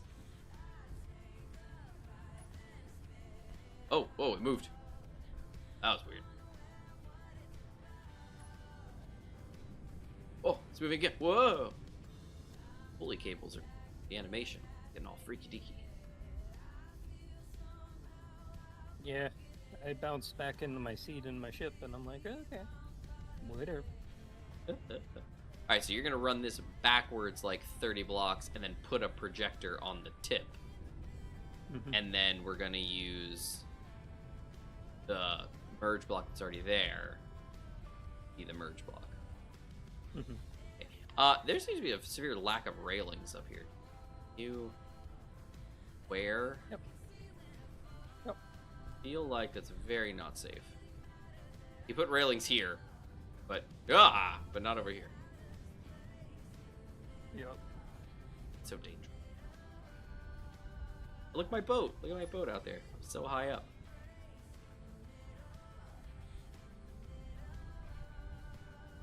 See the whole boat. Uh-oh, something's sparking. Oh, it's the one. It's dangerous when you got lights that just spark openly. That's a problem. Don't do that. Look at that. Look at Fixed a good amount of the bottom on there. That's awesome. I appreciate that. Yeah, actually, the projector's going, so...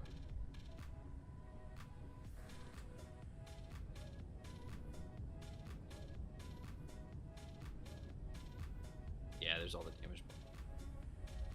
H. I like... Take a look. Oh, yeah, look at that. Yeah, I gotta fix it there. But yeah, look, the front's got some damage to it. Just a little bit. Got some up there, got some on the sides. Yeah.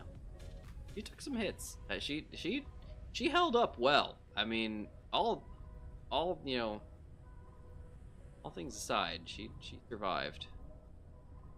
Well. All things considered, there we go. That's what I was. That's the word. Yeah, she's damaged.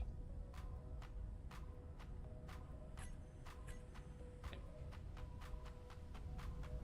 Goes. Is that 30 blocks?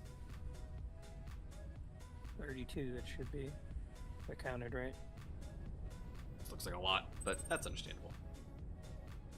Yeah, it's like you start counting and you're like, Well, I'm also not way down on the ground either. Like, I'm right up next to him now.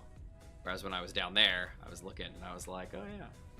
Do you think I could dive off this into the water and be okay? as long as you dive far enough. Wait, I'm going for it.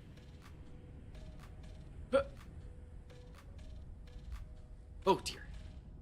I'm okay! Nice. That's one of those where you jump and your stomach starts to feel. The thing is, you're falling, you're like, okay. Why did I make this decision? Yeah, that is like, it doesn't happen often, but there are times in Space Engineers where I will jump off of something and I will feel like my stomach being like, whoa, like, oh, another explosion. Oh, that was you. Mm-hmm. You alright? Yep. Just a welder? Oh, and you click auto repair functionality. Awesome.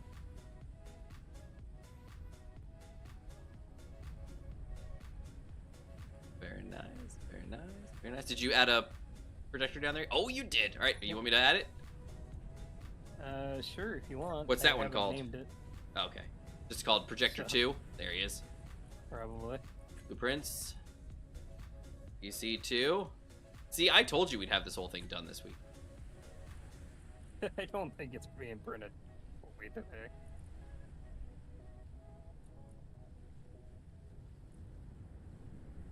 Oh, look, there we go. There we go. Alright, let me see, is that... Oh, I remember what it was. It was, projector... Oh, it's different now. I put it Back. old. No, you said it's back. Oh. Called back. Let's see, vertical's 8. What was it set to? Was it 7? Huh, I don't remember. Let me go check. Hubba bubba. Woohoo! I think that's it. I think that's right. Okay.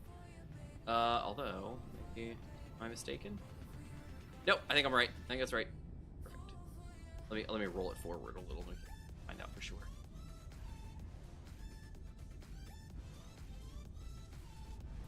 I do have my drilling drone. Maybe I should just dock that where the sub used to be in my big boat, and I could take that out, and I could just own drilling. I could get all the gold. Can you make it all the way Can I do to what? there? Huh? Can you make it all the way to there? What do you mean? The drilling drone, can you make it Oh all no, I was gonna add him to.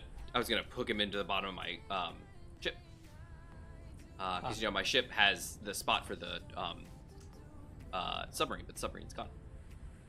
Alright, so if I pull that forward, let's see how that looks. Is that truly in line? No, it's one lower. Well, it's not a whole block. Almost a whole block. Gmod, I think it's... Well, I guess there's some subgrid action going on, isn't there? Okay. Yeah, let me lift it up by 1.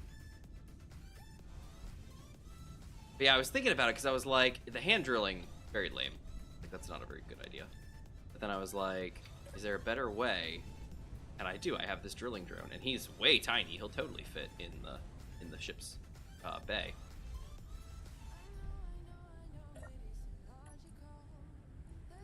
Back. All right, so let's up that by 1. So vertical is going to be 7. There we go. Perfect. And here you go. There's the merge block sticking out. How's that look? Good? Yeah. Awesome. Go. It's gonna work. If you turn on the welders, will they hit that? The stick that's coming down. Do you think the welders on the wall will hit that? I don't think they will. Did you want me to try it? While I'm here, probably not. I'm turning them on! No, just kidding.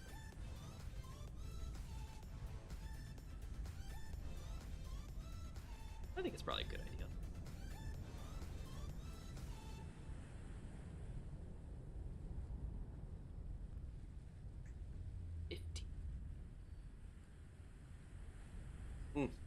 Hey, Gmon. Mm-hmm. Did you read chapter 1? No, I want to. Uh-huh. That's what I do, hear. I really do. Uh-huh. Uh-huh. Yeah. Don't have time with work. Uh-huh. Alright, which one is this? Is this water welders? Yes. Alright, they're on. Well, most of them are on. Okay, no, they don't reach it. Oh, it built the little merge block. Very nice. Alright, so let me water welders. Then wait. There they are. Okay. The water welders are selected. Where's the rest of them? All Wait. the water welders should be under that group. You already did it? Mm-hmm. Then how come the ones up top don't look like they're on? Oh, they are! Tricks of the light. Okay, there you go. Never They mind. still need to add some glass. Okay. Otherwise, Did you this might get cut. want to wait for that? Yeah, let me. Yeah. Are you free? Do you need me to turn anything off or on or move anything or? If you want to turn off the welders real quick. Water welders off. Thank you. You are so welcome. Well, anyway, I understand that it's you know, it's an investment, it's time, it's whatnot. But you guys did get this back in April, and it's July. Like a grand total of maybe 15 minutes. What? The investment of reading the chapter. Okay. I'm It's, like, you know, it's 15 minutes over 3 months. I feel like it's doable. I didn't even realize it was 3 months. That's how Yeah. much time has been passing. Yeah, for me. I wanted you guys to read it because I was looking for feedback, and I've kind of been, like, I've been working on chapter 2, but I kind of been waiting because I'm trying to, you know, get the feedback before I move forward. So it's been about 3 months of me just, like, waiting and waiting and waiting. Okay. Manta, everyone here's on stream right now. I will read it tomorrow We'll see. and get you feedback. We'll see.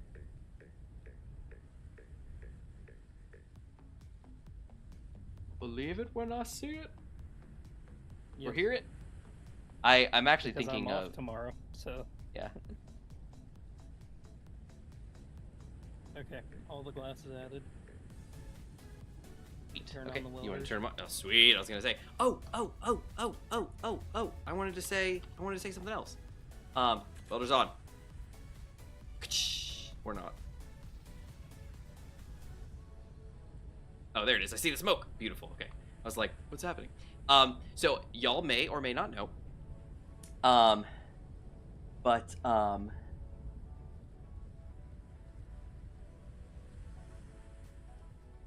Pokemon. That's funny. Pokemon released. They were working on, and then eventually released a Pokemon ecology book. So this is basically going back and like revisiting like a lot of Pokemon and basically showing like how they interact with their environments, the food chains, and things like that, which is like right up my alley. So I ordered it, Japan, so it should be here. I think maybe August. Nice. Yeah, I'm super excited. This is like it's all in Japanese, which is fine. You know, I'll just use Google Translate. But I'm super excited. Is that a planet? No, it's a bubble. Okay, there's a bubble, a water bubble in front of my face. I was like, is there a planet in space? No, it's just a bubble. But yeah, I am super excited for that book. I'm like, oh, I'm so excited. Can't wait. Cannot wait. So I saw a snippet of it, you know, I saw a couple pages, and I was immediately in love. I was like, I want this so bad.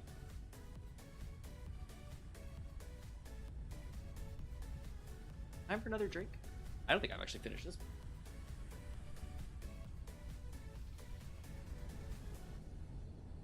Alright, drink finished. I have so many cans up here. I've not been taking stuff downstairs. I have 1, 2, 3, 4, 5, 6, 7, 8, 9 cans up here. All empty. I need to clean my office a little. All right, let's see. So anyway, I'm super excited about that book, and I cannot wait for it to show up. I'm like so happy. It's gonna be a collector's item for me. It's gonna go up on the shelf after I read it. It's gonna be awesome. Going up with my other art books and stuff like that. It's gonna be so sweet. Nice. It's all the stuff that I loved about Pokemon that they like didn't really give us much of. You know, like some of the original Pokedex entries were like involved with that, and they like, you know, tried to really bring some of the ecology into it. But then by the time Gen 1 actually released, a lot of it was kind of changed and altered a little bit. Then, as time went on, when they create new Pokemon, they always try to come up with like some like interactions, like, you know, rival Pokemon or, you know, predator-prey Pokemon, stuff like that. But it's never really expanded on too much other than like a passing, oh, these Pokemon are rivals. Oh, cool. Okay, whatever. Like, who cares?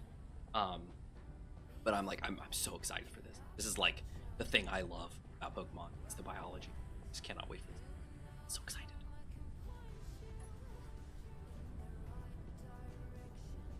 Go. Get it, go! Ah! Magic! Okay, now the question is, Gmod, how are we doing on like steel plate and such? Steel plate, we've got 23,000. What about metal grid? 23,000. Oh, look at that. We actually, according to our screen, we actually have 2 more metal grids than we do steel plate. That's very interesting. Well, it was mainly probably on my ship when I docked. It's all good. Look at it go. Look at it go. Beautiful. Uh-oh, there's one missing down there. What's going on there? Why isn't that? Oh, there. Oh, there it goes. Bzz, bzz, bzz. Go. And go. So excited. Now, this does have those same, you know, like, panels inside to help, you know, which one is it? For the watertight compartments. So we are maybe going to have to maybe revisit some of those later, but it should be fine. Should be fine. Chip. This is going to be so weird seeing this thing like dragged down over the bay. Like, yep, there it goes. Woo.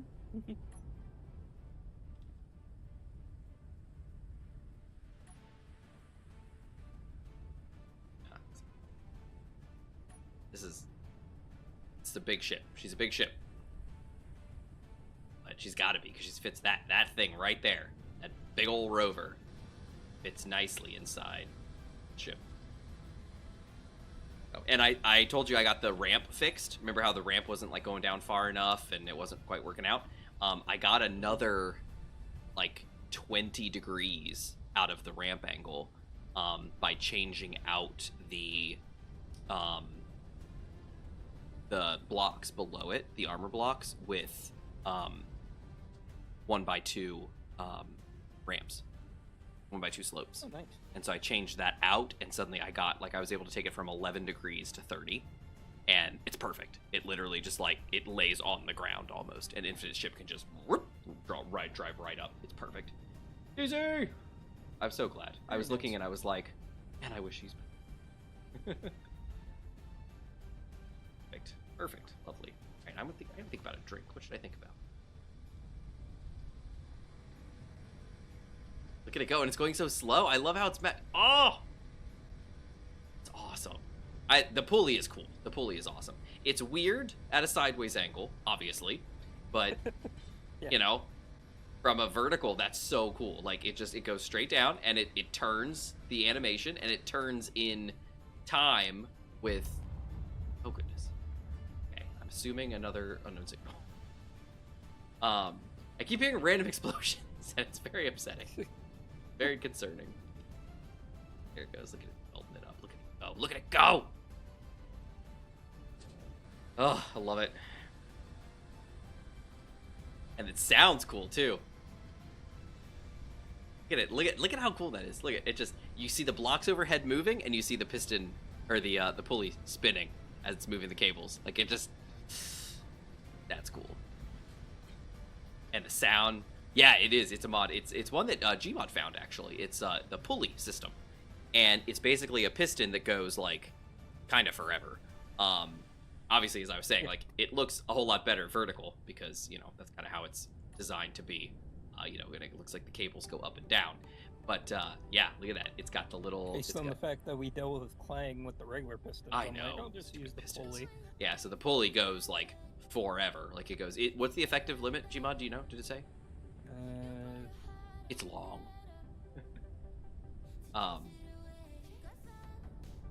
Yeah, this animation... 497 meters. Awesome.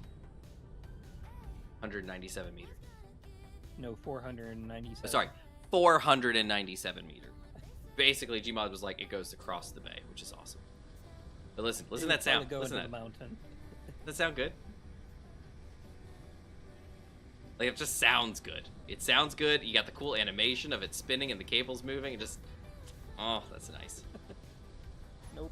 Of course they couldn't. DC. I know that no noise would. And even 500. I'm sure there's a reason. There's got to be a reason. There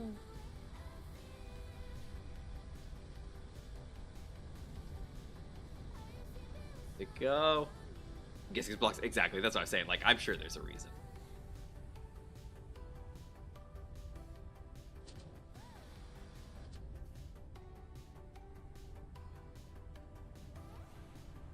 Is this a conveyor system up, server tick issue that's taking it so long?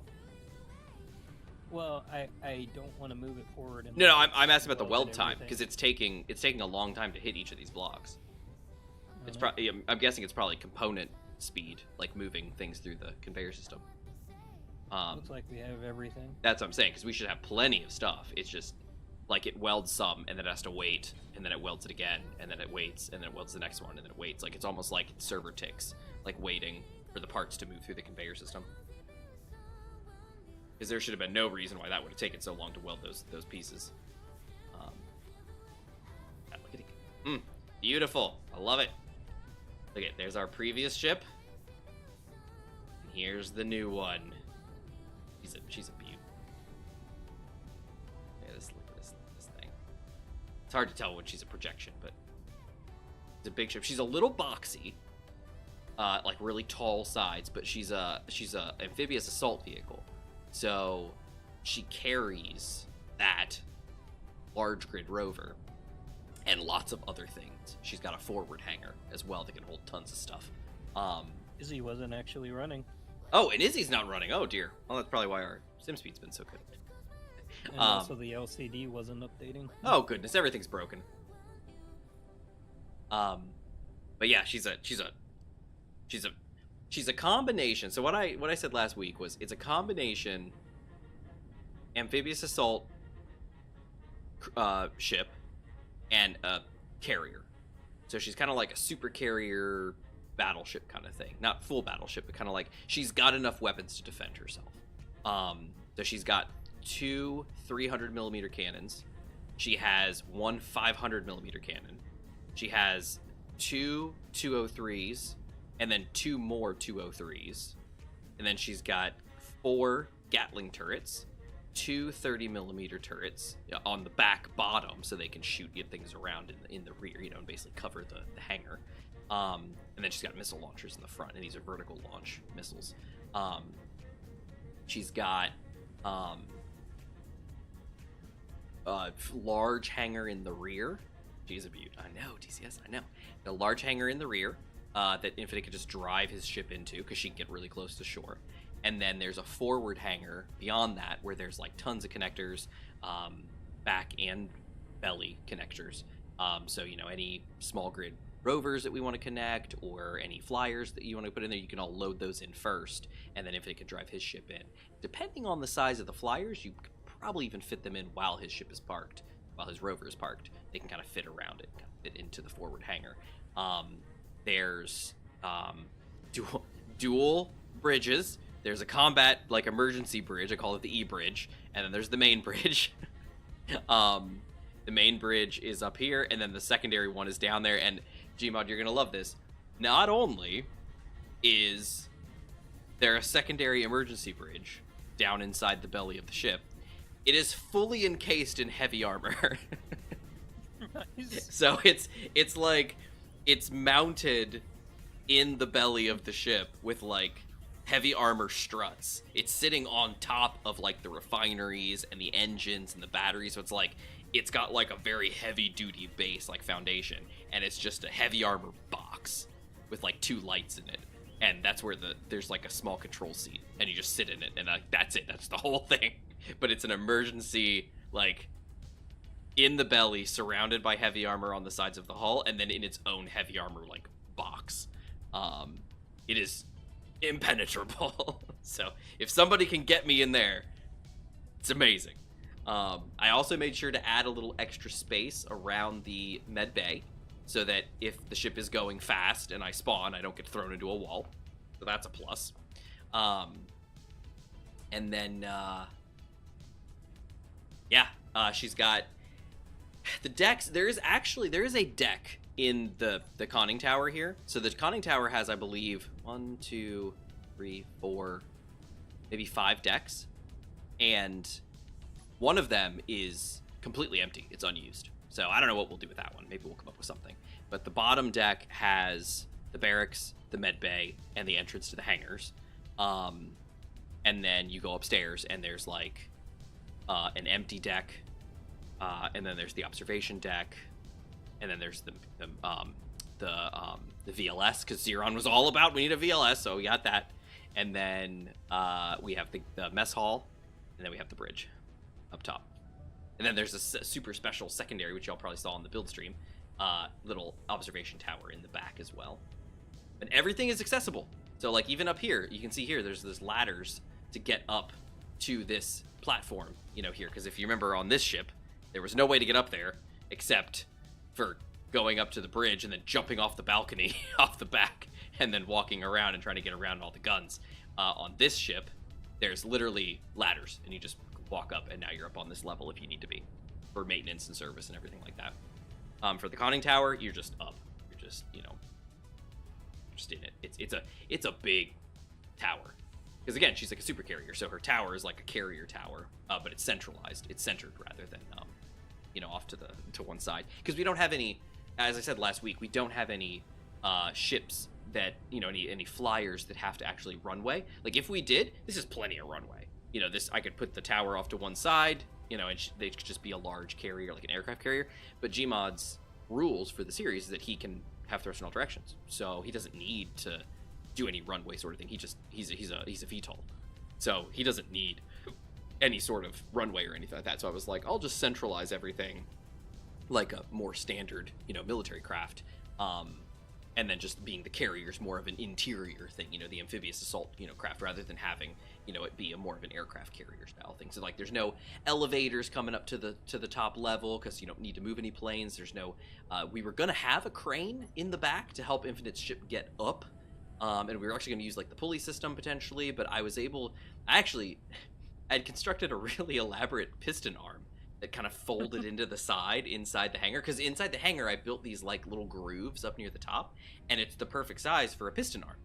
So I had like a piston arm with a bunch of hinges like kind of fit into those grooves, and then just like swing out and reach out of the back of the ship to pick his ship up and pull it in.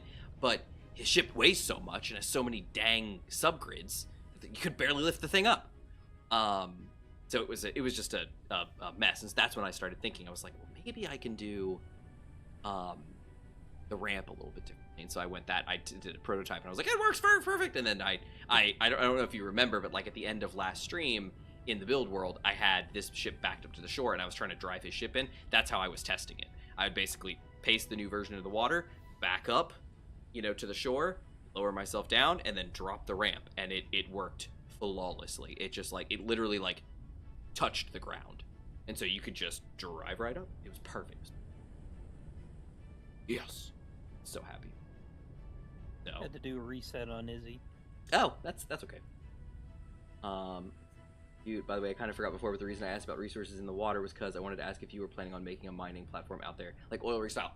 So we could. What we had been doing previously, so that's why this thing exists. Let me see if I can dive down without dying. Ooh, close your eyes, close your eyes. Oh. Okay, there we go. Yeah, that gets a little... You jump down that far. It's a little scary.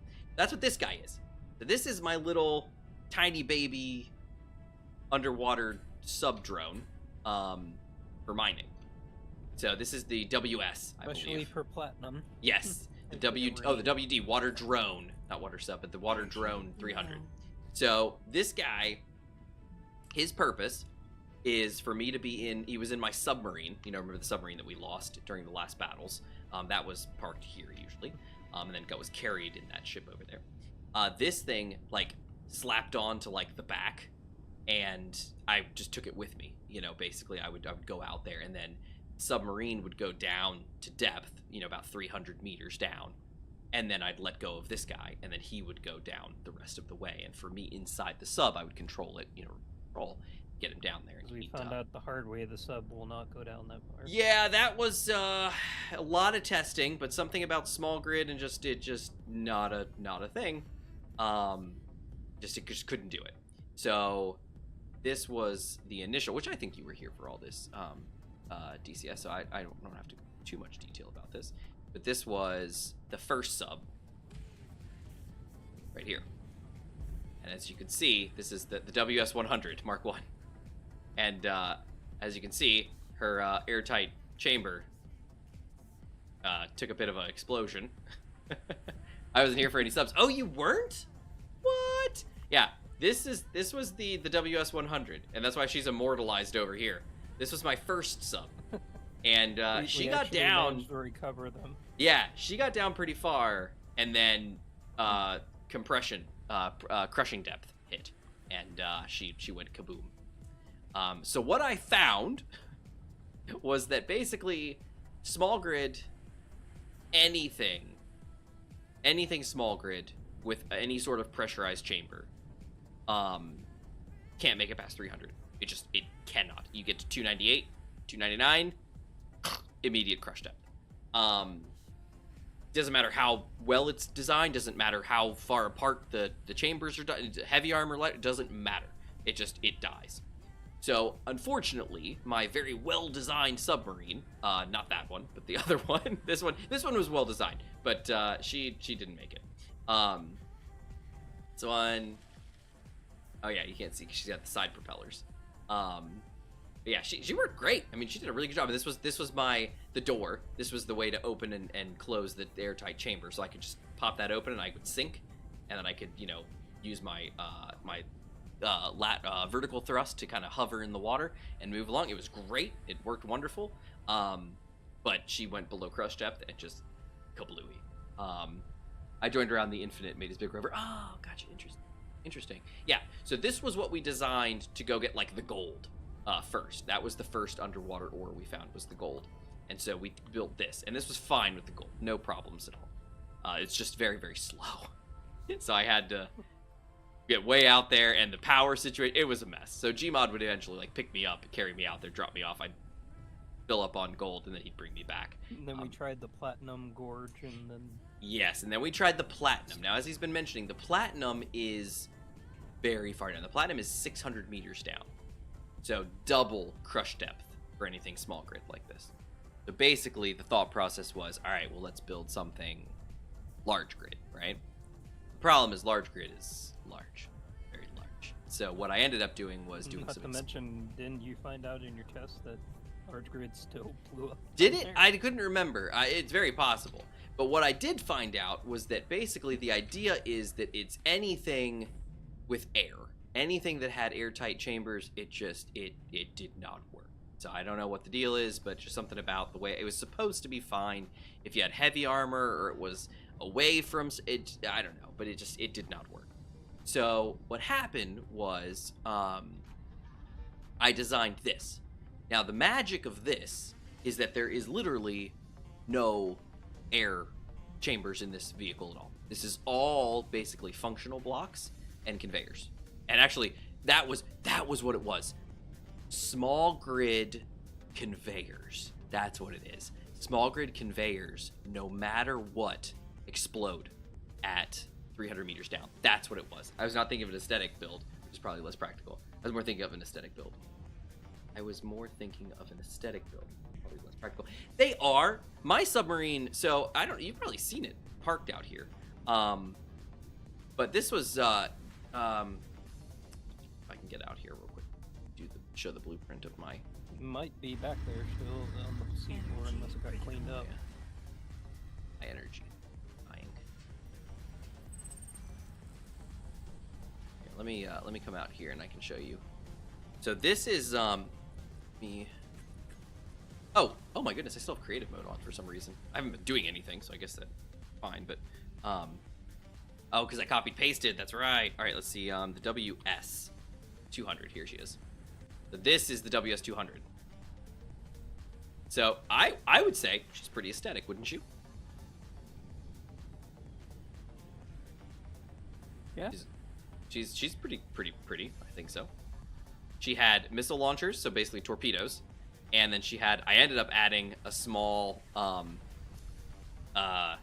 in the back right here, like a little Gatling gun, and then a larger, the 30 millimeter cannon in the front, just to help because I was having trouble where I was getting shot at too much. But here was the port on the back. You see that connector with the little merge block? That was for a much other smaller drone that I had built originally. Did not work out. I lost that one. The balancing was terrible. Oh, oil rig platform over submarines. Yeah, I gotcha. But yeah, so this was the WS-200. Very aesthetic, I would say. Those are her airtight chambers that she would use for diving, her ballasts. Yeah, great shit. Great submarine. Really enjoyed her. But I lost her somewhere out there in the sea, unfortunately. Gmod, did you lose your drill arm out here? Looks like it. I'm guessing that wasn't intentional. Nope. Interesting. Well, that's a thing. Anyway, so there's Might that. be at the bottom of the hole. It probably is way down in the bottom of the sea down there in the hole. But anyway, yeah, so we had a submarine. So basically what I did there was the submarine would go down to 300, and then the little drone that had no chambers would go down to 600, then come back up and deposit its ore into the bigger sub, and then go back down and do as many trips as it could, and then the big sub would leave and go away. That ended up getting sort of replaced by the big ship over there, who has a belly hangar for the full-size submarine, and technically also room for a smaller, drilling rig. So basically the idea was that we would take the little drilling drone with the big ship and then just send it down all the way and it could collect what it could collect. In this case, I think I might do that for the drone. For the gold, maybe if I go back out there, I might take the little drone guy and I still haven't gotten energy. And find a way. Yeah, he's got a full-size connector, but he can go back up to the big ship in its belly and connect to the connector. It'd be good. Yeah, that'd probably be a good idea. Take that. That'd be a nice idea. I need to charge them. I'm gonna die. Gotta buy some new tropeds, right? But yeah, that wouldn't be a bad idea. Gmod actually set up a mining platform at the magnesium. So it wouldn't be too far-fetched to say we do the same thing just out in the water over the gold, because the gold really isn't that far down. The gold would be easy to reach, I think. The only problem with the gold is they're separated in the little blocks. That's true. It's not just a single ore deposit. That's right. The gold is a lot of boulder. We thought it was one. It's not. It's like a whole field undersea of just gold boulders everywhere. It's pretty cool. I did set up communication between the magnesium basin here, so you can camera nice. Over. Oh, sweet! So I can sit in the seat and I can camera. Mm-hmm. All right. So let's see. K Cuddly Bay base, magnesium base. Here is the top-mounted camera. And you should be able to control it should have a remote control on it too. All right, I don't know what I'm looking at, but I'm sure it's significant. Yeah, that's the drill hole. Okay, it seems to have stopped working. Is that because it's full? It was working on stuff, yeah, when I left. All right, let's see. Oh, I'm in the wrong. There we go. There we go. Industrial refinery 0. Cool. 9.7k of magnesium, 219k of magnesium, and in refined form, we're looking at 7.02k. Yeah, it has a lot of unrefined, but it's going down into a Well, real small 7.02k of magnesium is a lot of magnesium. Yeah. Oh, speaking of which, that reminds me, there was a downed cargo vessel that we took out back, when we took our first voyage. It's got like tons of magnesium in its cargo, and it's just like laying on a beach somewhere.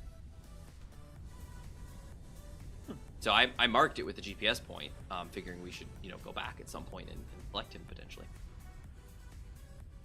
Could make it a whole project where Gmod makes drones to bring back resources from the platform to the base. Well, if he could, he would. But as it stands, I think what he does is he's just planning on just like making trips out, collecting everything out of the cargo, bringing it back, and dropping it off here. The thought was to pull, the refined stuff, but go ahead. Yeah, it wouldn't be hard to make a drone. I've done it a few times, but the problem is that doesn't fill up enough to warrant a small drone to action.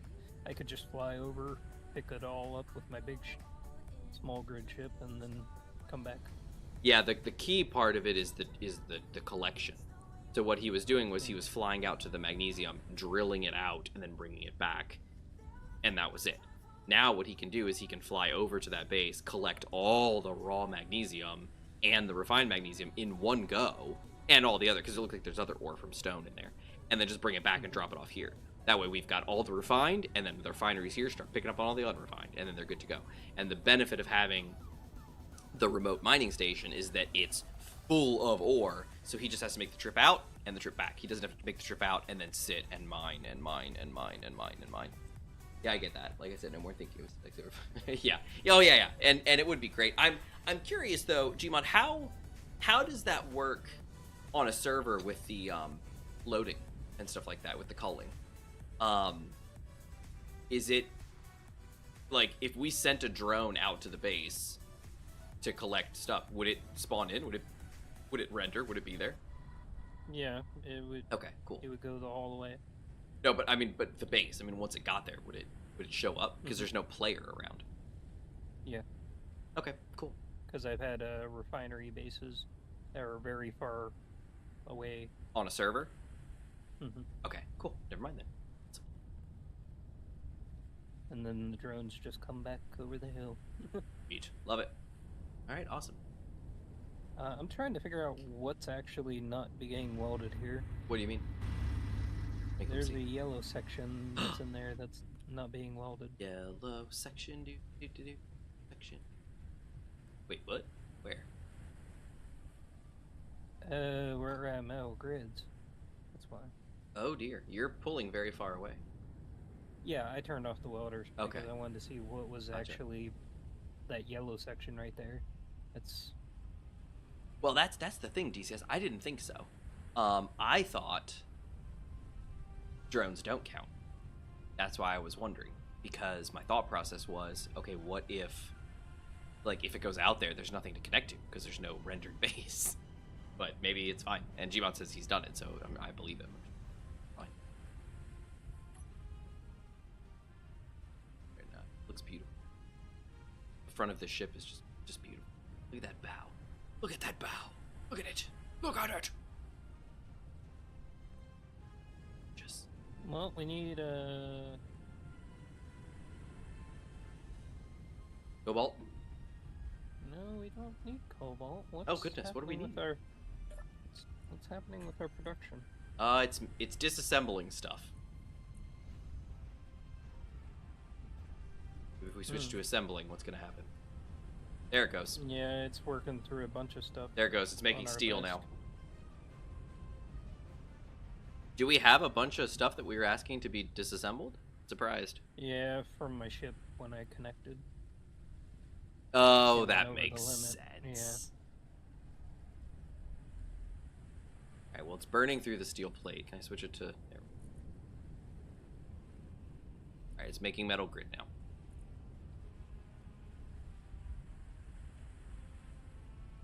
Can we maybe set her to not auto-disassemble for now? Sure. We don't have to. I'm just curious. A programmable block is a edit. I'm looking. Stop yelling at me. We're not yelling at you. Oh, And I If, was. If you're being sarcastic, I am. As I I've was. told Manta many times, I am not very good at sarcasm. So. Now remember, I was saying, look at the bow. Look at it. Yeah. Yeah. Look at it. It's gorgeous. Oh, Gmod, are you okay? Huh? You fell off the ship. Yep. Use your harpoon gun. Oh, wrong hey. game. Hey, I didn't know the button was colorable. Look at this. The button panel, button stand that you made. The button's black. Yep. I didn't know it was colorable. I thought it was always red. And I got pushed off again. Oh no! It wasn't me. I didn't do it. I just came to look at the button and then I. Oh wait, did I push you? fallen in Was the it water. me? Yeah. Oh no! Sorry. I was like here and then. Oh no! I didn't Just do like that. I didn't do that. Now I was way over here. And Yeah, I don't know, DCS. I guess it's Microsoft branded button. It's the X button. I wouldn't be surprised if Space Engineers like a deal to put Xbox on. Right. Xbox buttons. Nice. All right, Gmod. I'm walking right past you. I'm not bumping you. All right, cool. So I have her on no auto disassembling. So she is just assembling now. Okay. She is burning through 9,400 metal grids. It's a Series X button. It's awesome. We're Stop doing the next layer. shouting. What's that? Uh-oh. We're Yeah. doing the Oh, no. next layer of the Okay, there we go. chip. I was. It stopped making metal grids and shifted to steel plate, and I was like, "Oh no!" But no, it's good. There it is. Beautiful. Yeah, we've only got a little ways to go. We'll have this done. Right. Mhm. Right. Maybe by Infinite, the time Infinite gets back. Whatever that'll be. Very true.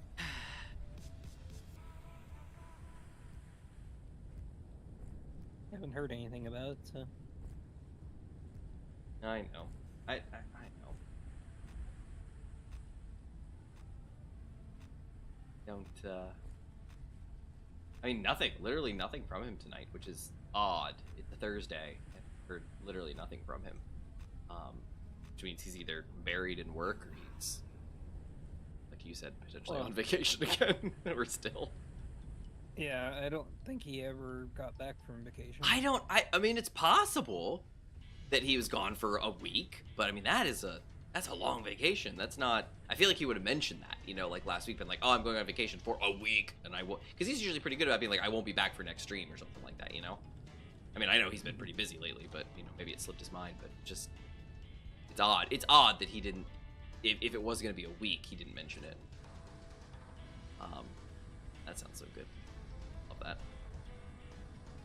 Awesome. Awesome to the max. With requirements like that, I'm surprised you haven't built 500 assemblers yet. Yeah, well, we have a lot of like 7 of them. refineries, and then he said 7 assemblers. So yeah, that's what we've got. With we've got a lot. speed, like they have all speed modules, so. Yeah, I mean, you saw how fast it was burning through those steel plate and those metal grids. Looking at it's basically Izzy was just not configured correctly. She was set to auto disassemble, and then she switches to that. And it's a mess. And as long as we're not like hurting for stuff at the moment, there's no reason to auto disassemble right now when we just need stuff built.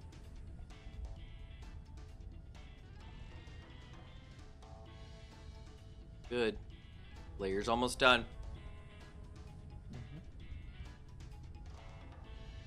I'm worried about when we start getting to the watertight compartments, but I have a feeling it'll be okay. I built them a little bit differently this time, so maybe it'll help. Maybe.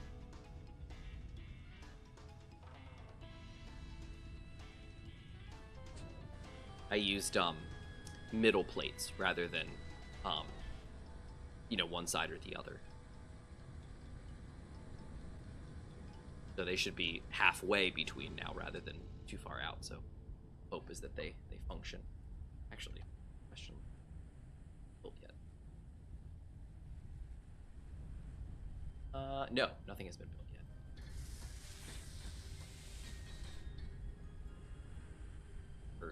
Here's the first set. Wow, really? This far out? Wow. Okay. Yeah, I guess that. Well, I guess it's really not that far when you think. Okay. Yeah, that's fine. We got quite a ways to go before we hit the first wall, but as I said, these ones are all. Oh wait, no. Oh no, this isn't it at all. This is the upper layer. That's the secondary one. Here's the first. Well, oh, the first wall is very close. It's only like a couple blocks away.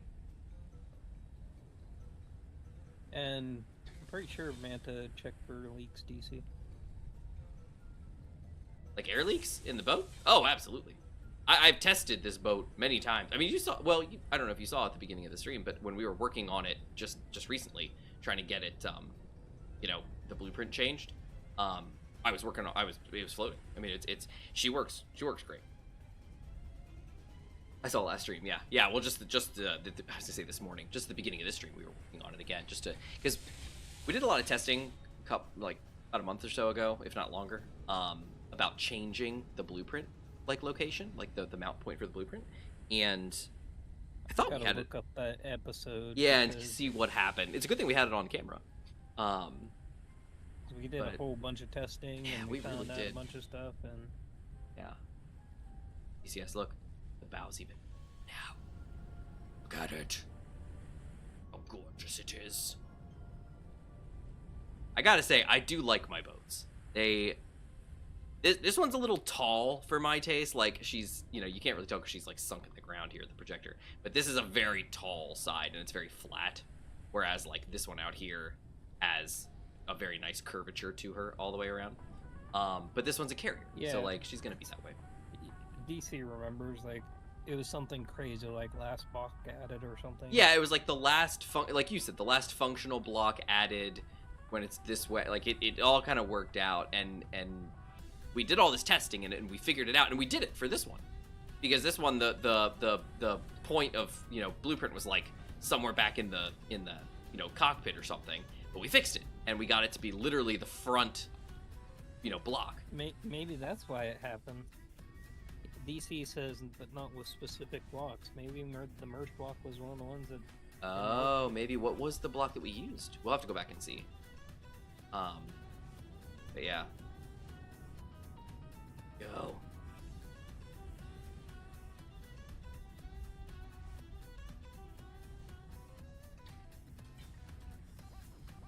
Still just getting built.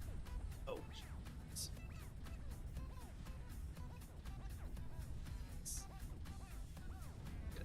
Like you're all close and you're like, oh, this is the hull of the ship. Oh wait, oh my, oh dear. This is the front of the boat. It's gonna be a big boat. Yeah, I can't remember either. And Gmod was sure. He was like, oh yeah, it's just a functional block. And so we tried. Wait a second. Maybe it has to do something with actual interfacing. Does the merge block have a control panel on it? It doesn't, does it?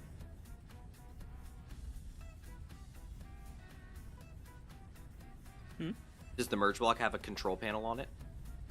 I don't think so, no. I don't think so either. That might be it. It might be a functional block with a control panel. Like I could just use a control panel and just drop it down or something like that. Because the merge block, while it is a, quote, functional block, it doesn't actually have an interface of any kind. I think we had that same issue. That's why we tested it for so long. I think we had issues with the merge block. That's why. Very possible. Yeah, we'll have to figure it out.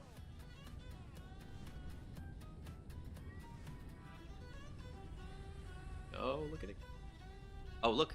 Oh, wait, no. Just kidding. Not yet. I thought we were hitting the first watertight chamber, but I don't think we have. So the 22nd is when the Panther Clipper comes out. Oh, yeah! Exciting times. Are you gonna get the ARCS version, or are you gonna wait? I don't know. Probably wait, right? I mean, does that make the most sense?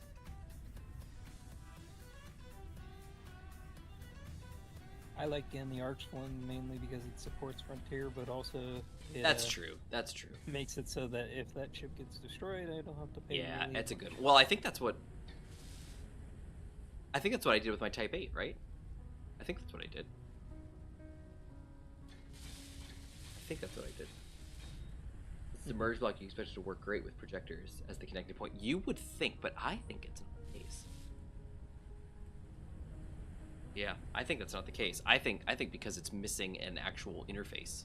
I think that's probably the problem. That might be it. So using something that does have an interface, because I think we used like a projector or something last time, and that has a control panel these days. Or even a battery. Yeah, Or battery, something along those lines. Yeah.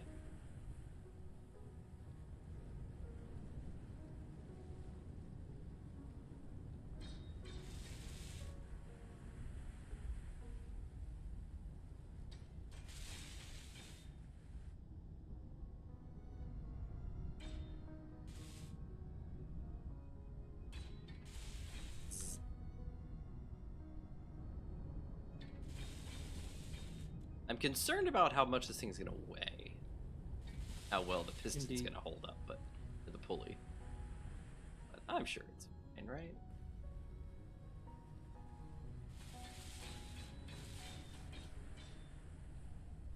Ooh. Got it.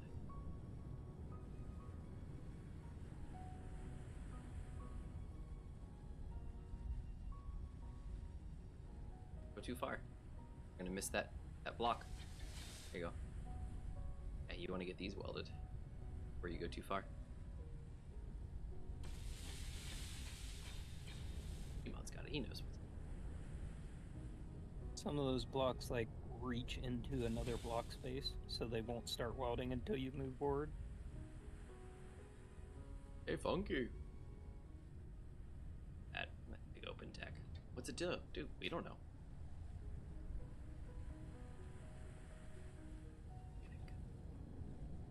Still. Okay, I'll be right back. Okay, go for it. Sorry. No worries. Oh, there's. Oh, I see the plate. I see some plate. Here, look. These look like plates. Two lines. Yep, there. Plate, plate, plate, plate. Beautiful.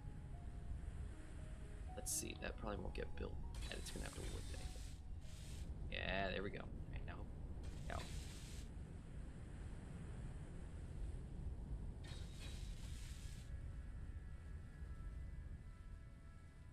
Hope I built that appropriately. Because the issue we had with the plate last time when we were building it was that I had the plate backwards.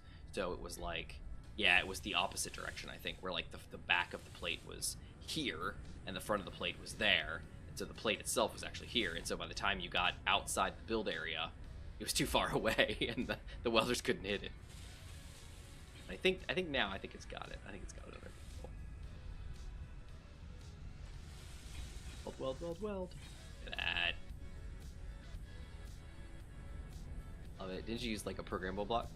Oh, for the thing? It's possible. I am surprised if that's the case, because the programmable block is only mounts on one side, and that seems like obnoxious, but I might have. I feel like it was that type of block. Yeah, it very well could have been. Yeah, I kind of want to go back and look, but...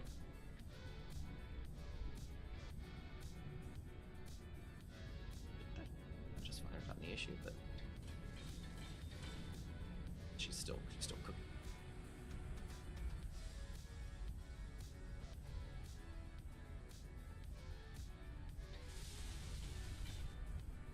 Maybe I should check the stuff.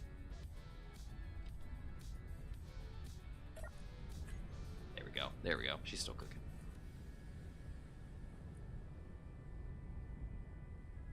Ooh, it's 11:11 already. I need to... I think I'm gonna do some... My headphones down for a moment.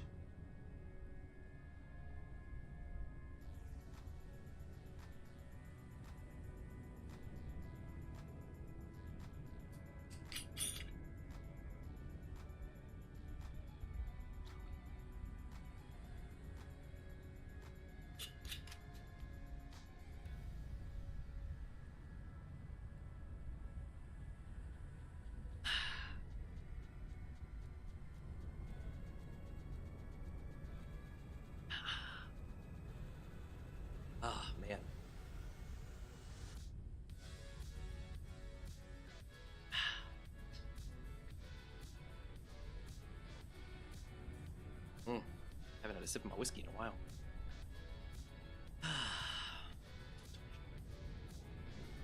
Oh, it's built. It's all built. Okay, so let's check. Quick, let's see. Built the panel here. Has not. So scoots it a smidge. Hard to tell. I can't tell if it's forward or backwards. I hope I built it right this time. I don't want to have to go through and build all these things up again. But if you do, you do. It is what it is. And we can do it. It's not impossible. 'Tis not impossible. Ugh. Right. I shouldn't move. This is one of those times where I'm like, I can help. Nope, don't do it. Let Gmod do his thing. Oh, man. Yeah, we tested those missiles in the build world, and they, for the most part, they work really well. We had wanted to build some cruise missiles into this thing, which I feel like would have been awesome. But they just, they weren't shooting high enough. It was really odd. It was like we set their tracking mode to station.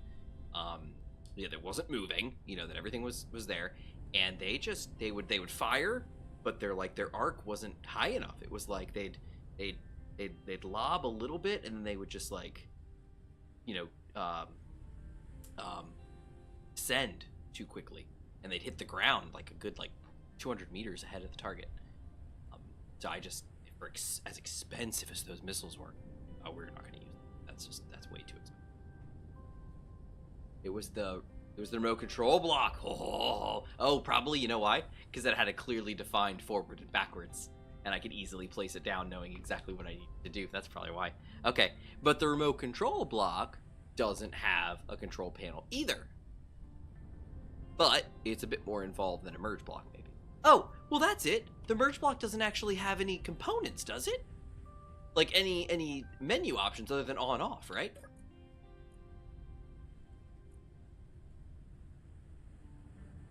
Yeah, merge block.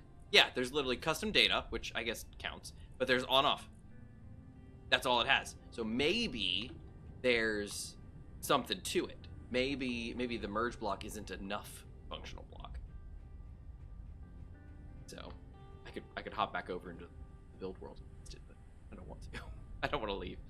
But that's a good point. Okay, so there's a remote control block. I'll have to test that. Better.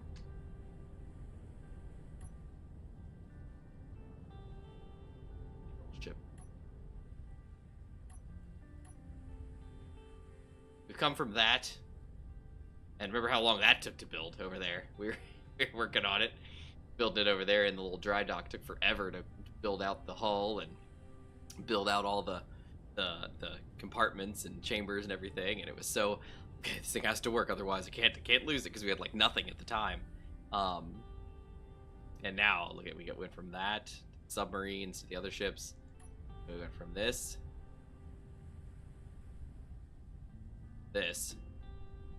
Almost. We had a middle ship. We had the water gunship, the water runner, that did not survive. In the fandom wiki, which probably isn't a great source, it also classifies it under cockpits and control. So maybe, oh, that's interesting. A cockpit block. That could be specific enough, maybe. What do you think? That would give direction to anything if I ever thought of it. Maybe we were just lucky using the remote control block to start. Maybe having it be a control type of block is, yeah, that's kind of what I'm thinking. That's kind of what I'm thinking. Thinking the same thing. Alright, if Gmod doesn't return soon, I think I'm gonna move myself. Shouldn't. I might. Stairs. Does not feel that long. Right down. Seat. I could drop right on his head. Surely I won't die. I think using the remote control blocks because it was easy to tell which direction it was facing. Yep, and that's what I said earlier. Yep, probably because it's super easy to tell which way is forward and back and everything like that. The remote control block is really easy for that, so I'm gonna bet that's why I used it. And look at this nice little staircase. But look at that. You know, that's something I really liked. Is in Pokemon Shield and Sword, and maybe Scarlet Violet will do the same thing. I haven't played them. But something that I noticed that was really cool was when you're moving, So first off, obviously it's joystick control, so you can move slowly. It's just like on the yes, you move slowly, which moves you at a walk, or actually super slow moves you at like a slow crouch. A little bit faster moves you at a walk, and then really fast moves you at a run. When you're going upstairs, you're jogging up the stairs like normal. And I played as the female, as Gloria. I went running down the stairs at one point, and when I came running down the stairs, she like lifts her arms up and like moves down the stairs like gently, like that, and I was like, and I stopped, and I was like, the very first time I saw it, I was like, what? And I tested it, and I went back up the stairs, and then I went down the stairs, and I was like, huh, yeah, they added a cute little like running downstairs animation. I was like, this is amazing. It was pretty cool. All right, I think I'm gonna get. Reminds me, I think X and Y, where you had roller skates. Yeah, I didn't play X and Y. And oh, is this the? Oh, look at it. This is it. It's just a button.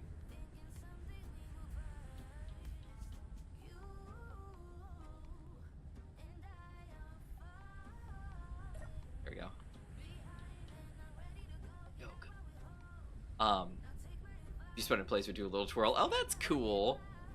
Well, X and Y was Kalos, right? So that was France. So that makes sense to do a little pirouette or something like that. That's pretty cute. I didn't play X and Y. I was torn actually on Gen 5. I'll tell you that. I don't know how much you know about, Pokemon and stuff, DCS, but I was torn on Gen 5. I was kind of like, Gen 4 was like peak for me, and I was like, this is fantastic. And then when Gen 5 was coming, I was like, well, I'm gonna play it, obviously. I mean, it's Gen 5. I was Pokemon. I gotta play it. And so I played Gen 5, and then after that, like I played I think white version because that had the Zekrom, and then I played White 2 that had Kyurem Reshiram fusion, and then after that I stopped and I didn't play Pokemon for a while, and then I was gifted a 3DS with Ultra Moon, and I was like, all right, I'll bite, and I started playing it, and I never finished it. I like put a handful of hours into it, and then I just stopped and I never finished it. So then when Alpha Sapphire and Omega Ruby came out, I was like, oh, I'm gonna buy Alpha Sapphire. So I think I bought Alpha Sapphire and I played through that, and I enjoyed it. I played through most of it, and then I dropped it, and I never picked it back up. So lately, I picked it back up. I kind of restarted, deleted my save and restarted, and I've been playing through Alpha Sapphire again, which is a fun game. Gen 3 was great, and so the remakes are pretty decent. I don't like the art style is the problem. I feel like with X and Y and Omega Sapphire and the Alola games and stuff like that, I didn't like kind of the short chibi-esque looking kind of art style of the overworld. I don't know. I just didn't like it. I thought like it was okay, but I felt like, I mean, it was definitely different compared to the originals, where they were, just shrunk down little, one by one tile blobs. But I don't know. I didn't like it. I wasn't a fan. So when, I think Omega Ruby and Alpha Sapphire were decent, with the art. They were taller and stretchier, but they were still kind of very, I don't want to say cartoony, because obviously they're cartoony, but I like how, like, Pokemon always worked really hard to do like really good art of like I loved having the strategy guides because they had all the good art in them of like all the Pokemon and all the characters, and everybody looked good, because then you got in the game and it was like, what am I looking at? With all the pixel art and the scrunch down stuff, and it was the sprites, and it's like whatever. But I liked when they got a little bit taller and a little bit better. Yeah, I played it, but I never finished because my buddy caused me to get burned out on it. I have a lot of nostalgia for the first 2 gens, but my favorite is probably the 3rd or 4th gen. Oh, nice. It's Emerald and Platinum. Yep. I really liked how Packed with Con Gen 3 was, and I liked the multiplayer stuff in Gen 4. I never really did multiplayer stuff, like at all. But, I mean, I traded and did some competitive battling, with like Battle Tower and stuff. Infinite was huge into that. He loved the Battle Tower in Gen 3 in Emerald. He rocked that hard. And then in Gen 4, he was really big on the battle park, kind of area, the resort park where you did all the like the battle tower and the battle factory and all those things. And then Gen 5, he was really big on the battle subway and was like rocking the battle subway. He really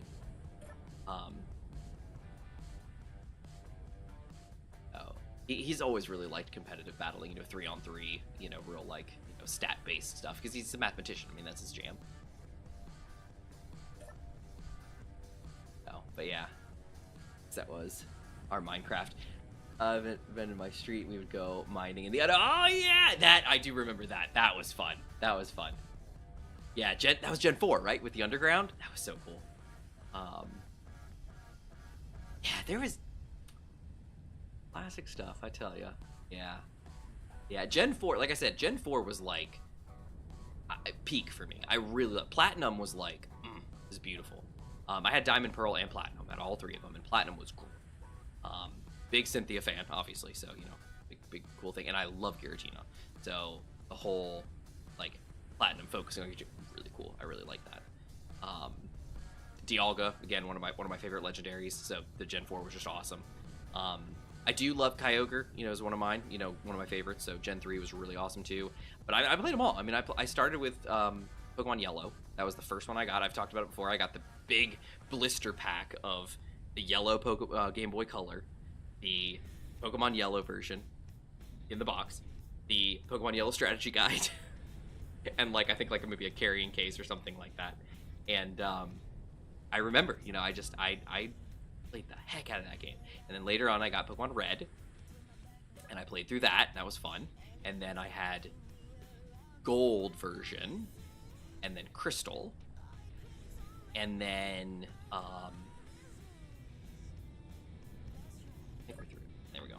Yeah, I had Gold version, and then I had Crystal. Didn't have Silver.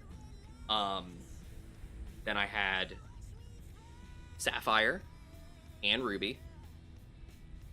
I never had Emerald. Infinite had Emerald.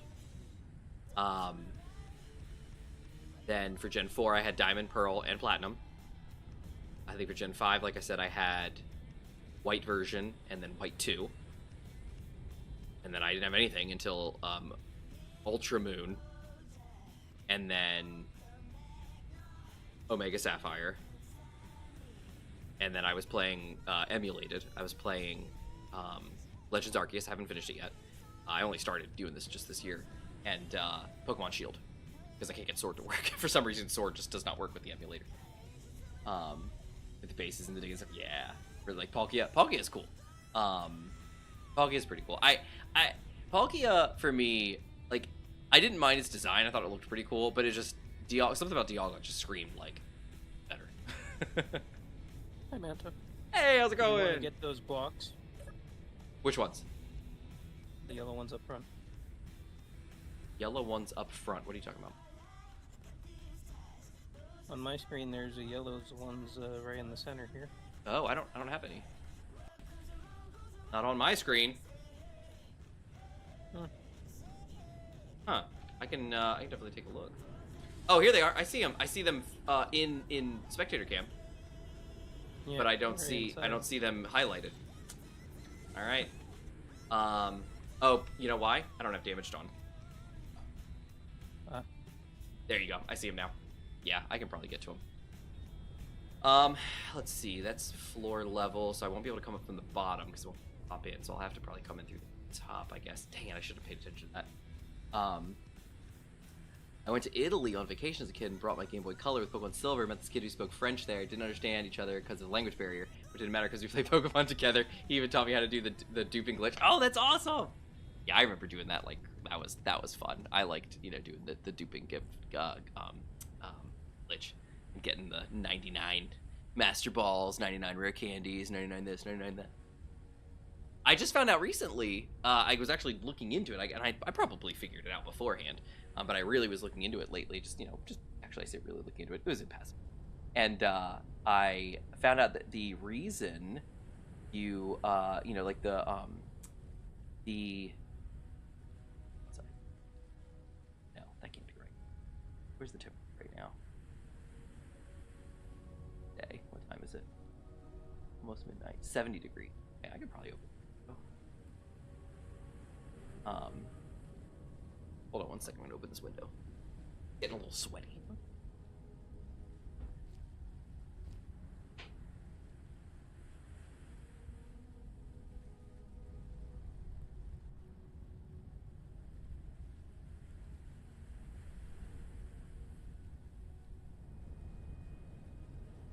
I can't tell if that's good or bad. Oh, you know what we can do? Gmod, turn off the welders and then scoot the projection out and let me pop in through the back, I guess. Yeah, let's do that. I won't be able to actually like swim up to it, but I might be able to, you might be able to like drop me off in there. Oh, or actually, I could probably take my little raft if I get to it. It's back at the big ship though, which is faster. 1 second. Okay, and let me, those are going to be light armor, I think. So should just need a plate. Yeah, I'll take a bunch of that. I'm not sure if it's any cooler outside than it is, but I hope. I'm going to pretend it is. Just everyone together, you even taught me how to do taking the starter Pokemons. I had like 10 Typhlosions in my box. Yeah, so the whole thing was, you know, being able to, you know, put, you know, a Pokemon in a certain party spot, and then it would duplicate and all that kind of jazz. Put it in a certain box and have things happen. But the Pokemon that you would run into that Missing No would like turn into was based on your trainer ID number, or your trainer name. So the way it worked, if you remember, was you would go to Viridian City. You would talk to the dude, the old man, who taught you how to throw Pokeballs and how to catch Pokemon. And the way that that worked was the place that he took you was like Viridian City, basically. It was still within Viridian City. And the there's a table for every location where you can catch Pokemon. And what happens is that because Gen 1 was held together with, you know, duct tape and hope, how the game handled that was your player name was put into the field for wild Pokemon in the area. So basically what would happen is, in order to take on the appearance and the name Old Man, the game would take your user ID and your name and store it in that table. And what normally would happen is the minute that you then left that location and entered a new location with Pokemon in it, that table would refresh, your data would be cleared out, and it would take on the appearance of actual Pokemon, and then, you know, in the table, and then you could, you know, could go about your business. But the goal, or the goal of the glitch was basically you would, all right, I'm good to go, is you would go, oh dear, there's thrusters here, I'm burning. Is you would go to, I gotta go down. Pokemon. Oh, wow. I jumped at the same time you went down. Not good. All right, bring me in. Get up there, and I should have enough parts to, yeah, beautiful. And so what would happen is, so long story short, you'd go to Viridian City, you talk to the guy who teaches you how to catch Pokemon. Because there were no Pokemon in the area, what the game did in order to facilitate this was it took your player name and data, put it in the table for wild Pokemon in the area, let the whole thing play out, and then that was it. That was the end of the game. Then you would, you know, in theory, you would then go to another location of Pokemon, it would override that table, no harm, no foul.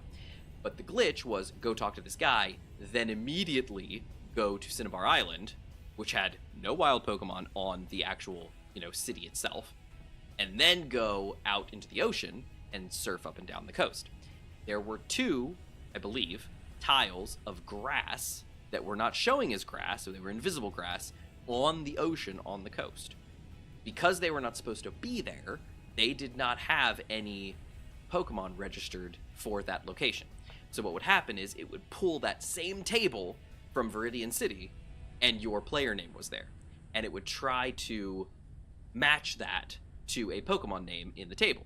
Well, as you could tell, there wasn't one, and it was missing an ID number, hence the Pokemon missing number. The fact that it couldn't find the proper number for the Pokemon that it was trying to key up. So it would throw missing no at you, you'd play with it, and if you leveled it up or anything, it would evolve into a Pokemon that matched some sort of like hashing of your player name. And that's why everybody would like get a Pokemon that was kind of like their thing. Some people would get Kangaskhan, some would get, Mewtwo, some would get this, some would get that, and it was tied to your player name. Let's see. The duping glitch in Gen 2 was a bit different, though. You take a mon out of a box and change the active box, which would prompt a save. You turn the Game Boy off during the save, which caused the game to think they were both boxes still or something like that. I remember that one. I remember doing that one because I remember doing that one. I remember playing and cutting the power off right when you were trying to save in the box and then bring it back up and, oh, it's duplicated. Yeah, I remember that. That was a great one. Yeah, this was the Gen 1 one where you would basically go and catch Missing No, and when you did, like, encountered it or killed it or caught it or whatever it was basically, I guess you just had to encounter it, maybe cut the power off after you did that or something like that. I don't remember exactly how that one flowed, but what would happen is, like, the item that was in slot whatever in your bag would be duplicated to the max. It would basically turn into a 99x, of what you of quantity. So people would turn those thrusters off. Yeah, the problem is there's gonna be more of them popping up, so I was kind of like, maybe we'll just wait, but that's fine. Let's see, WD300. Oh, they're not. Yeah, you took a risk, DC, when you duplicated anything. I don't see. They don't. The group isn't here yet, so I can't really tell who's who. Although, yeah, there's flat Atmos that are not included, but I can't really tell who's who. Sorry, Gmod. Other than going over there and doing it myself, I can't really think to turn them off. Unless you just want to turn off all thrusters on all craft. That's fine.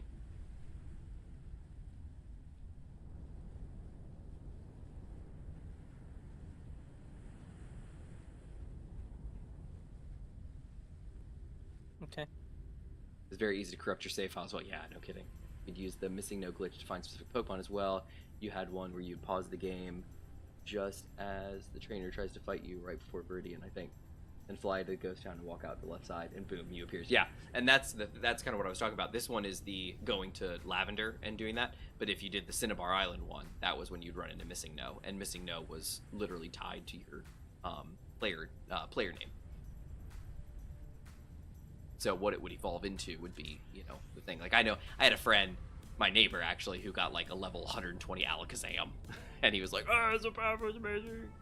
I forget the one that I got, but it was something like a Kangaskhan or something like that. And I was like, "Oh, cool." Which, that was a cool one. I've always called Kangaskhan, like Kangaskhan, like not Kangas Khan, but Kangaskhan, like one word. My wife said it for the first time I've ever heard anybody pronounce it this way, like Genghis Khan, but Kangas Khan.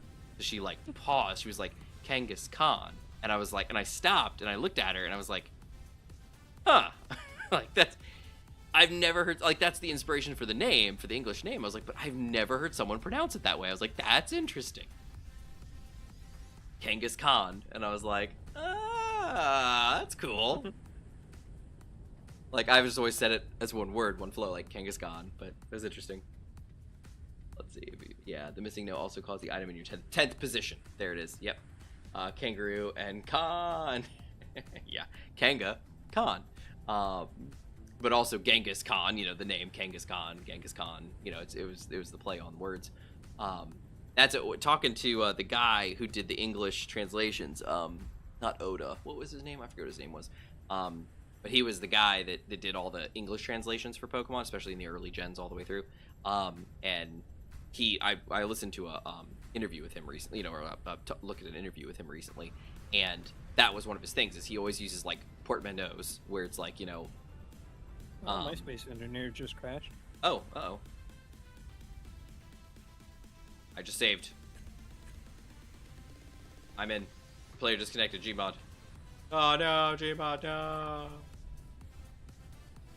That's okay, I will pick up the torch again.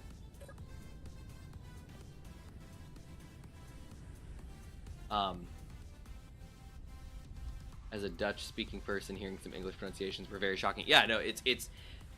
What he would do is he would basically take two ththings and shove them together, a portmanteau, where he would basically take two things and stick them together, like Kangaskhan, like you said, it was, you know, Genghis Khan, but it was kangaroo and Genghis Khan, so Kangaskhan, you know, and you'd stick them together.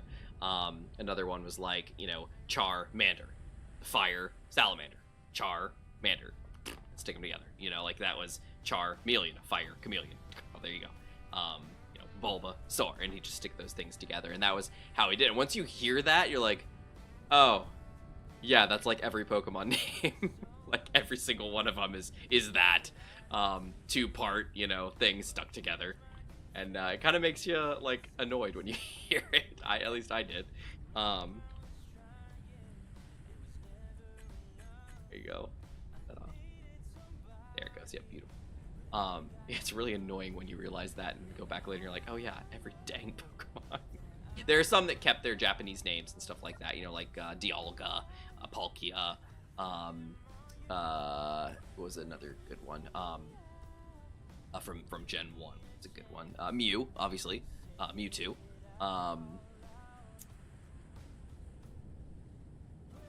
Lapras, kind of, because it was Laplace. Lapras in Japanese, and then in English is Lapras. What's a good? I'm blanking. What's a good one?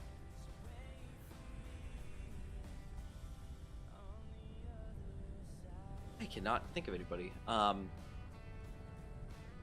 Yeah, a lot of them were localized, but yeah, there was.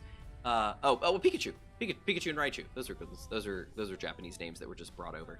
But yeah, Charcoal Salamander, Charcoal Chameleon, Charcoal Lizard.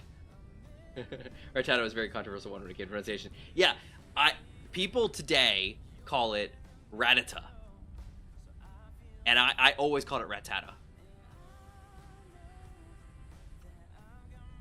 because it's rat with a T, and then there's another T, A-T-A, so it's like Rat-tata. But people always pronounced it Rattata, and I'm like, lately I've been hearing people like Rattata, and I'm like, is it though? There's two T's. Is it Rattata or Rattata? So, who's to say? Nobody can know. It's a mystery. Yamada, it seems like you're having struggles. Yep. I've crashed twice now, so... Have you, like, fully closed it out of Space Engineers and reopened it? It crashed entirely. And oh, okay, cool. Gotcha. To desktop. So... DTD! Yeah, I can imagine... Because, see, Rattata, or Rattata, is not English either. So for us, it's kind of like, how do you pronounce this? But for non-English speakers, I can imagine a lot of them were just kind of, like, really janky. Like, what? How do you say this? Not to mention some of those were changed to different languages. They were. You know, some of them were. You know, you had multiple, you know, language translations.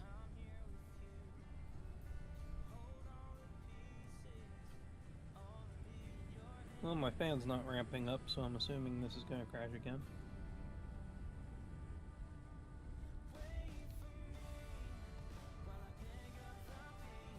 It was wrong.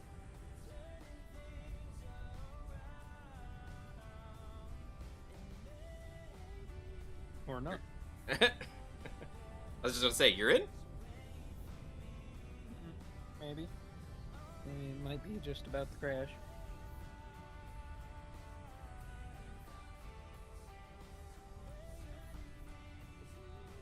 Yep. Third time. Yeah, I guess you're just... I mean, it's 11:41, so it's... I guess it's okay. You weren't, like, using it. Were you sitting in anything? Probably not. Nope. I should be standing right over near the chair. Yeah, you're probably fine. Alright, hold on 1 second. Mm-hmm.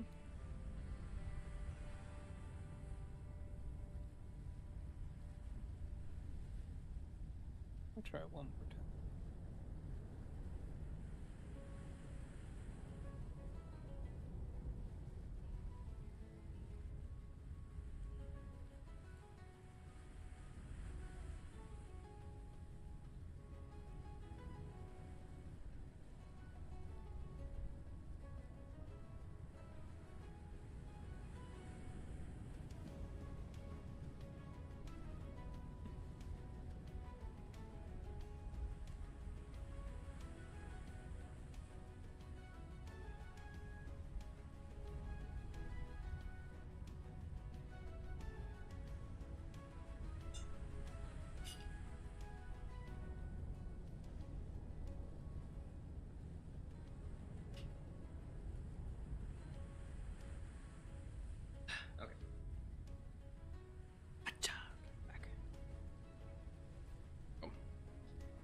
Okay, let's see.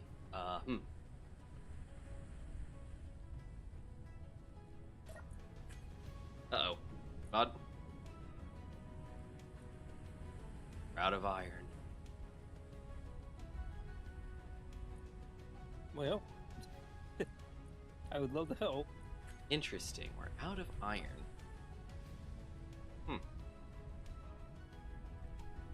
That's possible.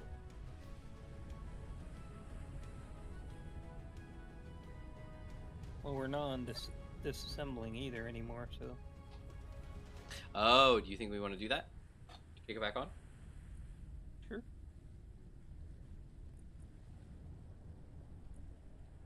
Is he programmable?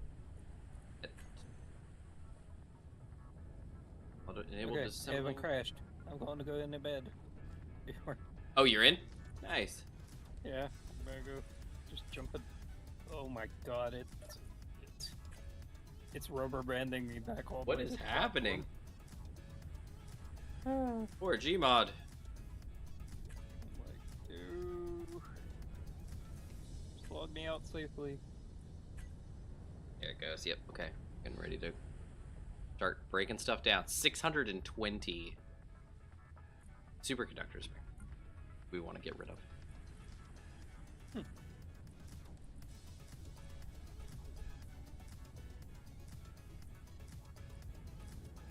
Um.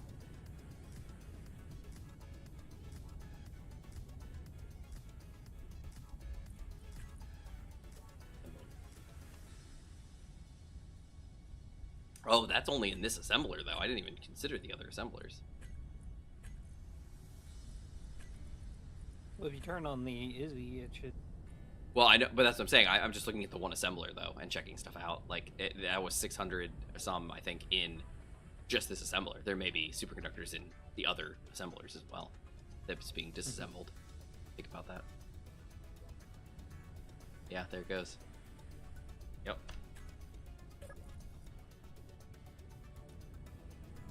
Water welder still on. Okay, there's. Hopefully that should be welding up a little bit.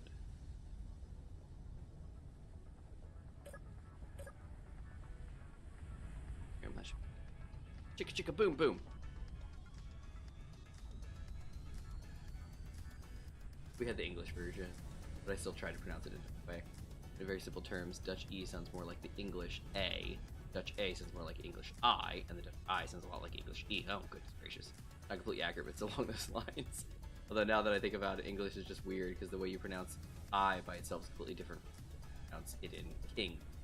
You're correct. Long I versus short I is how we talk about them. So you would have long I is I, short I is I, like king. Yeah, we have long and short vowels. English is annoying, is what it is. English. Way too many versions of English, too. Well, it's just the problem is that like, and this is going to be a very large generalization. So don't anybody jump on me and be like, rah, rah, rah. But ultimately, while English takes a lot of like its word roots, sort of, from Latin, English's syntax is very different. And while Latin was kind of the root of a lot of the European languages, that allows their syntaxes to all be very similar. So, like Spanish, French, German, I assume Dutch is probably in there as well, have very similar syntaxes where, like, sentence structure and things like that.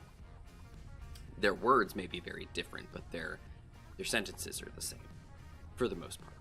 Again, big generalization. English, it's like throws all of that out. It's just like, screw that, we're gonna go crazy. And its sentence structure is all over the place. Additionally, we appropriated a ton of words from other languages. So while English is English, it's actually a like conglomeration of tons of other words in their native tongue that we just appropriated and said, this means this now. And that's, what we've got going on in our world. So the problem that you run into with English is that if English is your first language, it's a bit tougher to learn other languages because it's so different. Whereas if you have a European language as your first language that is not English, it is a little bit easier. Again, big generalization, but it's a bit easier to learn other languages because the grammar and the syntax carries over. And so it's a lot easier to kind of go from one language to another. Now, you got to learn the language. You have to learn everything about it. For the most part, a lot of the syntax carries over. And so it's a lot easier to understand and kind of insert yourself into another language as long as you know the words and you know how it goes. English is just all over the place. And it's garbage. It's garbage. I'm sure it's fine, but we have so many words that have nothing to do with English, and yet we use them as English words. And it's like, well, what does that even mean? Well, it's actually a French word. It's like, then why not just use, why? But it's because, it was fancy, or whatever. It's annoying. It's annoying. Sure, it's more like E. We also have differences. E and EE are different, and EE as in the word een, and EE as in the word Camille, are also different from each other. We also have een and eend, which are two separate words with two separate pronunciations.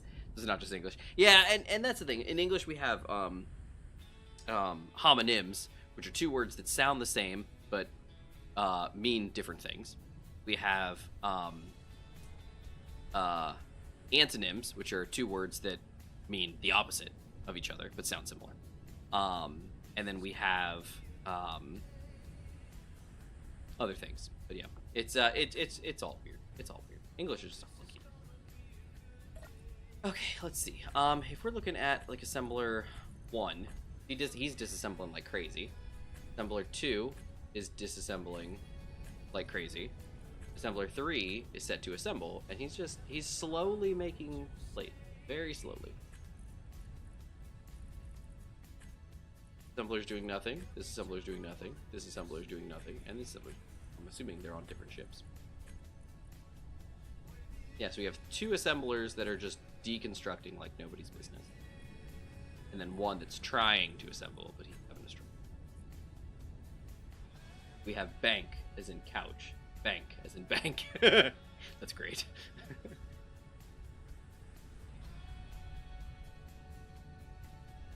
And bank as in bank. Funny. English is rough, and that's the thing that I always find annoying, is that I could learn another language if I really buckled down and went for it, but I always feel like I'm at a slight disadvantage because English is my first language and kind of my primary language, and it's so I was trying to learn, granted not the best example, but Latin was the language I took in school, and it was very difficult because I was on the one hand the root words were oh, I get this, this makes sense, video, oh, that's video, oh, it makes sense, haha, okay. But, it's well, it means to see, actually. It doesn't mean video, because they didn't have videos back in ancient times, but that's, beside the point. The point is, you could kind of figure out words because they sound like English words, and it was oh, okay, I kind of figured this out. But the syntax was so hard to understand. It's so wait, you're telling me that the subjects go at the and hold on, and then this word, but then I gotta stack and I was what? But then you come to find out that, oh, that's how a lot of European languages actually build their sentences. It's oh, well, that makes a whole lot more sense that they're connected, but not for us. We were nope, just kidding. This is how subject first, predicate last. Subject is the noun, predicate is everything else. Jumble all those words in that back section of the sentence. You're good to go. Bro, I grew up in Belgium where we have Dutch language with French, German, and English loanwords. Oh, goodness. Yeah, and that's what we have is English adopts so many words from other languages, and it's just with no explanation. None at all. You just learn the words as if you're learning English, and you're this doesn't sound anything like what I know. It's just kidding. You come to find out that, oh, that's a French word, or oh, that's a Spanish word. It's oh, okay, I get it. But we just use it. We're just Ridiculous. Reminds me of a Carla joke. Yeah, right? Ugh.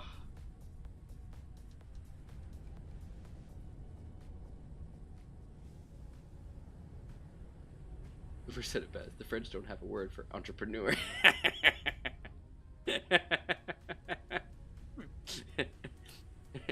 French don't have a word for entrepreneur. Oh, really?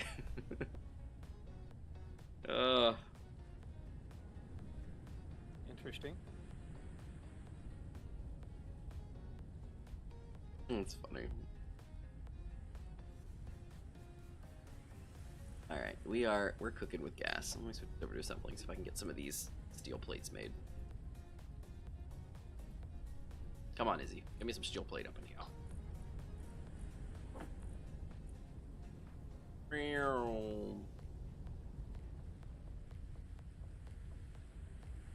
Making anything. Making the steel plate. Eldon! Are you winning, son?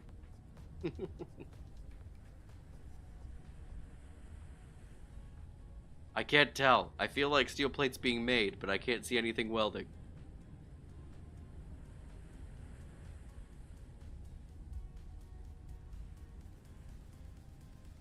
You know the word bicycle? I do know the word bicycle. Although in our language... Yeah. In Dutch, the proper word for it is fiets. But we also have the word velo, which is technically a dialect word, but also a Len word from French. Is it really? Velo. I'm guessing velo means bicycle. Anybody speak French? Infinite knows French. Well, to an extent. He took French in high school. And maybe into university. I'm not sure. Jibot, I can't tell if anything's being built. Oh, we're disassembling again. That would explain.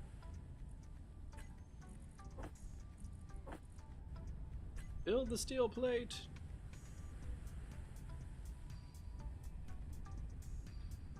Yeah, like I don't see anything welding, but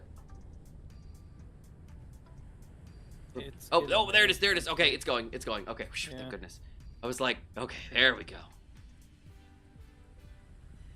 Vélo is the French word for bicycle. Oh, interesting. Bicycle. Yeah, see, that's kind of what I was saying. When you spelled bicycle the first time, it was B-Y-C-I-C-L-E, and I was like, I think ours is spelled differently than that, but yes, that's how you got it down there.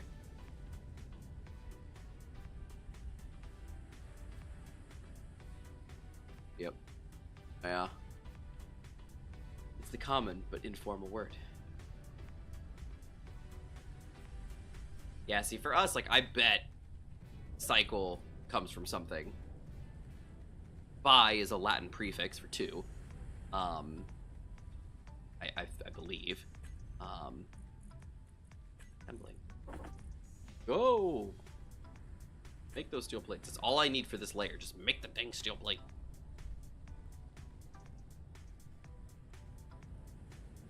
I think I solved where you got your word from. So, bicelet, which is the formal word. Oh, there you go, yeah. Bicelet, yeah. There you go. Formal word. That's French for you. We have formal but informal word. That's it. The French have a whole, and I mean, I'm sure others do as well, but the French have a whole, bureau for preservation of their native tongue. At least from what I've come to understand, is they have like the Bureau of like French language, and it's basically like they preserve the French language as it is, you know, like okay, this is how things are pronounced, this is how things are done, this is how the words are handled, this is the and like all this stuff. Come on, man. I'm gonna turn you to manual if you don't let me doing this here. Yeah, I want. Don't remake any of these superconductors, my friend.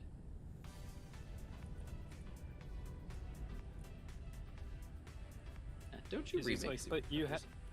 But you have it on the crafting. But you just disassembled them all. Don't then say you need more. That's what I'm saying. Like, don't you take them and then go to remake them. Like, don't. No. That's a waste of energy. Right, There we go. Look, we're building the top section. Look at it go. Yeah, that is so stupid. Don't you dare. Oh, oh dear. Whoa! Unknown signal just like dropped out of the sky and is sparking. And heading kind of for your regular ship. No, it's down over the shore. Yeah. Yeah, it's over here. I guess it is kind of coming towards Christina. Yeah, but it's coming down towards the shore. It's actually a weird dialect. It was just like right in the direction of Christian. Yes and no. United States, we're funny because on the one hand our states are very, very big, and on the other hand they're not, like at times, like especially the East Coast. East Coast is tiny.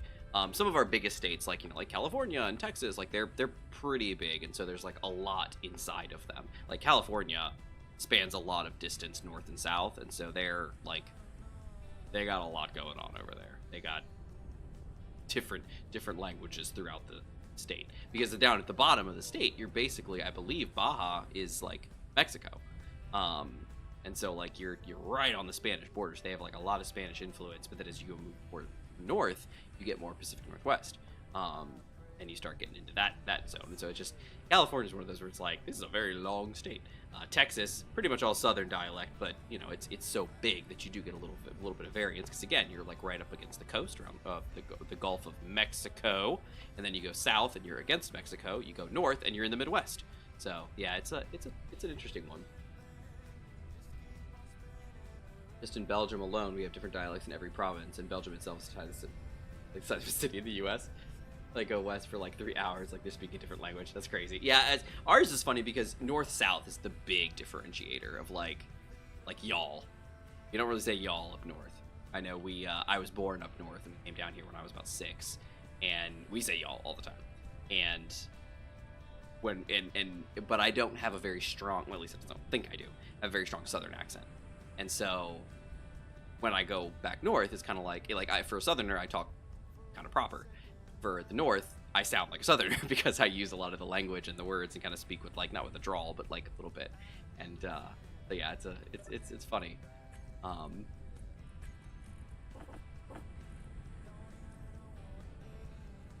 Make them finish that stuff.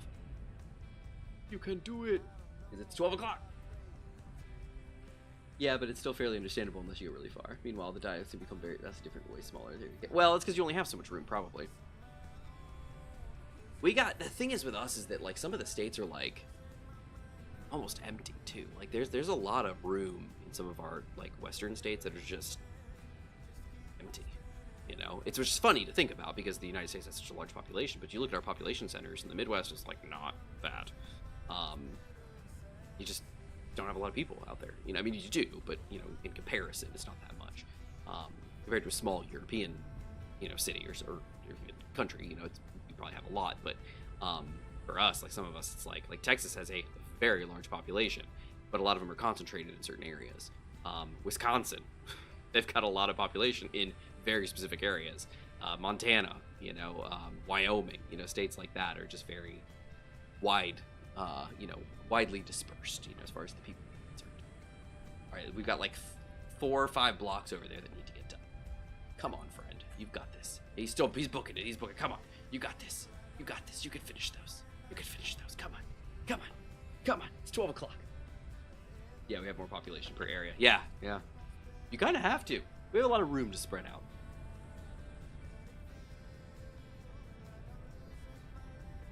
Yeah, I'm in Virginia, and we're a decent sized state. We're a commonwealth. We're not a state. We're a commonwealth. Whatever that means. And we're pretty we're a long state. We're kind of tall. It's about 2 hours. I think it's probably about 3.5, maybe 4, but I think it's like 3.5 hours to go from the bottom of the state to the top, or vice versa, to cross the state from the East Coast to like the tip over past I think it's called like the Allegheny Plateau out there. I think is what it's called. I actually don't remember my Virginia geography. That's like I think 4 hours or something like that to go from one end to the other. It's 4 or 5 hours. It's very long.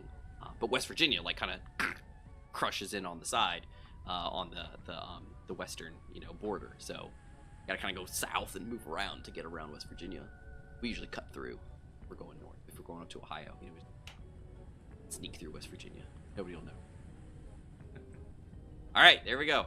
That whole layer is now done. So we will just let it be. Let it be. Let it be. I will turn welders off. Water welders off. We'll turn that off. We'll let the production, I guess, just keep cooking. Oh wow, look at metal grids. Weird. Look at those. Let me see what the screens say. Comes to the stuff here. Let's see. Metal grid. We have 7,163. Steel plate. We have 185. We need to. Everything else, for the most part, looks okay. I guess motors. We've got about 1,000 extra motors. Large tubes, about 300 extra. Interior plate, we got about 2,000 extra. Okay, that I'm seeing what we're. Just with the steel display, yeah.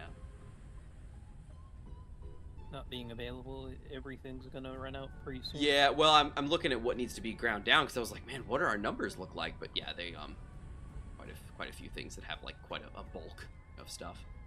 But yeah, iron ore. We got 8.4. Oh, we have 8.4K of iron ingots. Huh, interesting. Cobalt 381K. Oh man, we're solid there. It's really just the iron. So yeah, next week we'll need somebody to go collect a lot of iron. But yeah, awesome. Load again. I gotta bring it. But yeah, awesome. Well, everybody, thanks for joining us. Let's see. More populous area, but it's weird logic once you think, because you think closer together means more similar language, while further apart you don't get as influenced by those around you. The opposite is true. That's great. I actually saw this video back in school during language classes, which was absolutely hilarious. It's from a person in a specific province complaining how their people always need to be subtitled on TV, and then he breaks the fourth wall and notices it's currently being subtitled and starts getting angry. Like, yeah, it's funny. Oh, that's funny. It's, that's not highlight damage. There we go. Yeah, I mean it's funny when that's the case. I mean, I have to, with some people where it's you're watching something and they're speaking English, which is like, what are you saying? Then again, people use subtitles way more than they used to these days, because nobody can hear anything. It's poorly mixed center channels, from what I understand.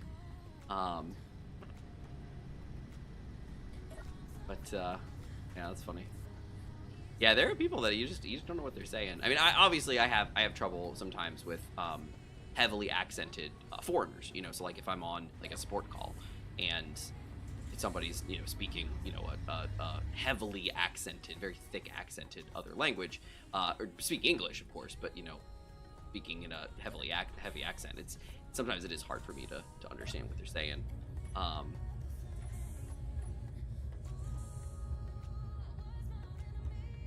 Okay, there we go. Yeah, very slowly. There we go. All right. I don't think I'm on. Yeah, I'm not on the ground. Go.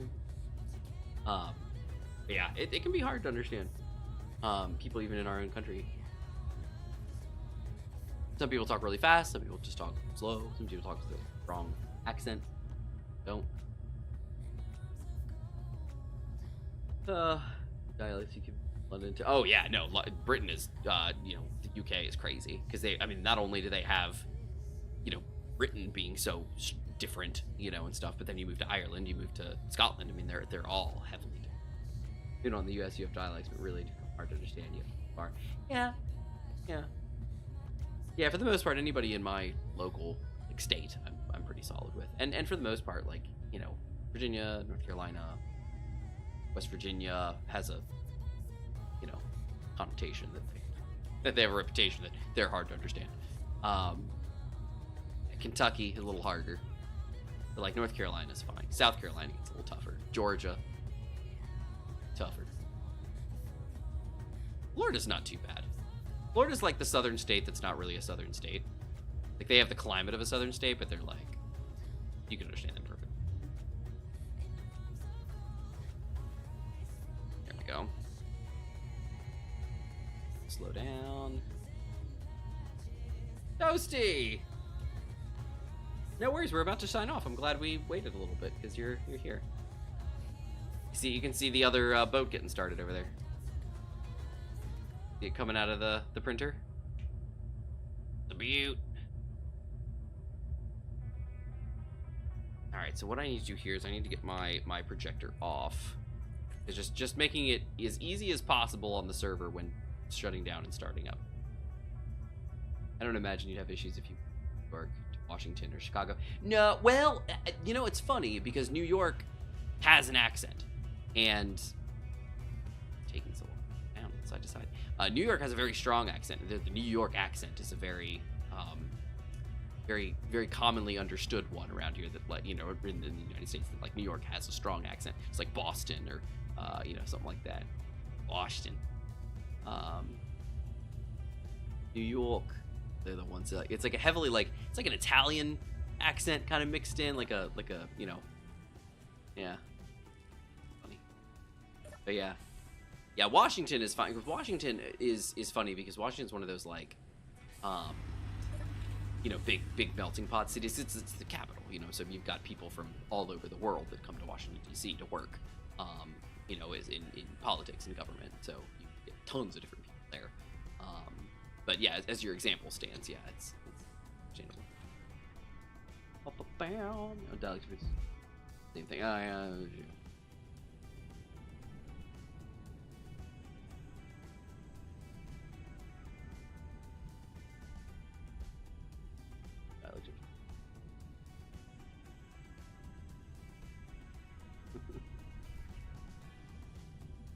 All right. Anyway, all right. Gmod, you still there?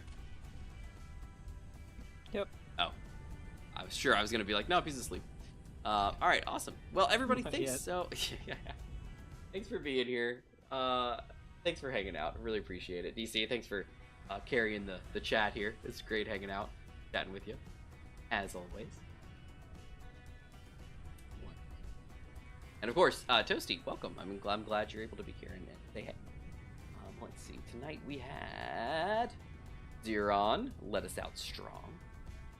DC, and then a Gmod. There was a Gmod in chat tonight.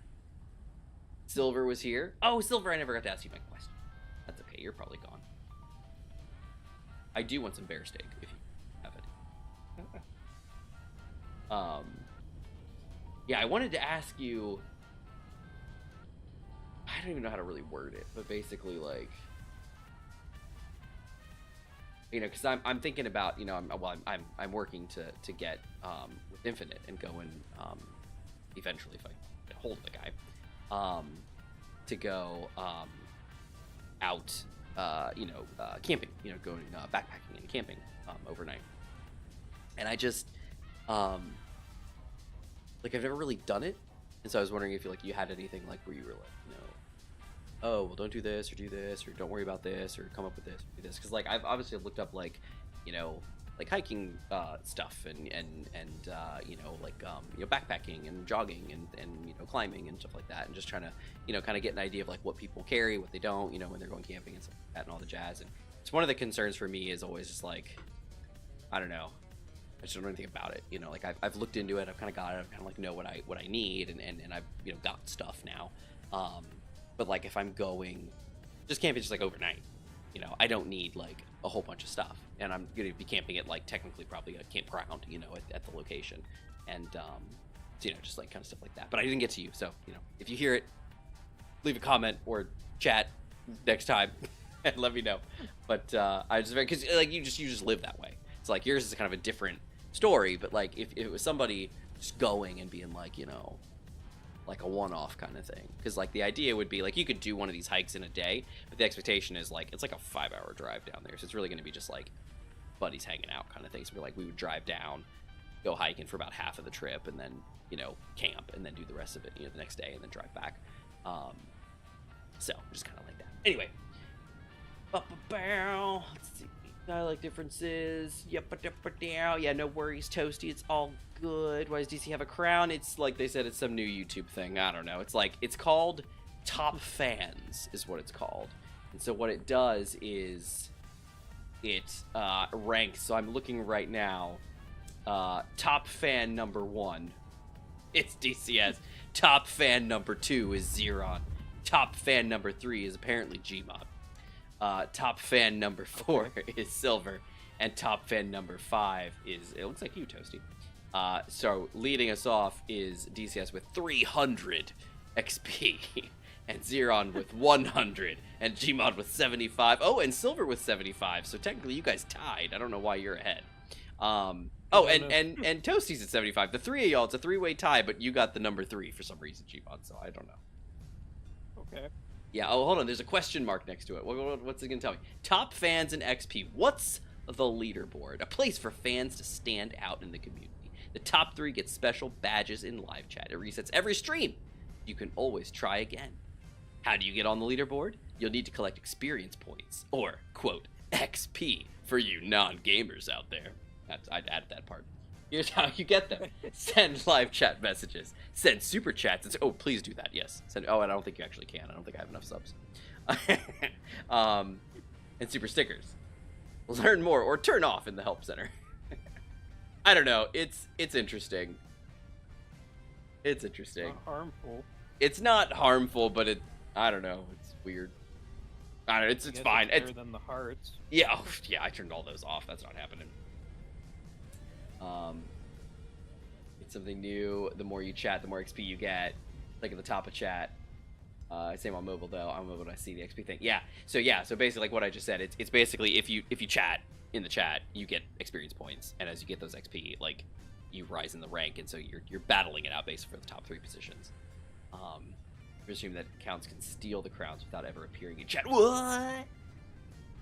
Because YouTube will block it before it shows up. But it's okay for XP. Oh, so if you like spam the chat but you're blocked, they could get it, but then nobody will see it. Interesting.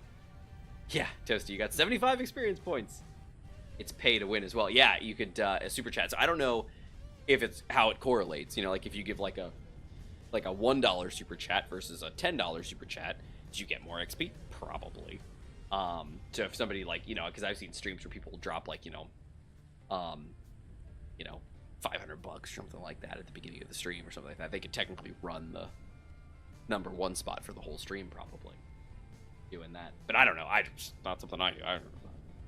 And I honestly don't think, I could be wrong, but I don't think I can get super chats. I don't think super chats are allowed on my channel yet. I'm not sure. It could be, but yeah. Let me see. Yeah, I've got likes, share, report, clip, save. Yeah, I don't see a way to add a super chat from my phone.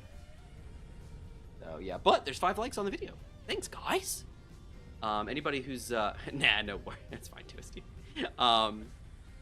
Anybody who is watching, definitely leave a like and subscribe if you're not. It definitely helps my channel out for sure. And I know Infinite Gmod and I have a great time hanging out with everybody. So if you're interested, leave some likes, because you like the likes. I like the likes. But that's that. Let's see. War for chat. Chat war. Chat, at least the first message will give. Oh, the first message is 50. Get another 25. Oh, that's interesting. So the more you XP, the harder it is to get more XP. Same for super chat. Oh, interesting. Yeah, I don't know. It honestly, tonight was the first time I saw it, and I was like, whatever. I didn't know what it was. I saw it on, because it's in Streamlabs too. It's up at the top. I can see it. Here it says top fans, and I was like, what is this? But apparently it's a thing. Yeah. Thing. Yeah, if I click it, it just shows me the same thing. Yeah. Yeah, for some reason, Gmod, Silver, and Toasty are all the same experience points, but Gmod came out on top. I don't know how, but he did. Like, nah, Gmod's better. We only saw it for the first time like 2 days ago, so I don't know the properties. See, I haven't watched any streams on YouTube lately. So what are you gonna do? All right. Well, good night, Toasty. Good night, DC. Good night, Moon. Gmod, thanks for being here as always. Infinite, thanks. Oh, just kidding. But everybody have a great night. As I said, leave a like or subscribe, all that jazz, the usual YouTube stuff. We do the show as y'all know, we do this every Thursday, 7:30 p.m. Eastern Time. Right now we're on Eastern Daylight Time. That maps over to 23:30 UTC, so that is the time for that. We do get together on Sundays, usually, for some streaming fun, usually Sea of Thieves or Elite Dangerous, something along those lines. That is at 9 o'clock p.m. Eastern Time. And I think that's like 0100 UTC at the moment, until, the fall when we switch back for whatever reason.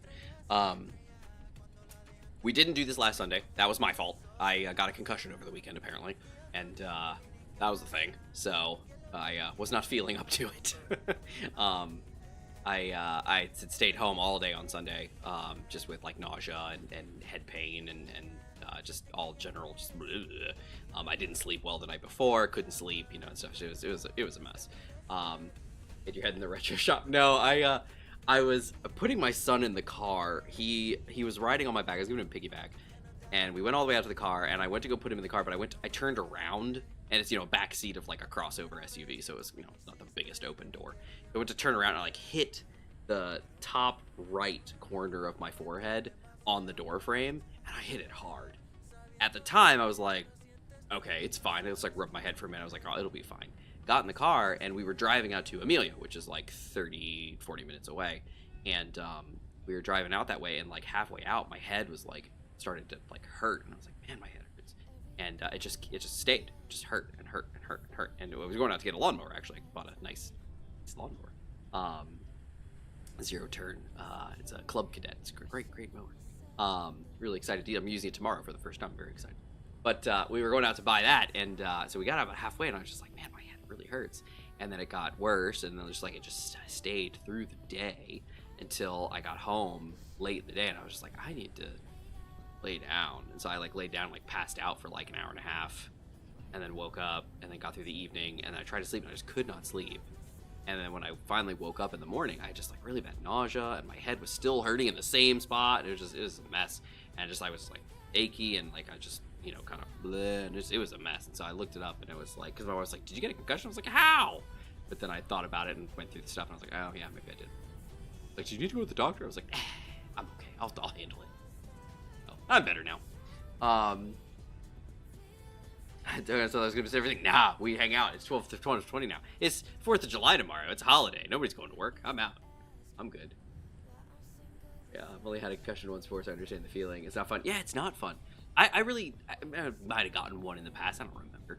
But this one was just in passing. Like I hit my head, I guess just at the right angle. It it hurt, and I think I had some swelling in my brain, and it was just like right there. It was the top right section. So it was like kind of in the same spot as like where you'd get like a sinus headache, but just like a little higher.